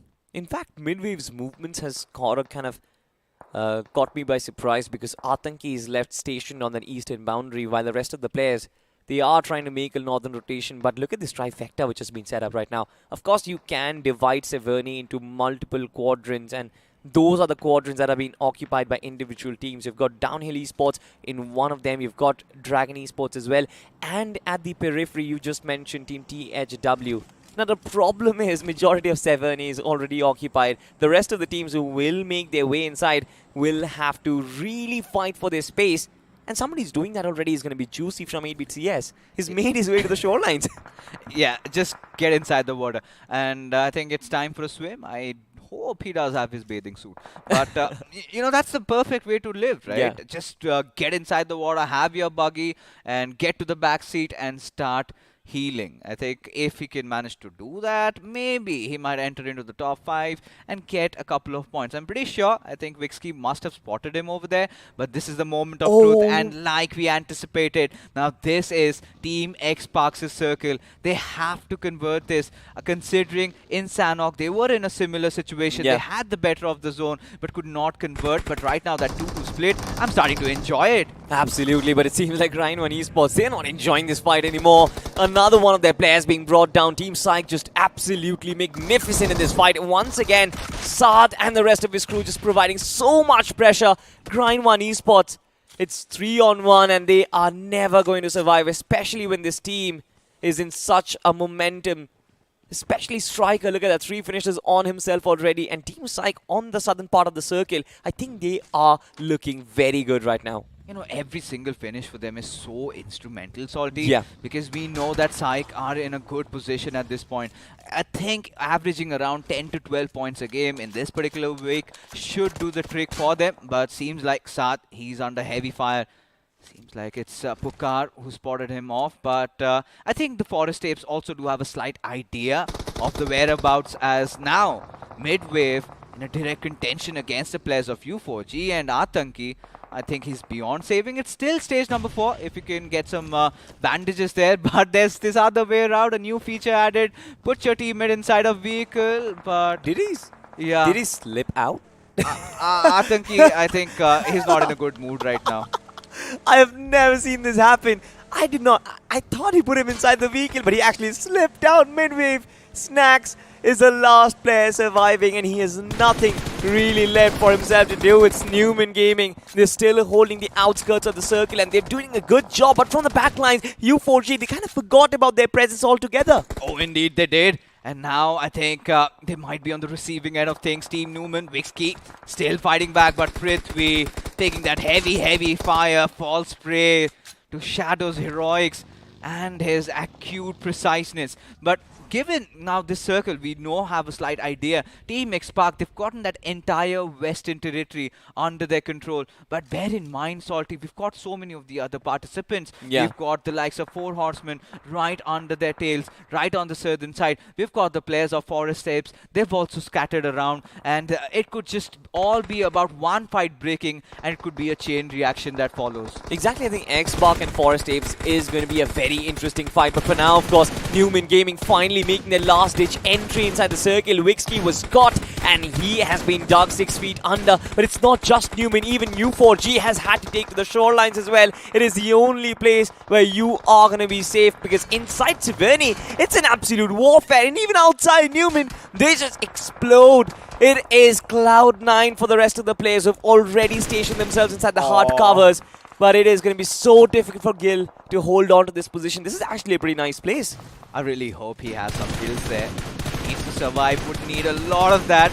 But I think this is the way to go, right? You've got everything going against you. They were caught off with their pants down. For sure, Newman, they had rotated so early. I really felt like they needed to get some concrete cover and staying out in the open. And this was bound to happen sooner or later. And it did, right? But for now, again, the circle shifts. You've got only 2 teams inside the zone, Salty. It is all 4 players of Team X-Park and just the 1 from Team Forest Apes. It's going to be Viscott. Whilst there will be a massive migration from the eastern side, this is where it gets really exciting. I kind of like how Forest Apes, they're sticking to the blue zone, because they know from the western periphery it's going to be a safe haven. They will have to make micro adjustments, but there is going to be no pressure apart from Team X-Park. Meanwhile, Team X-Park, they certainly are on Cloud9 right now, because they couldn't have asked for a better circle. They couldn't have asked for better positioning. Now, every game, every team which is going to come progressing towards them is going to be underneath their mercy. But look at this game hub.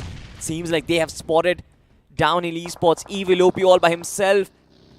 7-star, he's still holding 2 DBS shots and 2 pumps. They are down. He has eliminated 3. And now it's the DBS. The songs of death have been sung. And it is the melody which is bringing out the players of Game Hub. They have been smacked 6 feet under. It's not just 6 feet. I think it's even more deeper than that. I don't know if they can recover from this. This has to be their worst nightmare, but a silver lining. Riz getting all that Riz into this, gets that finish there. But at the cost of what, Salty? You cannot succumb like that. But Team X-Pac having that perfect high ground advantage. I think Sarang is up for a little bit of a fishing.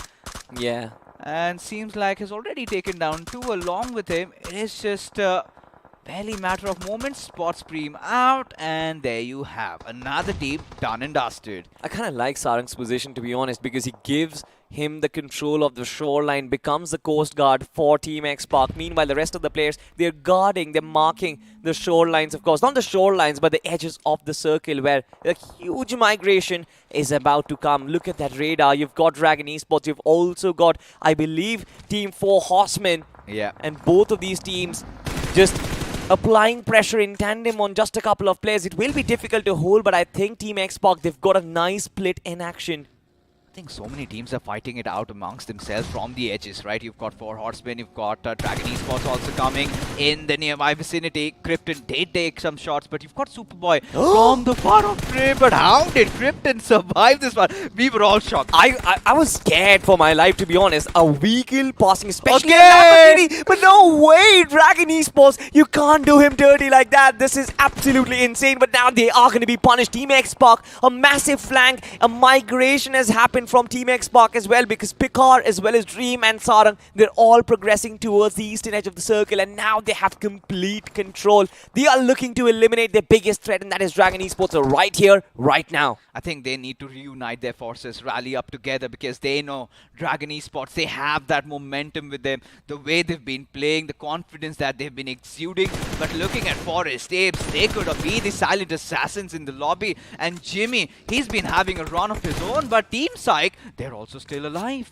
They certainly are. It seems like this has been a fabulous game for them. This was much needed considering the tournament in perspective. But now look at the circle. It's in no man's land. It's completely out in the open. And just 2 players who are inside. That's going to be Team X-Pac.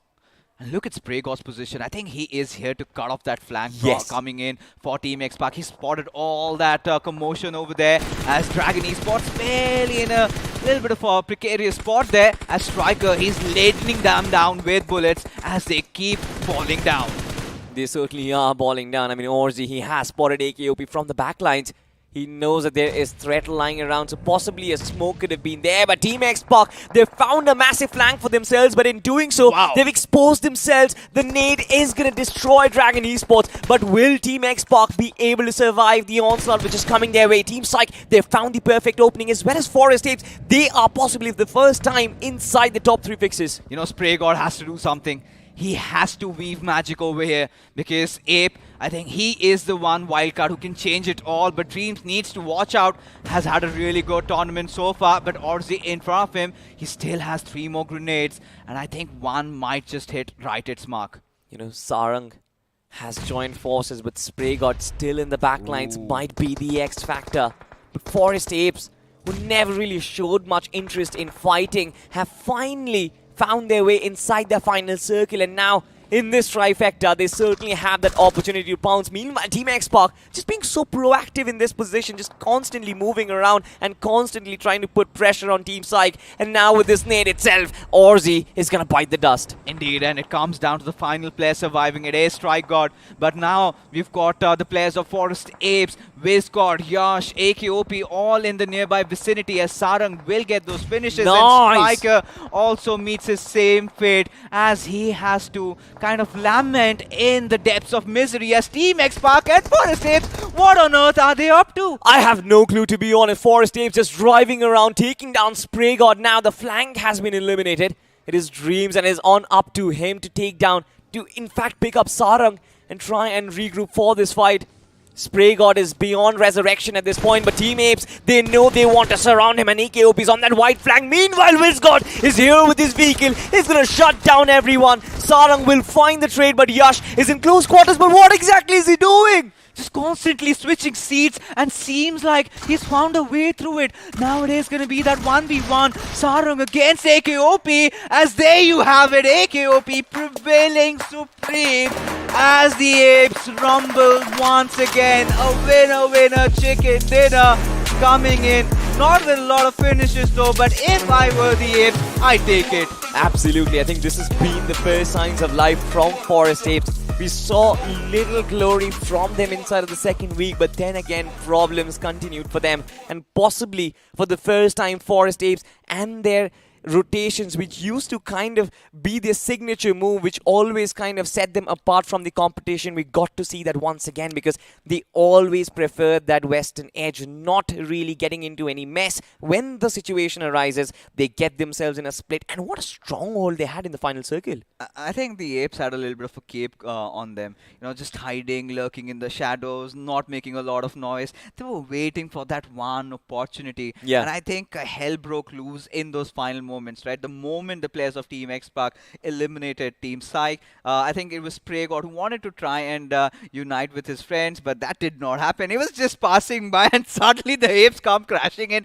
Hold on, you shall not pass. Him being dealt out, I think Sarang did a pretty good job towards the end, right? Whatever he could do, Dreams did manage to trigger the revive, but suddenly those cars coming crashing in, he got knocked out. And in that 1v1 frontal battle, we know we've got the two best assaulters in the country, and whoever must have won, I think we would have been happy either ways. Absolutely. I think in that 1v1 situation, AKOP was very calm and collected. That was really important for him. I mean, usually they call each other Karan Arjun because these guys are just absolute brothers, and that brotherhood was visible. Wizgod charging in from the front lines, AKOP creating that flank. But, of course, we'll have a look at the recap of the match, and we started off on a very crazy manner at Puchinki. Indeed. I mean, with the revolvers, then this one to follow up.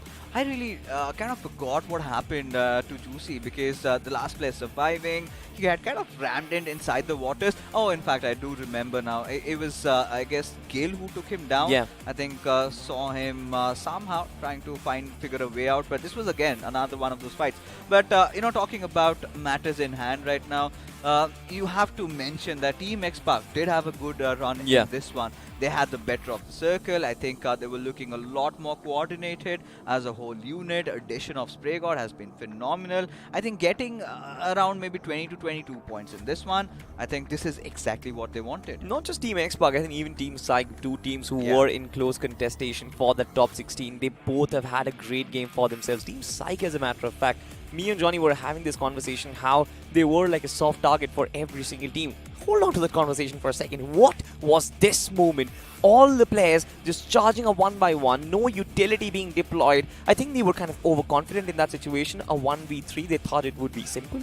I think it was a panic red button that suddenly was pressed and everybody wanted to charge in together. Sometimes in unity lies strength, but a DBS just outnumbers everybody, at least in those close combat situations, those chokeholds. And I think Evil might be really happy having that evil laugh. But, Team X Park, I loved how they control these positions. And Team Psych, like you said, had a really good game in this one. But Scott, look at him so cutely, in a cute manner, just drives over that vehicle. And it's like, what did you just do? But Sarang, this was as intense as it went. It certainly was, right? Because on one side, you've got Wizgod knocked out, AKOP constantly putting up the pressure, deployment of the smoke to try and deny that angle and focusing on Yash. I think it was really those micro adjustments which Sarang made, and Team X Park, they certainly are going to be happy, but they're also going to feel a little let down because everyone wants those chicken dinners at the fag end of the tournament, because right now it's all about not just qualifying but also building momentum for the grand finals.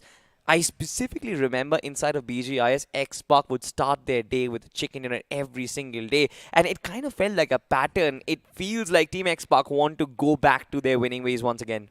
I think that X Park was a little bit different. You had Aditya, you had Scout in the mix of things. A very good performance from these lads, ending up at third position and heading on. Not really the performance you would expect at INKR, but now this change. You've got Spray God coming into the roster, Dreams having a really good run. Pukar, I think, has been one of the most consistent players. Sarang also starting to feel himself. Things are aligning for them once again. They're starting to manifest. But you talk about the other players around here. So much happened in an angle, didn't it? Absolutely. I mean, it was pandemonium all across right from the start, ladies and gentlemen. Yeah. But once again, you've got to give it to the boys from Forest Apes. I think this chicken dinner was really important for their morale. It was really important for kind of rising from the ashes, even though it kind of does not contribute to their run for the grand finals. I think it is not really possible for them physically, of course. Hoping that this team does really good, but from now on, the conversation will have to be relayed upon Team Psych at this point because Team Yeah. Psych, I think, has made a really big strides. They are possibly inside the top 16, if I'm not mistaken. I think 100% is what I would say because the way they've had their two games, really consistent in both of them, that has been their plan chalked out all along. You Yeah. do not see them going out for any shenanigans. They play by the book. They kind of focus on the center of the circles, respect it, and take fights when necessary. You've seen these players in the scene for quite some time playing absolutely pure. They are definitely playing pure. But, ladies and gentlemen, are you playing pure? That is going to be my question, of course, because the new Ranveer Singh pack is going to be out. There are so many things which are yet to be explored, of course. There are costumes, there are gun skins, there are voice packs, there are emotes, and what not. I mean, if you just want to explore it out, just head into your game and try every single thing out there because this is superstar Ranveer Singh that we are talking about. Mainstream Bollywood and esports coming together. This is big things. This is big movements that BHMI has been making to improve your experience inside of the game, ladies and gentlemen. So why not check it out, of course, and hoping that every single team they certainly are playing pure from this point on because they have to kind of go up and take those aggressive battles just like Team Psyche and X-Park did to make and solidify the position inside the top 16. I think Evil did play pure in that Pachinki. That was as pure as it gets. Yeah, all against the world. We saw so many of those players doing that. I think has to be one of those days where we had so many of those individual moments of brilliance. You talk about the game of Vikendi, you had Apollo, then followed by Jimmy. You could name so many of those players that have really stepped out today and kind of goes on to show how much this means to everybody. It is the final week of BMPS. Yes, there are teams that are languishing right at the bottom, but that still does not deter them from showing up and performing really well. You never know what future lies ahead of you, but what is in the present, if you're cherishing it, it's not like you come with sore faces like, I have no chances, chuck it, I'm not playing properly. But teams are actually try-harding here. Exactly, and I think this is what sportsman spirit is all about, right? You have to be an actual sportsman to go out there and show your absolute best because there are always times, right? Even in traditional sports, there are times when possibly a team is trailing a match. Let's say, for example, in football, right? There will be times when a team is trailing by 5 goals. Why not? Just try and give your best. Possibly something can happen, something good can happen. And speaking of something good, there has been one player who certainly has outshined everyone. I believe he's from Team X Park. Might actually be Sarang, but we'll have to find that out. Any guesses, Fixes? Now you can certainly guess. This is not a prediction. I think it has to be Sarang. Or maybe Spray God. Somebody from the two, or it could Oh. be Jimmy. Once again, this man is quite on a roll.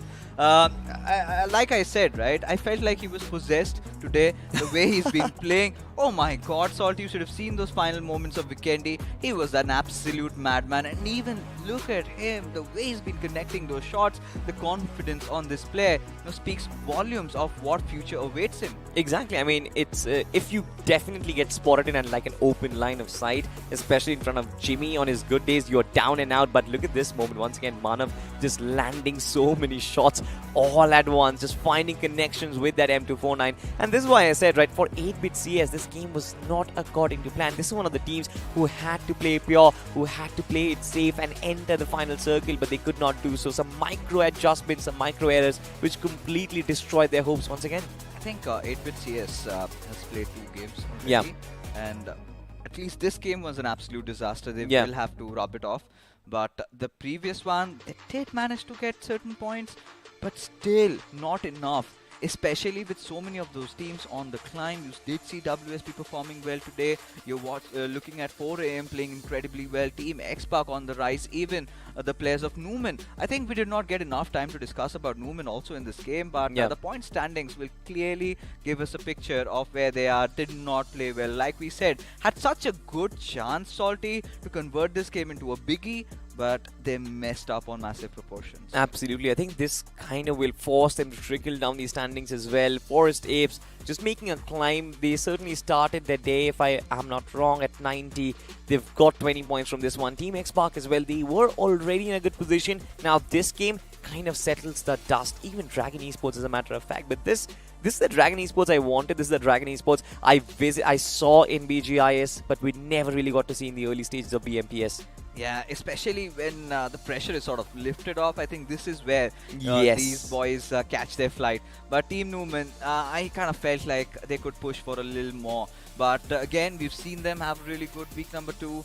I think it's those little jitters in their head, them having that little moments of self-doubt. But look at 8-bit CS, even midway for their likes, did not have a really good tournament in this one. I think it has been two different styles of play, week 1 into week 2. Transition was really not the way we had hoped for. But even for Marcus Gaming 0, I think week 1 was an absolute disaster. Yeah. In week number 2, we kind of saw them recovering a little bit, get into those podium finishes, and today also we did witness them getting a chicken dinner. But again, back to the old ways, not a good game. Certainly not a good game, and right now the only thing that remains to be seen is how much the teams have shuffled, because we were talking about the cutoff and how qualification is at stake over here. I think two teams, of course, from Group Red who are not going to be worrying about too much. Team Soul and Revenant, they're already going through, but of course the others who are packing up punch, I think there's going to be immense competition between teams from Red Group as well, because the fight for the bonus points, I think, makes a huge difference. The bonus points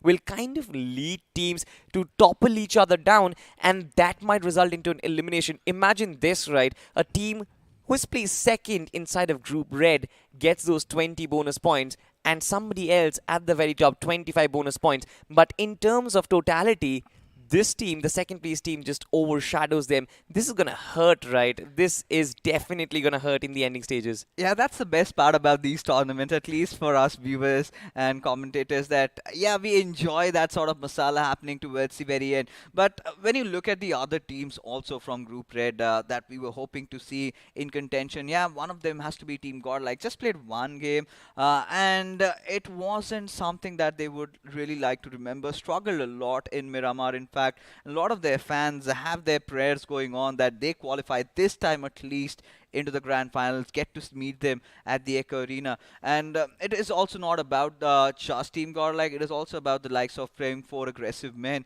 I think decent games is what I would call it, like just around the middle order, 10, 12 points. If they can average it out in the next games to come, I guess we might get to see them as well. 4 aggressive men, I think they are starting to build up on that momentum, right? 2 games, they played fairly well. They got right about on the money, 13, 14, 15 points secured, or something around that, right? Which kind of goes to show that this team is making strides. They are in the right direction. And one good game out of the 3 games which remain for them this week, I think they will be able to topple down. But another team who was in close contestation with 4 aggressive men, I always kind of name them simultaneously, because they grew onto the scene together and they kind of have similar playstyles. Not similar playstyles, but they are always in the similar region on the standings. I'm talking about GlitchX Reborn. I had high expectations from this team, but this day was not really theirs.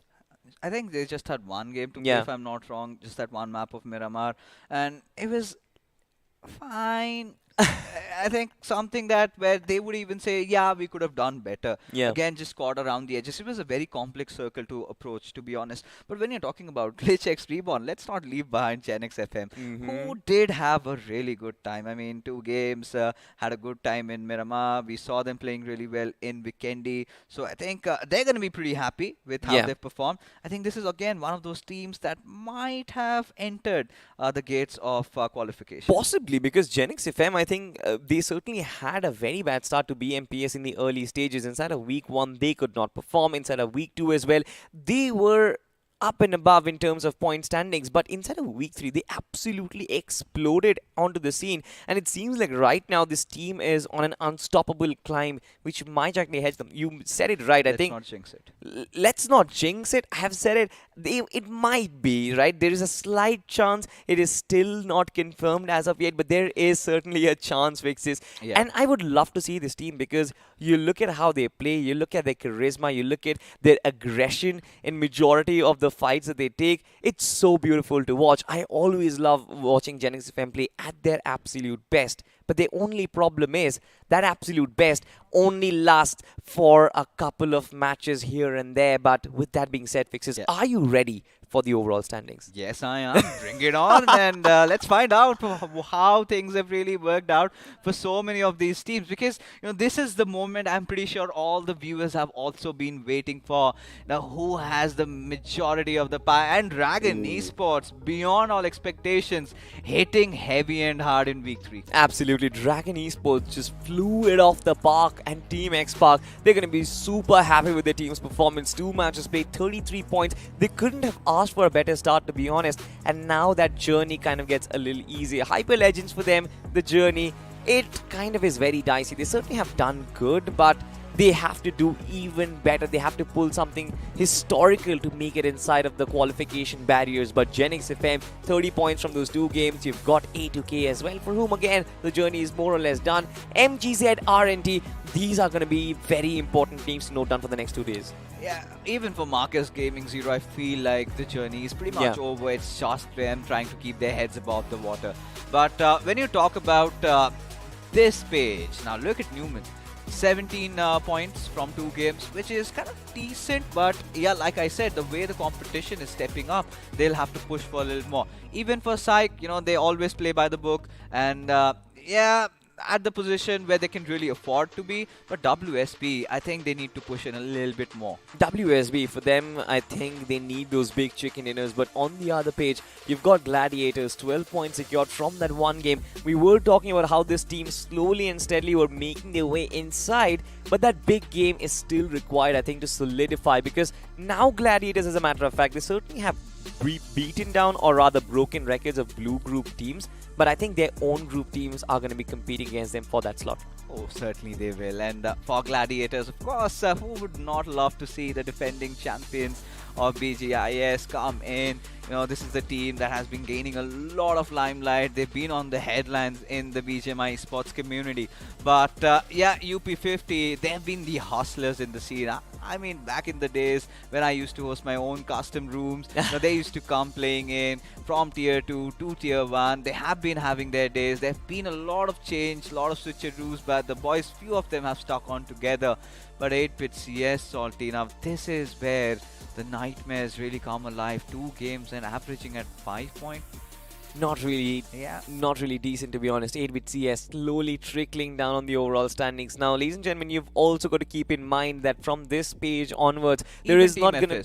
Even Team FS, as a matter of fact, there is not going to be any bonus points awarded for teams in this region. Yeah. This is the danger zone, and you've got to avoid. And I think Team 8-bit CS also realized that majority of the fights which they took in their matches, you'd see, were because of some massive errors in judgment, and it seems like they will try and recover all of that on this page. Of course, you've got a couple of big names, in fact a lot of big names, which took me off guard. You've got Team Soul, you've got Midwave, you've got OR, you've got Godlike, you've got Lcraft, who was another team. Livecraft, I was expecting a big performance because this team knows how to hit those high numbers, but the one game that they played, not really enough. I think the one game that they played was in Sanox, so we can give them some leeway around that.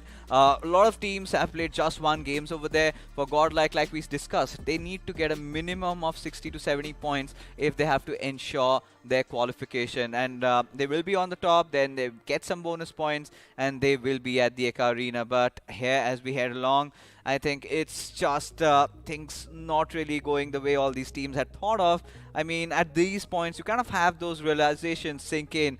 Just like a student during his exams, you're like, I wish I had studied a little sooner. I wish I had put in those hours a little before. Maybe could have been at the better spot. But, every time you lose, you never lose, actually. You always learn. And I think if these teams kind of pick this one up in the next official tournaments to come, pretty sure they're going to come in heavy. Absolutely, I think this is experience, and I think in these final moments, majority of these teams, possibly like Dragon Esports, they're learning to play Yes. without their shackles. They're learning to play without their restraints whatsoever, which I felt was not visible in the early weeks, in the early stages. Even Forest Apes, as a matter of fact, I think it was a new team. They had problems in communication, lack of team synergy as well. But slowly and steadily, we've seen majority of these teams grow. Like I was referring at the beginning of the day as well, we saw WinGod grow into a good outfit. We are witnessing Marcus Gaming Zero also starting to stabilize. So these teams are on an upward curve. But for certain teams like Godlike, as a matter of fact, they're also a new lineup. But considering that this has got one of the most hardcore fans out there who expect so much out of these players, I think they only have to have one objective. They've played one game, they have 5 points right now, but they need to sort of throw it off the park. The only objective will be to top the group, and that's how they are going to qualify. Otherwise, it does not seem to be the case. I think there's still chances for the teams that are around that 20 to 30 position right now in the Ural standings, because we've seen quite a lot of them Yeah. just having played a single game. They still have 4 more to go. But for a couple of them, you talk about Glitch X Reborn, Yeah. that's where things start getting a little weird. And even for 8-bit CS, this is absolutely scary because you end the last game with such a massive blunder, something that they did not see even in their worst nightmares, because they've gotten ever so close into making it to the finals, and suddenly Manav just comes out of nowhere, takes him down. I think they need to recover. They need to have a good night's sleep, wake up tomorrow, and get those points. It's all about, I think, rinse, repeat, and reset. And I believe these players, 8-bit CS especially, they will be able to do that because they put in the hard work Yeah. in spite of a new lineup. I thought that this team was one of those consistent bunches throughout the tournament. They were kind of sort of getting those 15, 16 position points, respected, not position points, overall points in certain games whatsoever. They've been consistent throughout. I believe that this team is going to come back. But for Glitchix Reborn, it does surprise me because their dip in form came at the ending stages, which kind of is a real bummer. But ladies and gentlemen, we've talked a lot about negatives here. I'm really taking on the devil role. But for now, let's talk about the positives. The top 5 players from today, of course, we've seen some amazing moments, but these players, they've certainly thrown the ball out of the park. I'm talking about Jimmy. 12 finishes on this man. He is being closely chased by Polo, who is also pretty high up on the overall leaderboard as well.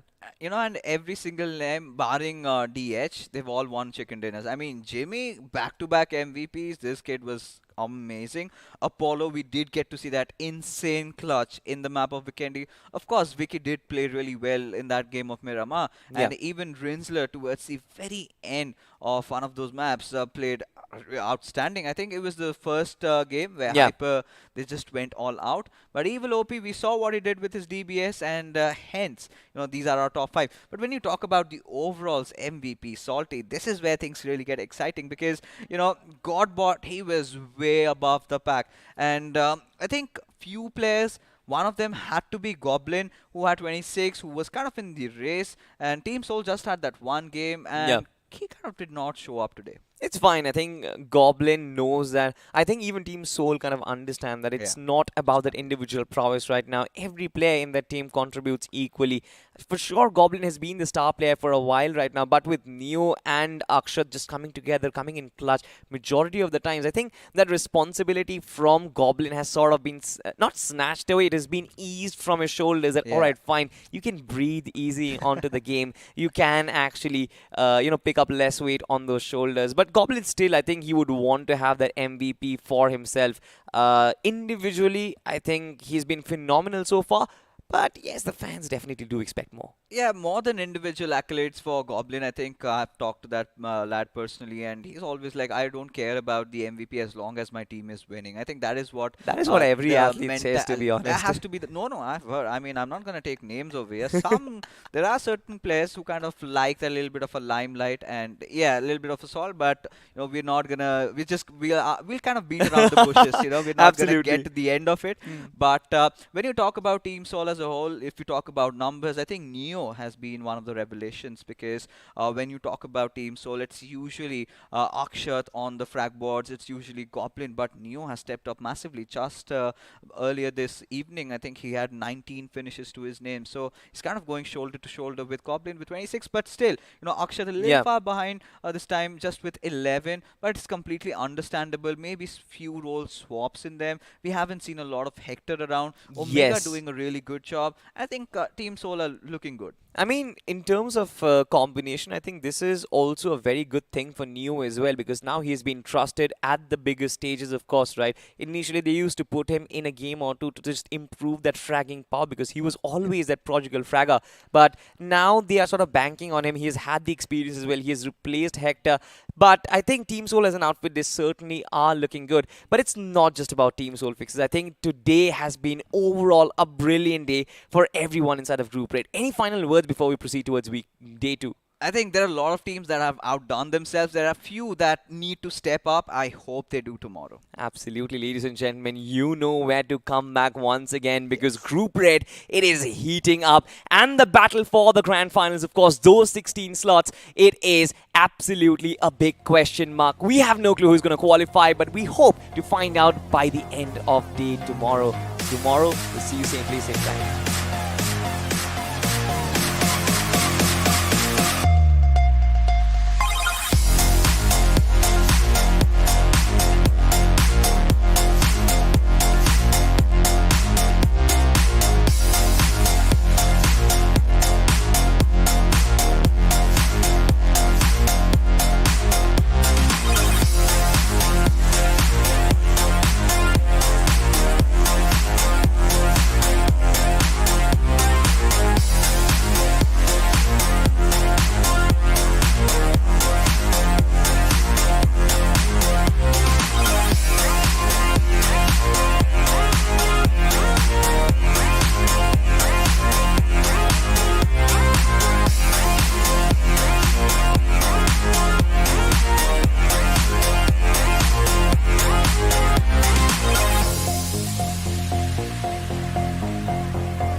जहां पे हमारे साथ dragon e sports के एक धुरंधर खिलाड़ी Jimmy जुड़ेंगे। Jimmy, स्वागत है आपका, कैसे हैं आप?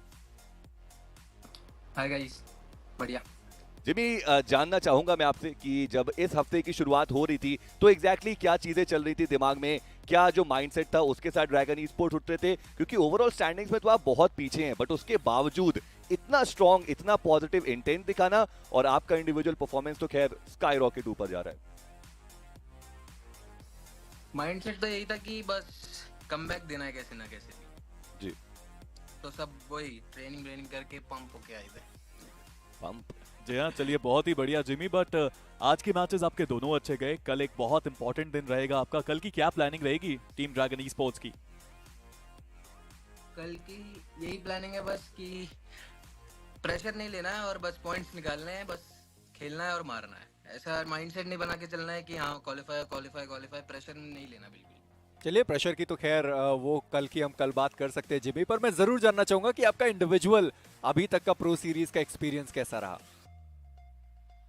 बहुत ही अच्छा इवेंट फिर से एक बार, और बहुत ही अच्छी कास्टिंग आप लोग कर रहे हो। मजा आ रहा है।